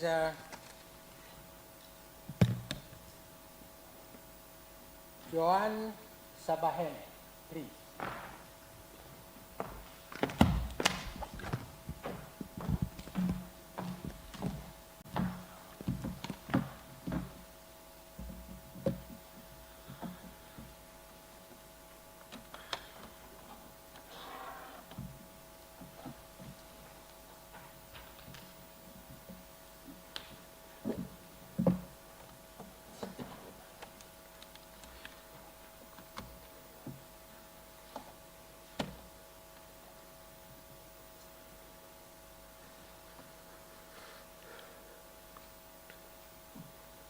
Good afternoon, ladies and gentlemen. My name is Joan Alfred Sebahene. I am an MA candidate from the University of Göttingen, Germany, and it's a pleasure to be here. It's my first time. It's sad that I've never attended one of these because during the morning session I was on the edge of my seat just listening and noting down. So it's sad that I've never attended one, but it's also a privilege that I get to attend my first and also be a speaker. So yeah, thank you very much for the invitation. My topic or presentation today is titled, At What Cost? Rethinking Development and Reimagining Africa's Futures. So for much of the 20th century, development in Africa was framed as a process of catching up. Progress was measured through economic growth, industrialization, and institutional reform, modeled largely on external examples, and these frameworks were often presented as neutral or universal, yet their application across the continent produced uneven results. Persistent inequality and deep social dislocation.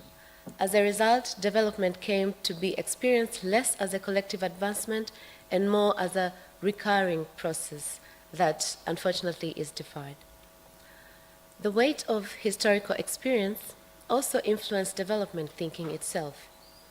In many African contexts, the post-independence project of nation building and economic growth became framed in relation to the external benchmarks,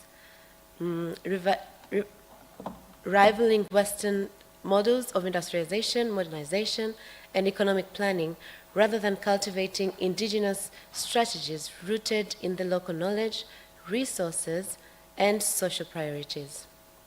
Development was therefore often imagined as a process of catching up and measuring success by the ability to replicate or surpass external examples, rather than a process of self-determined social transformation. This orientation has contributed to persistent tensions between externally imposed paradigms and locally meaningful approaches to the social, economic, and political advancement.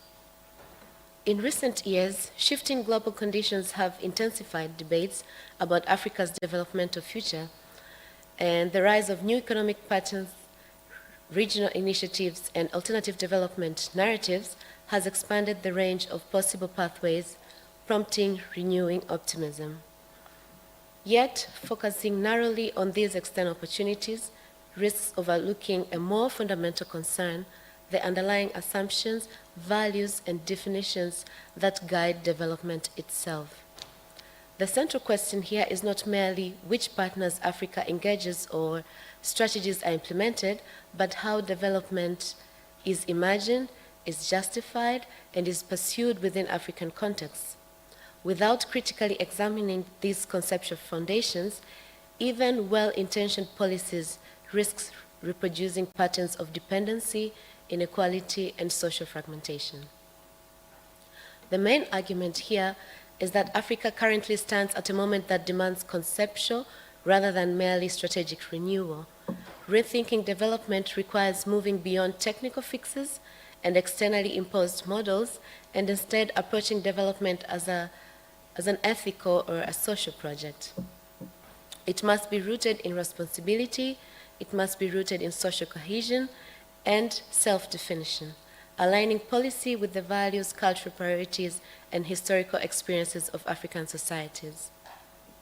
Such a perspective recognizes that development is not purely economic, but it's a multidimensional endeavor encompassing social justice, communal well-being, and the cultivation of agency.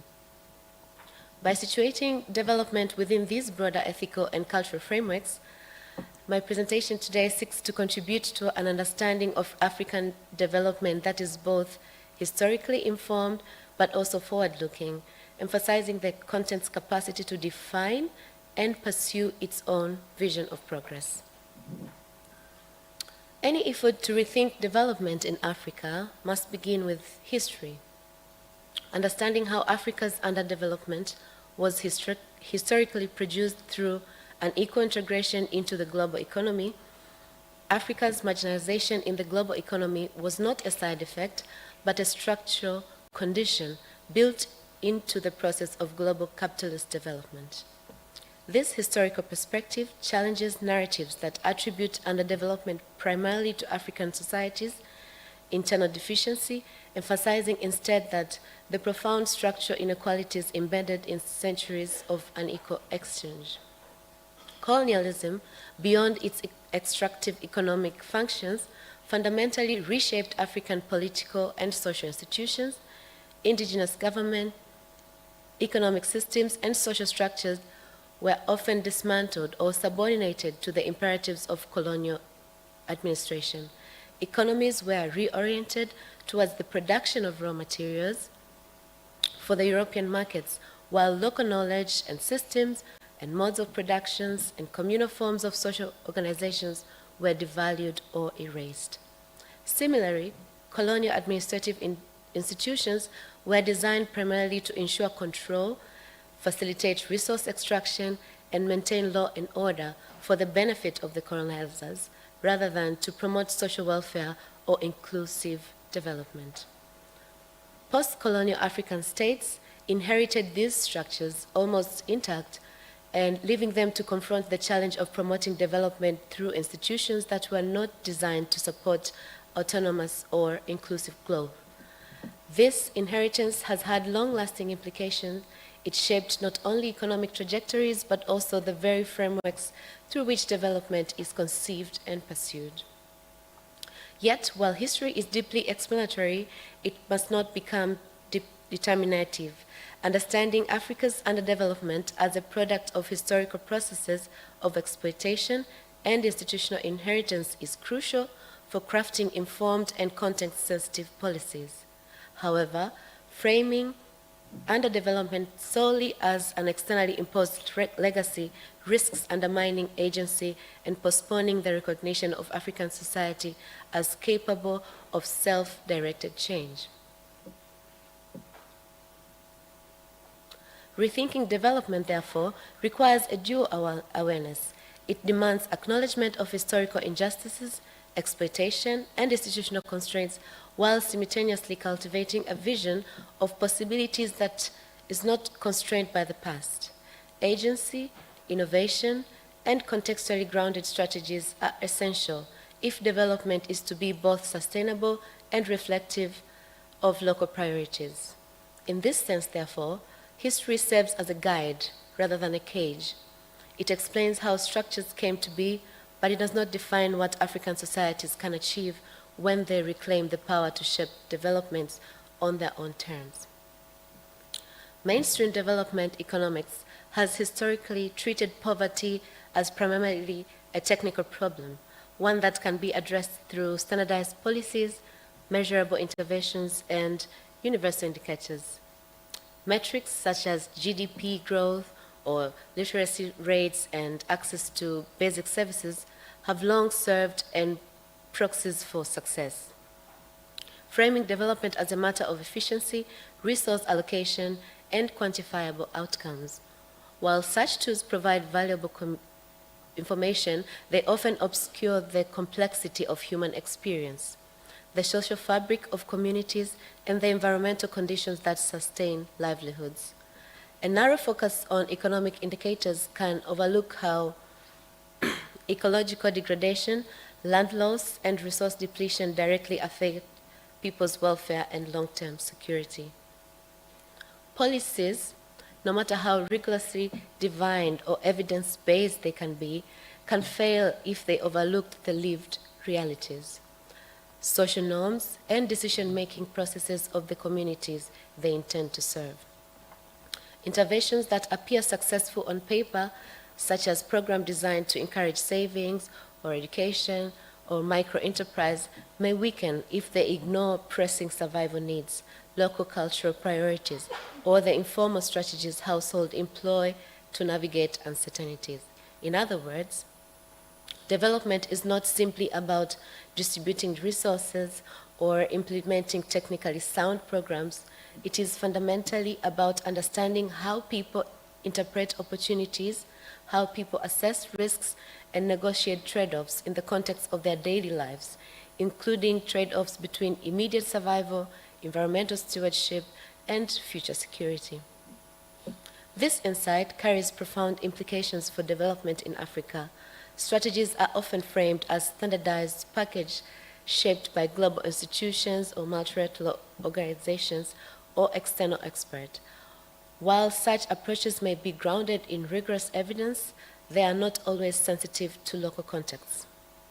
History, social values, or ecological realities, programs designed without careful consideration of these factors risks producing unintended consequences. They may reinforce dependency, but also undermine the local agency and degrade environments that communities rely on, or generate outcomes that contradict community priorities and well-being. Development and conservation initiatives, when insufficiently grounded in community realities, can disrupt livelihoods, weaken cultural continuity, and create tension between environmental protection and human welfare. Development driven primarily by large-scale economic or conservation interests can undermine both human dignity and ecological balance when it marginalizes those most directly affected. Similarly, initiatives that promote individual entrepreneurship without considering communal support structures may weaken social cohesion, while policies encouraging long-term investment in education may be inaccessible to households facing immediate food security. A critical reflection must also acknowledge that technocratic approaches are not inherently misguided. Standardized indicators and statistical models and economic metrics have contributed to improvements in health, education, and infrastructure across many regions. Quantitative tools allow government and institutions to track process and allocate resources and evaluate policies. Measurement can play a vital role in identifying deprivation and expanding human capabilities. The challenge, therefore, is not the existence of technical tools, but their dominance over social and ethical considerations. When technocratic logic becomes the sole framework for decision-making, it risks narrowing development to what is measurable rather than what is meaningful. A balanced approach recognizes the value of data while situating it within cultural, ethical, and relational contexts. In this sense, the critique advanced in this presentation is not a rejection of the technical expertise, but a call for its integration with locally grounded knowledge and moral responsibility. Moving beyond technocratic development, therefore, requires a shift from a purely instrumental view of poverty alleviation to one that emphasizes context, agency, social understanding, and ecological sustainability. It requires policymakers, development practitioners, and researchers to engage deeply with local realities, recognizing what counts as success and what social defined and culturally situated, and environmentally grounded. Development becomes less about imposing prepackaged solutions and more about co-creating strategies with communities that align with their lived experiences, aspirations, social frameworks, and environmental needs. Such an approach does not reject technical expertise, rather it situates it within a broader ethical and human-centered framework, bridging the gap between evidence and relevance, efficiency and justice, intervention and empowerment. Development models are never culturally neutral. They often embed implicit assumptions about what constitutes progress or prosperity and success.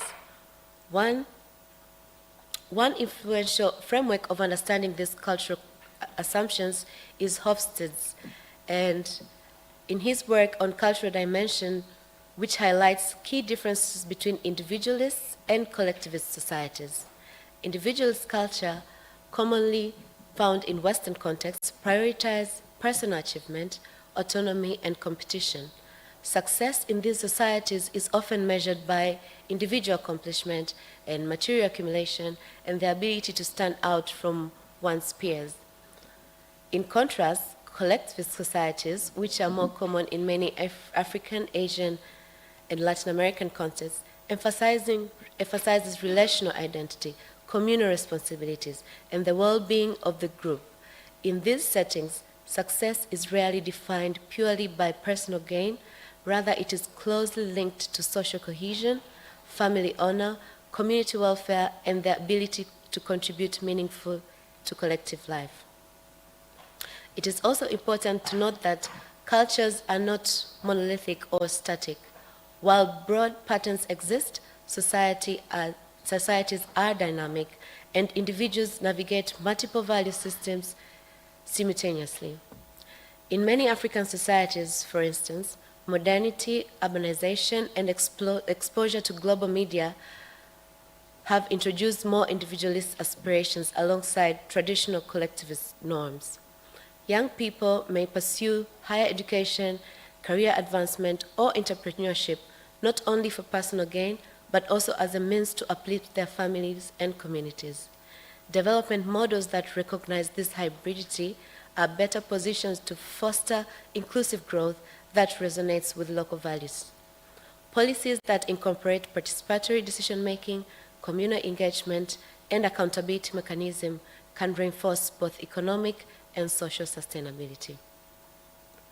Development initiatives that fail to consider these definitions risks promoting growth that is superficial, unsustainable, or socially divisive. Therefore, aligning policy design with cultural values is not merely a matter of cultural sensitivity, it is a strategic necessity for achieving enduring, equitable, and sustainable development outcomes. By integrating cultural awareness into development practice, policymakers can ensure that programs enhance both individual opportunities and communal well-being, ultimately creating societies where success is shared, meaningful, and resilient. Rethinking development requires more than structural critique. It necessitates a serious engagement with the question of responsibility. While historical and structural explanations such as the colonial legacies and global economic inequalities and extractive institutions are essential for understanding Africa's development challenges, they cannot absolve contemporary actors of their obligations. Development failures cannot be indefinitely attributed to external forces without denying the capacity for African agency, African leadership, and ethical decision-making. Recognizing this does not diminish the role of historical and global factors, but it emphasizes that transformative change requires conscious choices, professional integrity, and civic commitment. Reimagining development also carries practical implications for policy design. Participatory planning processes, for instance, allow communities to articulate their own priorities rather than simply receiving externally designed programs. Local consultations can reveal social dynamics, environmental knowledge, and cultural considerations that standardized models might overlook. Policies that incorporate community voices tend to build greater trust and long-term sustainability. Additionally, evaluation frameworks could expand beyond economic outputs to include social cohesion and environmental resilience and perceived well-being. Such multidimensional assessments better capture the reality development seeks to improve. While participatory approaches require time and negotiation, they often produce a more context-sensitive and legitimate outcomes. In this sense, rethinking development is not only philosophical, but also practical. It also changes how decisions are made, whose knowledge counts, and how success is defined. African political thought offers valuable frameworks for understanding development as both a social and ethical endeavor. The concept of ujamaa associated with Julius Nyerere's visions for Tanzania provides an instructive example. Within this tradition, development was never conceived as merely economic growth or technological modernization. It was inseparable from moral responsibility social solidarity, and self-reliance. Nyerere's emphasis on communal values and human dignity reflected the belief that progress must serve people rather than abstract metrics. While historical applications of Jamaa faced significant constraints, including resource limitations and global economic pressures and political challenges, the underlying principle remains deeply relevant. Development must prioritize human well-being, ethical government, and collective empowerment. Development always involves choices. Something will be lost and gained when development occurs. When we engage in development, we should at least go in with our eyes open, aware of who will win and who will lose, what costs will be paid and by whom, and for what benefits and for whom. Responsibility in this sense operates on multiple levels. It is political in the sense that leaders are accountable for the design and implementation of policies that affect the lives of millions. It is professional, as planners, economists, educators, and civil servants are tasked with managing resources, crafting institutions, and defining benchmarks of success that reflect social priorities rather than narrow technical criteria. And it is personal insofar as citizens, scholars, and civil society actors contribute to shaping a culture of accountability, ethical engagement, and active participation in social life. Development, therefore, is not a passive inheritance, nor a predetermined path, but is a project that must be consciously cultivated through agency, responsibility, and collective effort. Emphasizing responsibility and agency also challenges externally imposed notions of development as a linear trajectory toward a predetermined ideal. African societies are not merely recipients of policy or aid. They are active agents capable of defining their own values, priorities, and visions of progress. Ethical leadership, community engagement, and culturally informed strategies are central to realizing this potential. By framing development as a moral and social responsibility, the discourse shifts from a narrow focus on growth or metrics to a broader conception of human flourishing, social cohesion, and sustainable self-determination. In this sense, development becomes both a duty and an opportunity, a conscious practice of shaping society in ways that are accountable, inclusive, and oriented toward collective well-being. Africa development challenges is ultimately not one of alignment or technical adjustment, but one of vision. Historical injustices, structural inequalities, and colonial legacies have shaped the continent's present conditions, yet they do not dictate the limits of its future. Understanding the past is essential, but it must serve as a guide rather than a constraint.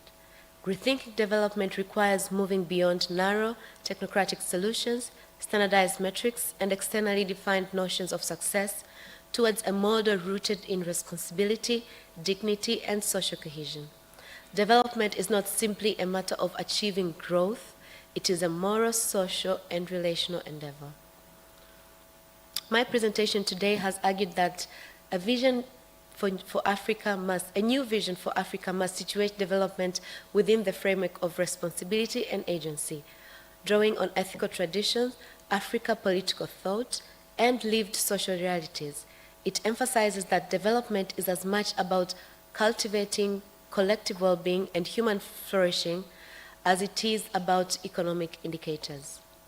Policies and strategies gain meaning only when they are accountable, locally grounded, and oriented toward empowering people to shape their own futures. Leadership, professional ethics, and civic engagement are not optional complements to development. They are central to its success. It is also important to note that my presentation today is primarily conceptual and interpretative, and therefore has limitation. It does not provide empirical field data or a quantitative measurement of development outcomes. Instead, it engages critically with existing literature and philosophical perspectives. Conceptual analysis remain valuable in development studies because they shape how problems are framed and how solutions are imagined. Nevertheless, future research could build on these reflections through case studies, interviews, or comparative policy analysis. Global shifts, new partnerships, and emerging opportunities may create favorable conditions, but the substance of transformation must originate from within. African societies must define what progress means for themselves, acknowledging that every choice carries social, cultural, and ethical costs. The critical question of at what cost must remain central to all development thinking and practice. Development in this sense is not an abstract or technical exercise. It is a conscious, collective project of shaping societies according to shared values, ethical commitments, and visions of human dignity. Ultimately, the task is not merely to select among models, emulate external trajectories, or reject modernization. It is so to redefine what development is for, whose life it serves, and whose values it enacts, but also whose future it shapes. Only by centering responsibility, agency, and ethical imagination can Africa achieve progress that is meaningful, sustainable, and genuinely transformative. In doing so, development becomes not just a goal, but a practice of freedom, a commitment to social flourishing, and a testament to the continent's capacity to chart its own destiny. Thank you very much for listening. Thanks so much. Thanks so much. Thank you so much. Next is Dominicus Makukula. 20 minutes. Thank you.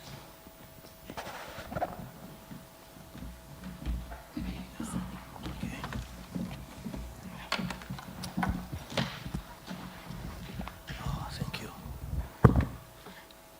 Thank you, madam. Hapana, hiyo nafikiria ni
Need some help? Yeah, I can't find this PC here. Please. Yeah.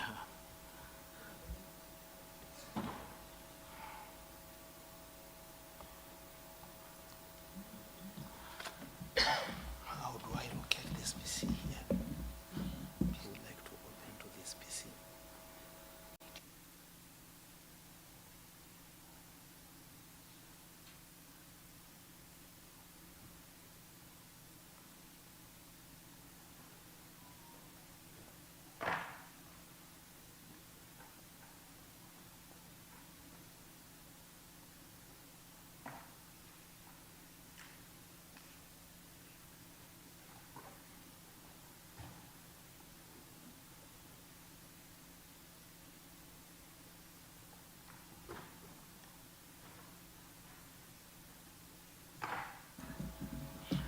Hello, good afternoon. And sorry for the little delay. Yeah, my name is Dominicus Makukula. I'm working in art history and cultural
scholar who was assigned to go around African colonies under the British colonizers back then, just to look at the education systems that the British intended to improve so that they can colonize them.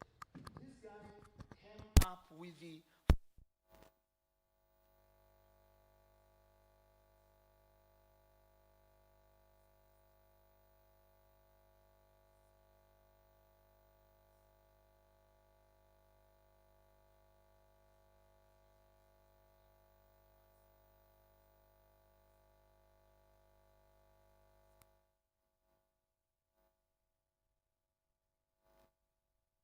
for the Africans too.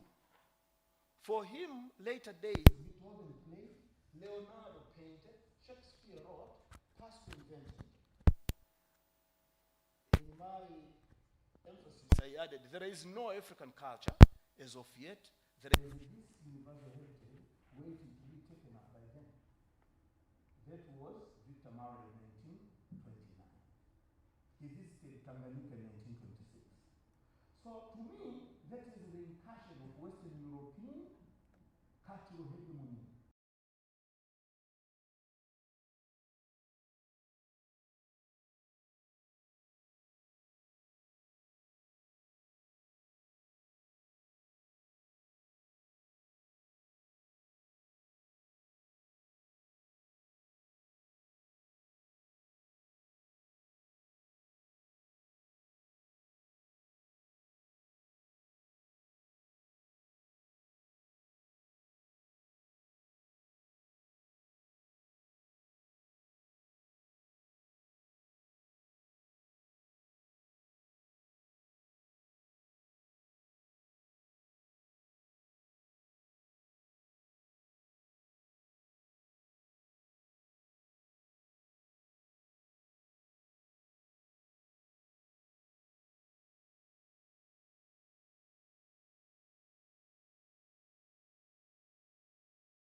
And he thinking that we can mobilize the continent's private sector and entrepreneurs, and they can lead, they can take the driver's seats in driving African social, the first generation of Pan-Africanists did.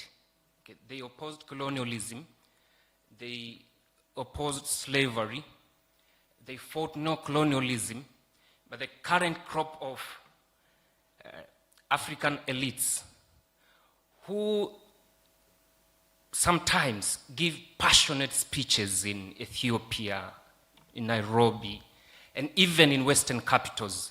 Okay? They are passionate about Pan-Africanism, and they even challenge global capitalism and even liberal democracy. But in practice, they are promoting capitalism. They don't see any way out. There is no alternative to neoliberalism. They often act as agents of foreign interests and custodians of inequality. They embrace the system that historically militated crimes against the African humanity.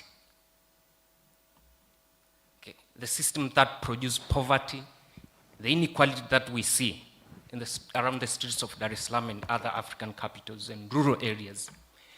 The system that has produced environmental destruction is embraced as a system to provide emancipation of the African people. Frantz Fanon warned about 60 years ago that the post-colonial elites might inherit colonial institutions without transforming them, turning independence into mere symbolism. And I'm afraid that what the diagnosis that Frantz Fanon provided then is even more relevant today. And his quote merits a direct quotation, and I read: "The unpreparedness of the elite, the lack of practical ties between them and the masses, their apathy, and yes, their cowardice at the crucial moment in the struggle are the cause of tragic trials and tribulations. They cannot escape the burden of blame that the problems that face the African masses are in a big proportion caused by the kind of leadership which in Fanon's eyes are unprepared. They were unprepared and still unprepared to provide solutions. Okay, they talk about African solutions to African problems, but we don't see the solutions.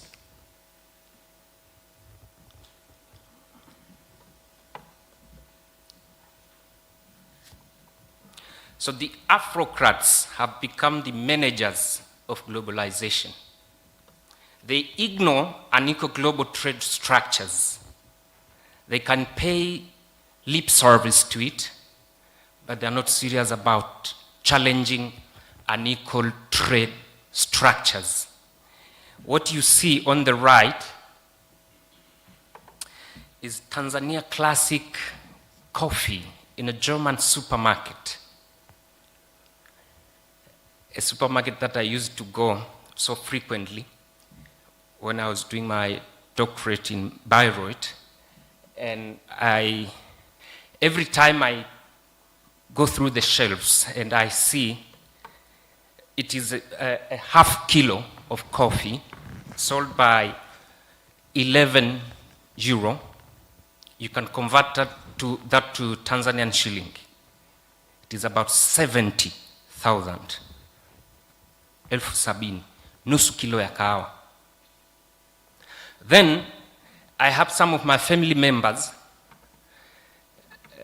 who are coffee farmers in Rungwe.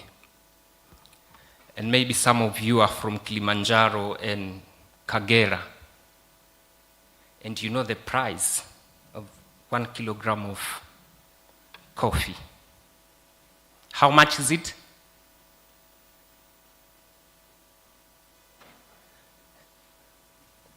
$12,000, most likely. That is hardly 4 euros. And you can do the math. This is just one example, which is quite troubling to me. You can apply this to many other sectors. Okay? If it is tea, minerals, how we market, how much we sell our gold and Tanzanite. And with the internet, you can check prices elsewhere.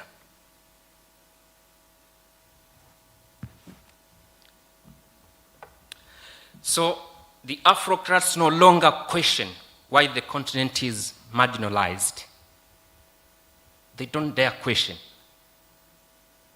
They are busy thinking that we are left behind, we need to catch up, we need to integrate. To integrate to what? A system designed for exploitation. And when the masses protest, because as Fanon said, they lack organic link with the masses. They live in a completely different world. Sometimes people react to extractive policies. When they question, when they want to hold them accountable, you hear them say, "Sisi sio kisiwa." We are not an island. When you're supposed to protect your natural resources, your ports, and they don't. No, we cannot remain isolated. We are not an island. So they defend exploitation, pillaging of resources, while levels of poverty, unemployment, and inequality are increasing every day.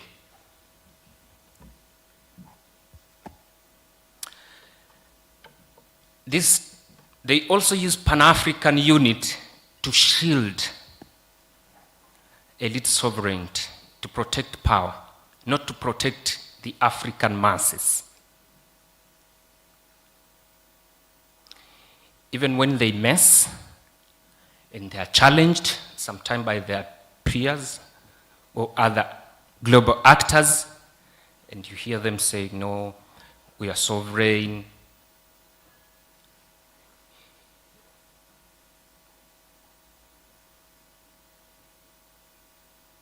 You're interfering to our domestic affairs. While in fact, you're actually messing up your domestic affairs.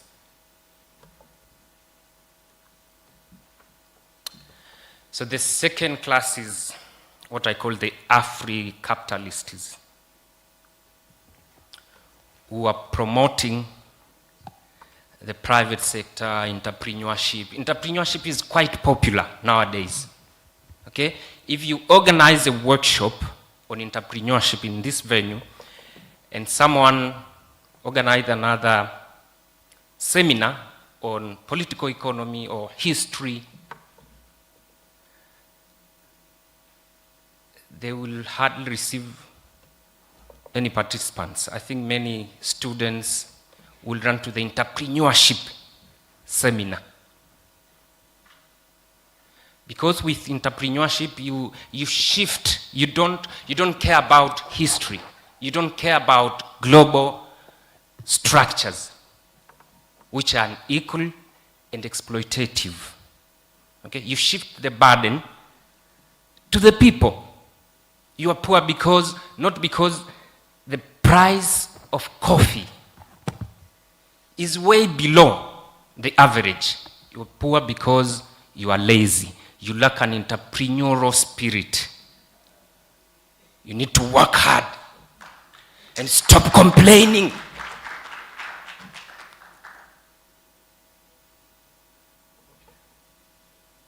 Lazy people.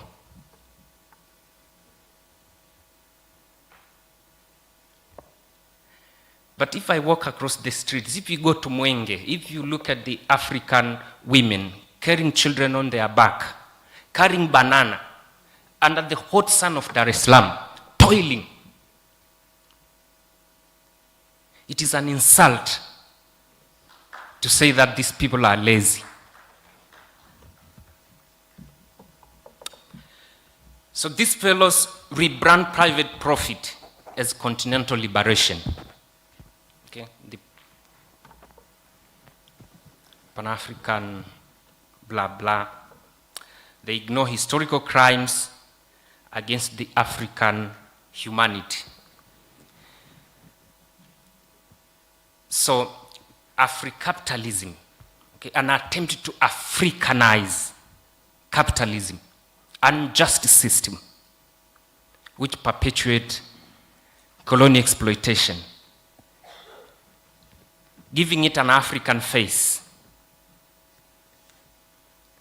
without necessarily changing the DNA of the system, without addressing the capitalist laws of accumulation, which produce wealth for a very few, including the Afri-capitalists, who are very few, should be less than 1% of the African population. They are rich, and they are presented as models whom the young people can imitate. They were also like you, they were also poor.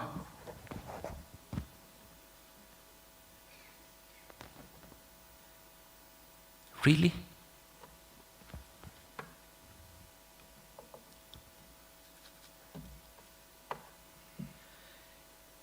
If trade arrangements, which are many, we have so many trade arrangements with almost every other power, and the business forums and diplomatic summits do not challenge global white supremacy and structural inequality, then they are not Pan-African.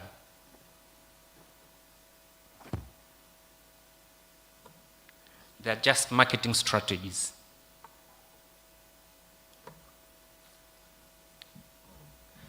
Pan-Africanism is not a commodity.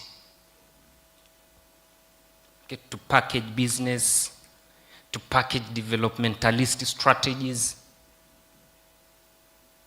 It's not a commodity. This is a radical, anti-imperial, anti-colonial philosophy of the African people to liberate themselves from global white supremacy. Okay, other movements across the globe, Black Lives Matter, the End SARS, Rhodes Must Fall. They embody the same spirit of Pan-Africanism.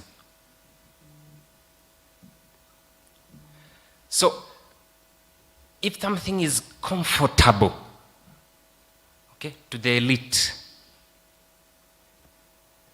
to global corporations, that is not Pan-Africanism. It is something else. It is a metaphor that has lost the soul, the revolutionary soul of Pan-Africanism. It demands structural rupture, a complete break from colonial capitalism.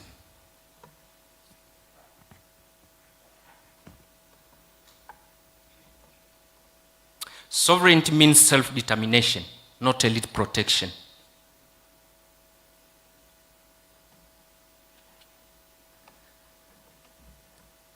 And we need to reclaim the revolutionary soul of Pan-Africanism.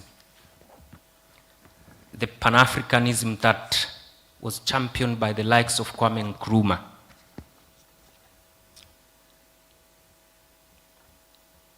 It was total liberation, demand for total liberation.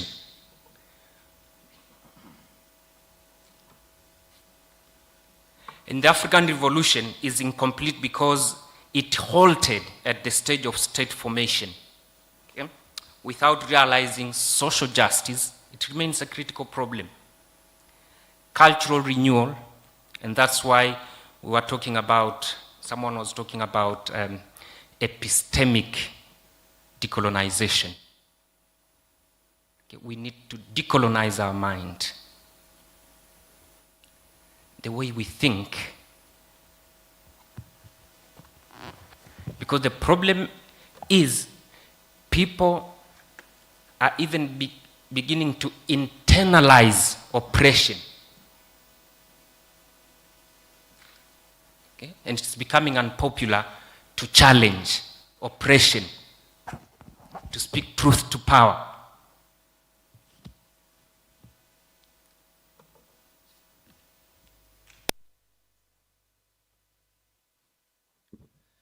just to conclude so that we can have some time left for discussion. I repeat that Pan-Africanism is not a metaphor. It is a mandate for liberation. And if we agree, then let us stop using the language of our ancestors to market the chains of our dependency.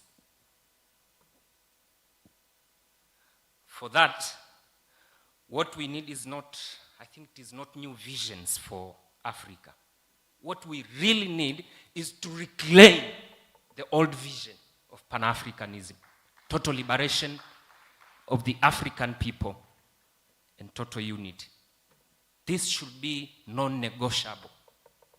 Thank you very much for your attention, and I look forward to receive your questions and comments. Thanks so much. Thanks so much, Dr. Singo. And this brings us to the presentations. Now the ball is in your court. Questions, suggestions, comments on the 4 panels that have been presented. Yes. The gentleman at the corner there.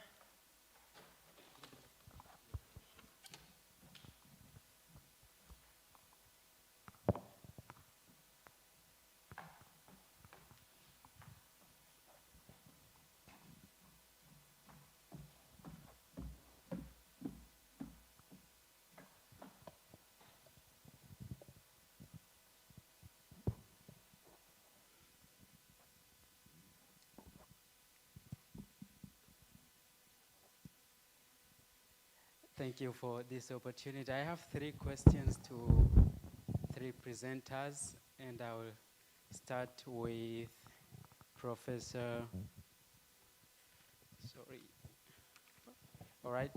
Professor Mari. And you talked on the role that women are doing in the societies right now, and unfortunately that has been cut down because of the cut in foreign aid spending, and a lot of money that was allocated for those purposes is no longer there. But those women are doing incredible jobs wherever they are, and they're helping the communities. And my question to you would be, where do we go from here? Because that's quite a lot that's going to the society for a genuine cause that is going to save a lot of lives and help a lot of people. But also my second question is going to Dr. Leo. Thank you for your presentation on Pan-Africanism. And my question is going to lean on generally what it is going to take for the vision, for the picture that you are having to come to reality. And I would like to base this on the resources.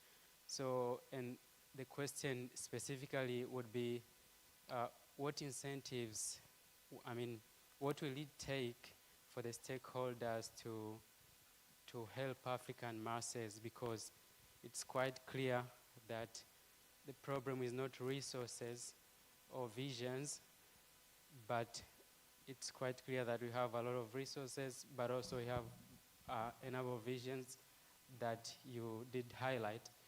And so what will it take for the stakeholders, and in this case specifically, the decision makers who are in the continent, to really help the African masses, because it's quite clear that everyone stands to gain if African masses get a lot of returns in what they are doing in terms of businesses and their investments and all that. Thank you so much. Let's have 2 more questions before we allow the speakers to answer. Yes, the gentleman in the middle there.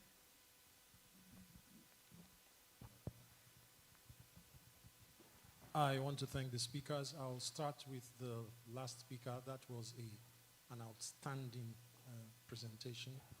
I have a few suggestions, but maybe we can, if you have chance, we can meet after the speech. I'll use your presentation as a lead.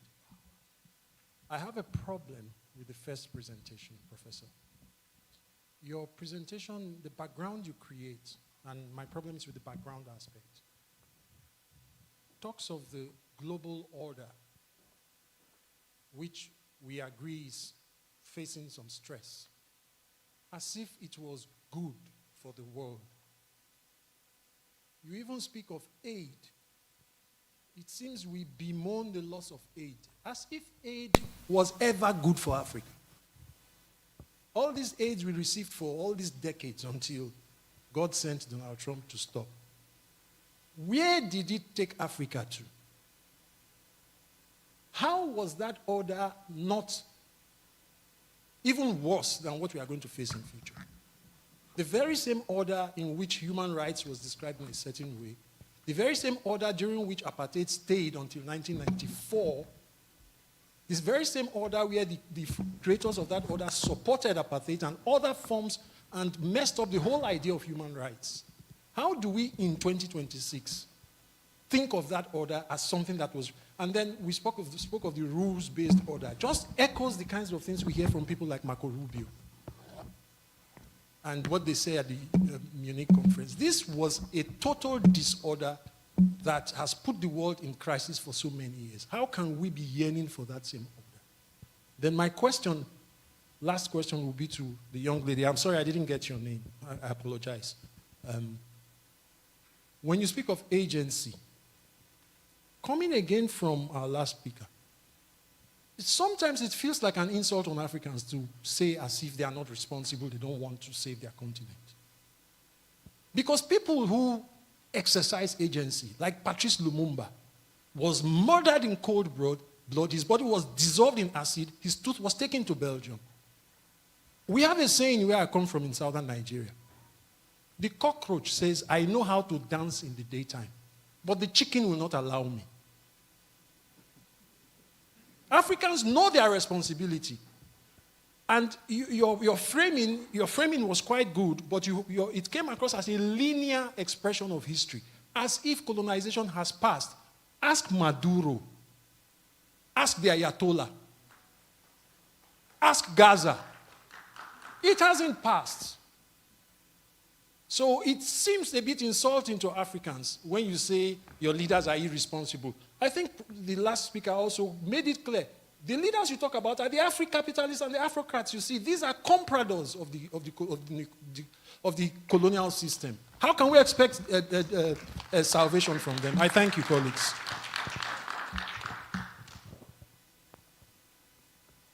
Right here. Right there.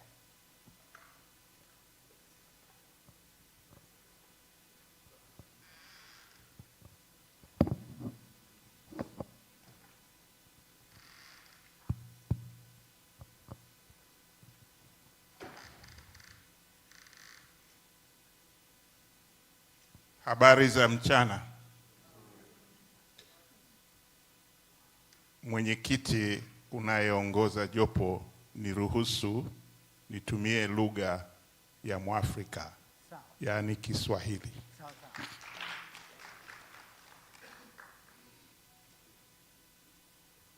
Nimekuja kumwakilisha kutokana na mwaliko Katibu Mkuu wa Baraza la Maaskofu Katoliki Tanzania, Padre Dr. Charles Kitima.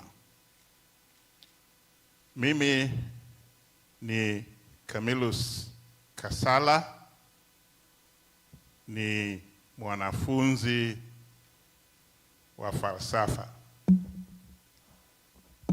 Katika Baraza la Maaskofu Katoliki ninasimamia kurugenzi inayoitwa kurugenzi ya hadhi ya utu wa mwanadamu. Waingereza wanasema Directorate of Human Dignity. Naomba nitoe mchango wa kuchimbua kiwango cha kufikiri baada ya kusikiliza mawasilisho mawili ya mwisho, yaani la Dr. Makukula kama sikosei, kuhusu kufanya utamaduni kuwa bidhaa sokoni, na Dr. Singo kama sikosei, kuhusu kwamba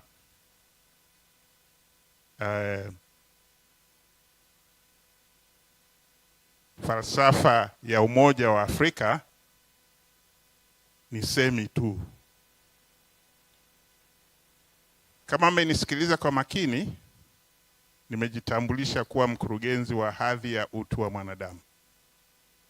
Mwalimu Nyerere tangu alipoenda Chuo Kikuu Edinburgh,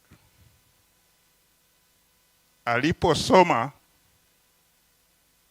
maandiko ya wanafalsafa wa Giriki na wanafalsafa wa Italiano. Giriki mmoja wao aliitwa Aristotle na Muitaliano mmoja aliitwa Thomas wa Aquino, na akasoma pia andiko la mwanafalsafa mmoja anaitwa Plato. Nilipokuja kusoma vitabu vyake Mwalimu Nyerere kuhusu mwanadamu na maendeleo, ujamaa na maendeleo, uhuru na maendeleo, nilipata kishawishi kikubwa sana na kujiuliza, hiki kiwango na namna ya kufikiri ya Mwalimu Nyerere ameitoa wapi?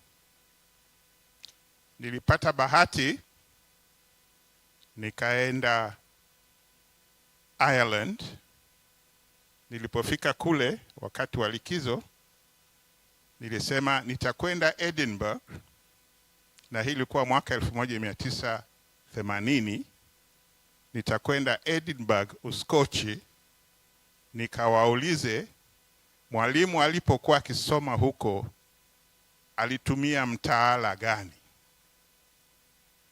Nikapewa bahati nzuri, nikaenda maktaba, nikauangalia mtaala mwalimu aliyofundisha alipokuwa akifanya degree yake ya masters. Nikasema, aha, sasa naelewa kwa nini mwalimu anafikiri anavyofikiri. Kwa bahati mbaya sana, Mwalimu Nyerere hakutaka, wakati aliporudi na alipokuwa chancellor wa Chuo Kikuu cha Dar es Salaam, hakutaka sana wanafunzi wafundishwe falsafa, wafundishe kufikiri kuhusu fikiri, kwa sababu alisema wakati ule matatizo yetu hayakuhitaji falsafa. Matatizo yetu ilikuwa ni kutatua yale maadui wakuu watatu: ujinga, maradhi, na adui watatu ni nani? Umaskini. Leo hii naomba nidiriki kusema tunazungumza juu ya kile ambacho mwanasosiolojia mmoja amekiita, huyo anaitwa Engelbert Mveng wa Cameroon, anaita kufukarishwa kwa utu wa Mwafrika.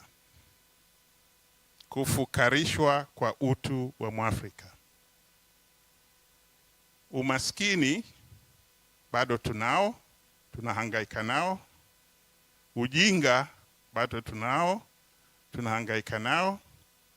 Njaa bado tunayo. Kwa wale waliosikiliza majadiliano ya TBC leo asubuhi, wamezungumzia juu ya njaa, uhakika wa chakula. Kiwango chake kiko chini. Ninachotaka kusema, nimalizie haya nitakayoyasema kwa kumalizia, Lengo langu sio kutekenya masikio yenu. Lengo langu sio kupendeza macho yenu. Lengo langu ni kuchokonoa akili zenu. Na lengo langu ni kuvujisha damu dhamiri zenu. Sasa nitafanyaje? Nitasema yafuatayo.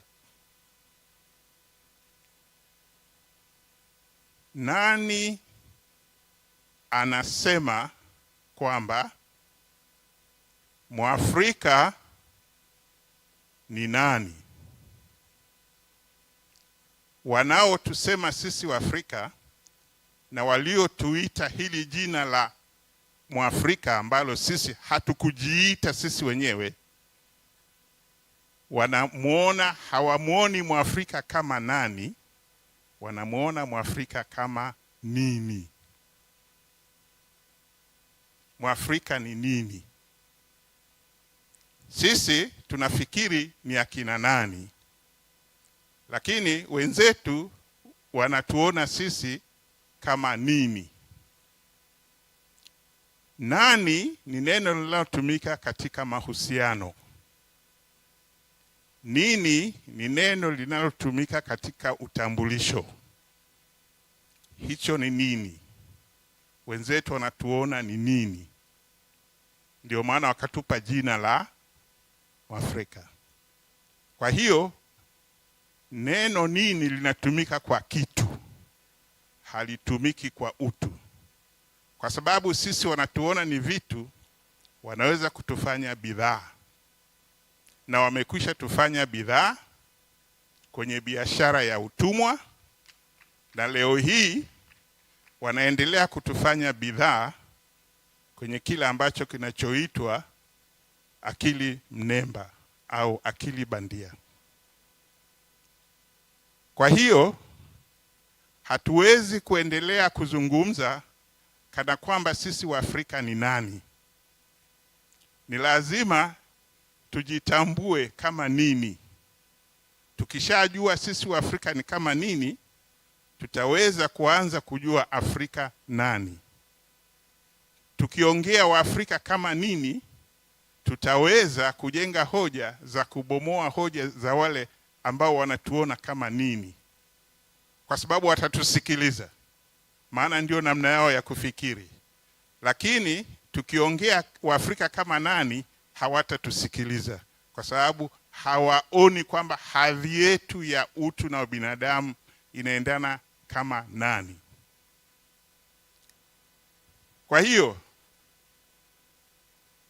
mimi katika wajibu wangu nilipopewa hii kurugenzi ya hadhi ya utu wa mwanadamu, nikasema hadhi ya utu wa mwanadamu kwa Mwafrika haipo. Hadhi yake ni ya nini? Ndio maana amefanywa bidhaa katika kila kitu. Kiakili, kiutamaduni, kielimu, kifamilia na kadhalika. Mpaka hapo tutakapoondokana na ndoto ya kuwa tunajitambua kama nani, hatutaweza kupata majibu. Si mara ya kwanza kuzungumzia mambo haya tunayojadili. Si miaka 5 iliyopita, si miaka 10 iliyopita, si miaka 20 iliyopita, si miaka 30 iliyopita, si miaka 40 iliyopita, si miaka 50, ni zaidi ya miaka 100 iliyopita. Sasa hakuna kilichobadilika. Hata huu mpango wa ulimwengu, tukingali tunajulikana kama nini, hatutofautishwi kithamani na almasi na mafuta na gesi na kadhalika. Kwa sababu hatutambuliki kama watu, tunatambulika kama vitu. Ni juu yetu kuenda kwenye tafakari kuhusu nini maana ya kuwa kitu, kabla ya kuanza kusema sisi wa Afrika kama watu tunataka 1, 2, 3. Asanteni sana kwa kunisikiliza. Thanks very much for that contribution, Mr. Kasala. Now I turn the mic to the panelists, one after another. 5 minutes, 5 minutes, 5 minutes, 5 minutes. That will make us 20 minutes, and we close the business. Thanks. We start with the one who started. Yeah, thank you very much for the questions and the comments. Very thoughtful. The first question had to do with where do we go from here with the aid being cut. And that's a question for all of us to think about. If you just look at the kind of suggestions that are being put out there, at least here in Tanzania, some people are, if you talk to different people, at least in the sector of funding of women, people are talking about going to alternative funding sources, but then everybody's competing for the same few sources that are out there. So that's one solution, but it puts more of the pressure on the European Union, and but also looking for new foundations, perhaps pursuing philanthropy or corporations. But these are all like question marks because these haven't been pursued in any great extent yet. Others talk about they're just going to do more for less. In other words, have less resources but try to stretch them further. Others are talking about relying more on the government, but then that does require more taxation, and that requires more, and the government has also been losing support because a lot of its budget comes from donors, and so, and from general budget support, and so that's another, it's limited, but that is another avenue. But ultimately, it means more self-reliance and more, people trying to figure out for themselves how they can make things work. And then part of what's going to happen is that I think a lot of organizations are just going to collapse. That will be the story. And unfortunately, because they just can't sustain themselves unless and even the ones, some of them are using now more membership, like membership fees and so on to sustain them, but that only goes so far, and it doesn't account for the majority of the support. So it's a question mark, and it's something to ponder. In response to the gentleman's question about, am I painting the global aid regime as too positive?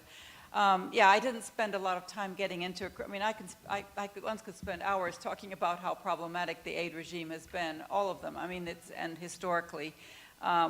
A lot of the money never even gets to whether it's intended. It ends up with INGOs.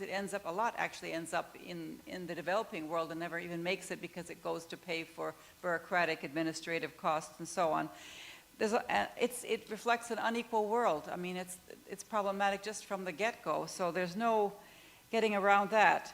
But, I was doing a Zoom lecture in Sudan at Ahfad Women's University not long ago, a year ago, and that same day they told me that the USAID was cutting humanitarian food and 1 million people would be affected and eventually probably just die.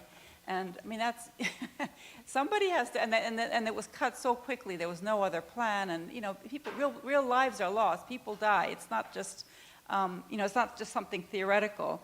But beyond that, I mean, many, and again, I don't want to be put in a situation of trying to defend everything, all of the donor, projects, but, their HIV support around antiretrovirals has been very important in many parts of Africa. The money towards maternal health and combating maternal death has been critical. Support for education for girls and everybody in general. One of the, and again, another critique might be that it's taken the responsibility away from governments to have to, to figure out strategies to pay for some of these programs.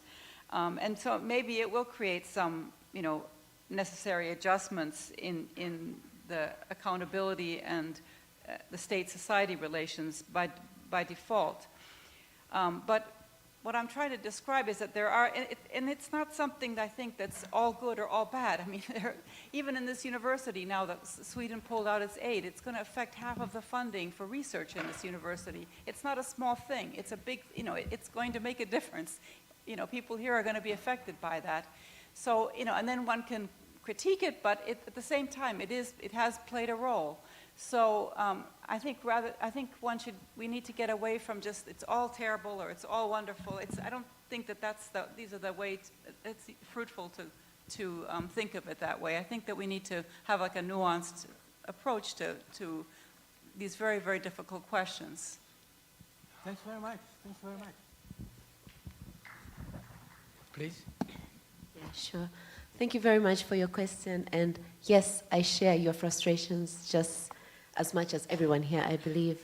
And from the beginning of my presentation, I stated that I acknowledge that we have been hurt by colonialism, and history still hurts us to date. But my focus on the word agency is our capacity to build independent solutions. You talked of AIDS. I think when someone gives you something and you take it, it's your responsibility now. You cannot say, oh, he gave it to me. No, you took it, so what are you doing with it? That is my call of agency. When we do receive AIDS, although you have stated it with so much hate, but we did take the aid from Europe and Asia, and yeah, we took the help. We used it, so it's up to us we cannot say, oh, they helped us. No. You took the aid, so do something about it. And that is my call today, that how can we create independent solutions? How can we not live off help? How can we not always be victims and people who need help? And we are whole nations, we are a whole continent. We can do something. We have full chairs of intellectuals here and planners and policymakers, and we can sit down and as a collective think of ways to save ourselves. That is my call for agency. Thank you. Thanks very much. Commercialization of culture. Thank you very much, Professor. And on my side, I think I haven't received much of the questions, except for this very provocative comment by Father Kasala. Actually, he has returned the question on when are we going to cease these discussions on, African identity, as we are framing it in defining ourselves through the cultural aspects. In fact, I am aware of several movements that followed up after independences. In fact, independences were the foundational movements towards redefining African humanity and African identities. As you know, most African countries, upon acquiring independences, they set cultural policies, they set laws, and a lot of other frameworks that were aimed and meant to present the African personality, the African humanity before the international communities. For example, here in Tanzania, as I've said, there were cultural policies, two of them, one in 1962 and the other one in it was cemented in 1972 and published in 1974, but the later version came in 1997. But in a continental-like move, there were pioneers who decided to do something bold. Such a move was taken by a person such as Leopold Sedar Senghor, the president of Senegal. In 1966 to 1967, he mounted a very, very big festival in which he invited scholars and cultural, activists, cultural experts to discuss on how to present Africa, how to package Africa before international platforms, whenever Africa meet others, how to define Africa. There emerged a question on how to define Africans. It was a very big problem. I can just give you a bit of what happened there. Wole Soyinka, you all know this man. He's a great writer, he's a philosopher, he's a great dramatist, theatrist who wrote extensively in African culture and how it's performed. He came up with an idea of changing, the name of the continental Africa to a name Oduduwa, You know, they even thought of renaming the continent back then. Actually, the debate got heated by, you know, reactions from participants from this very university. Two of them, actually. One of them was called Sam Joseph Ntiro. The other one was called Elias Jengo. And it never worked. The same thing happened in the second festival, which was mounted in Lagos, the Festival of African or Black African Arts and Culture. It was first mounted in Dakar in 1966 to 1967, and later on it was mounted in Lagos in 1977. At the same time, also in East Africa, scholars mounted theirs in Kampala at Makelele. They wanted to decolonize the mind, in which several people came up with several ideas.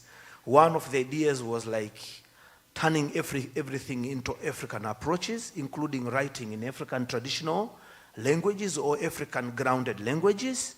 In Nigeria, there came a person called Obi Wali, who came up with a very strong writing. It was called Ngozi Dili Chukwu, the first book that was written there. Then the other one was Amos Tutuola, I think. He wrote it a bit earlier, but it was reinvigorated after they realized that he wrote in an English which was not English at all. It was something else. Now we enjoy it as Pidgin. And in East Africa, Ngugi wrote Ngahika Ndenda, I will marry when I want, and inspired so many others. In fact, the movement took, you know, a very great turn here in Tanzania, where scholars wrote so much in Swahili to the extent that the government wasn't pleased, because it was like what Father Kasala said. It was so enlightening. So I think it is true, we are still fighting to define ourselves in the world. And normally what keeps us, you know, marching right on the same spot is, I think, is the political will of those who have the powers to finance and enable those who feel like to change this trajectory. So I think what Father Kasala said is true, and the fight should not cease. We will continue fighting until one day we will define, we will give answers to these two questions and maybe stand out the way the Chinese stood as we see them today. They were used to be defined the way we are, but now the Chinese are not defined or looked at the same way they were looked before 1949. So I think it's a very, very big, long fight. To undo 500 years of colonialism is not easy. We still have a job, a very big job to do to unpack that. Thank you very much. Dr. Sengo? Thank you. I received two questions in the comments. Thank you. Question one is, what is it going to take for the Pan-African dream to become a reality?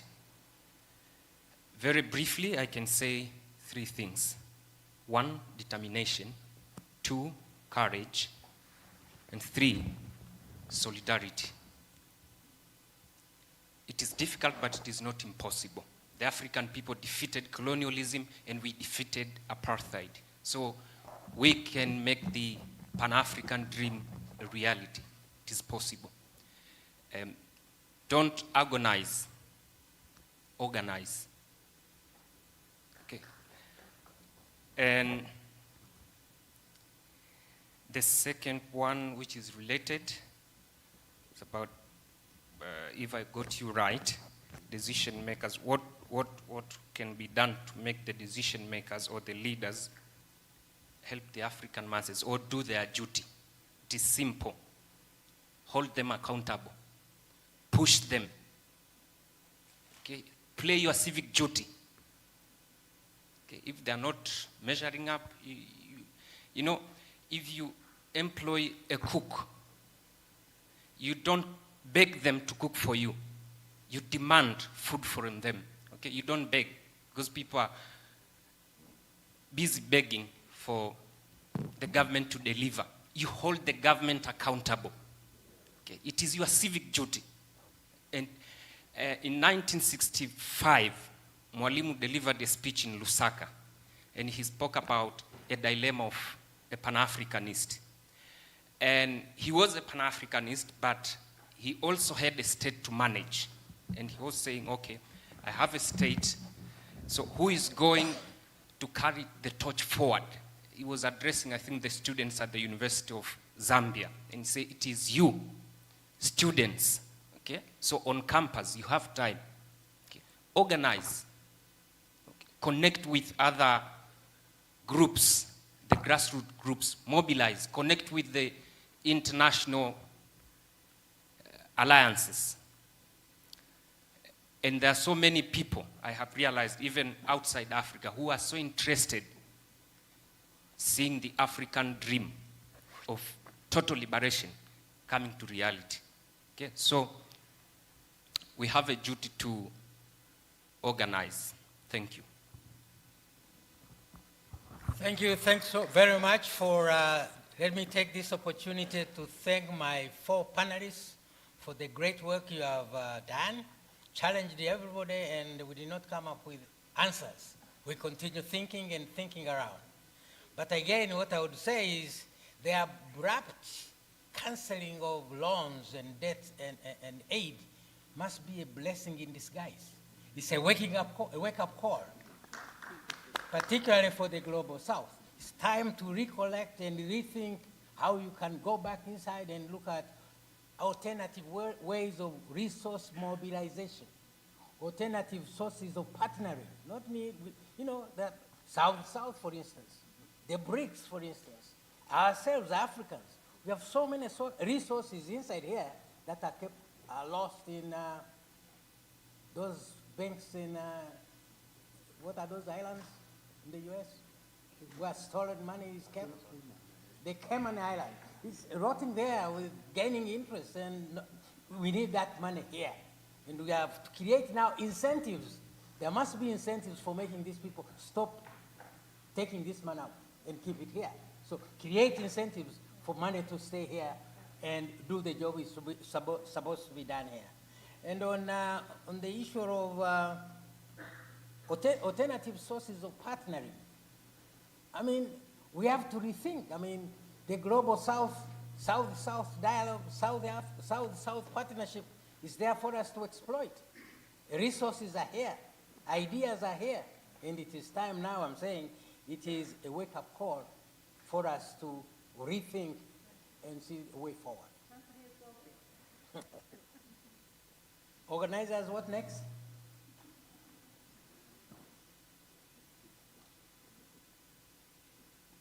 Actually, I forgot to remind you that a long time ago when I was studying global aid, we found out that about 75% of the aid promise goes back to where it came from, a return flow of aid. So we ended up only 25% coming here. The rest never crossed the border. Thank you. Thank you very much, Professor, and our keynote speakers for that very insightful discussion, and for all participants who engaged in the discussion that followed. It has been a long day, but this marks the end of today's session. And on behalf of the organizing committee, we thank you very much for your participation, and we look forward to seeing you tomorrow. For our invited guests, I'm told to remind you that the African Night happens as scheduled in our program. Our ushers and our protocol team will guide you accordingly. It's just a walking distance. It will be an opportunity for you to see how beautiful our campus is. Good evening. Jioni njema, tutaonana kesho.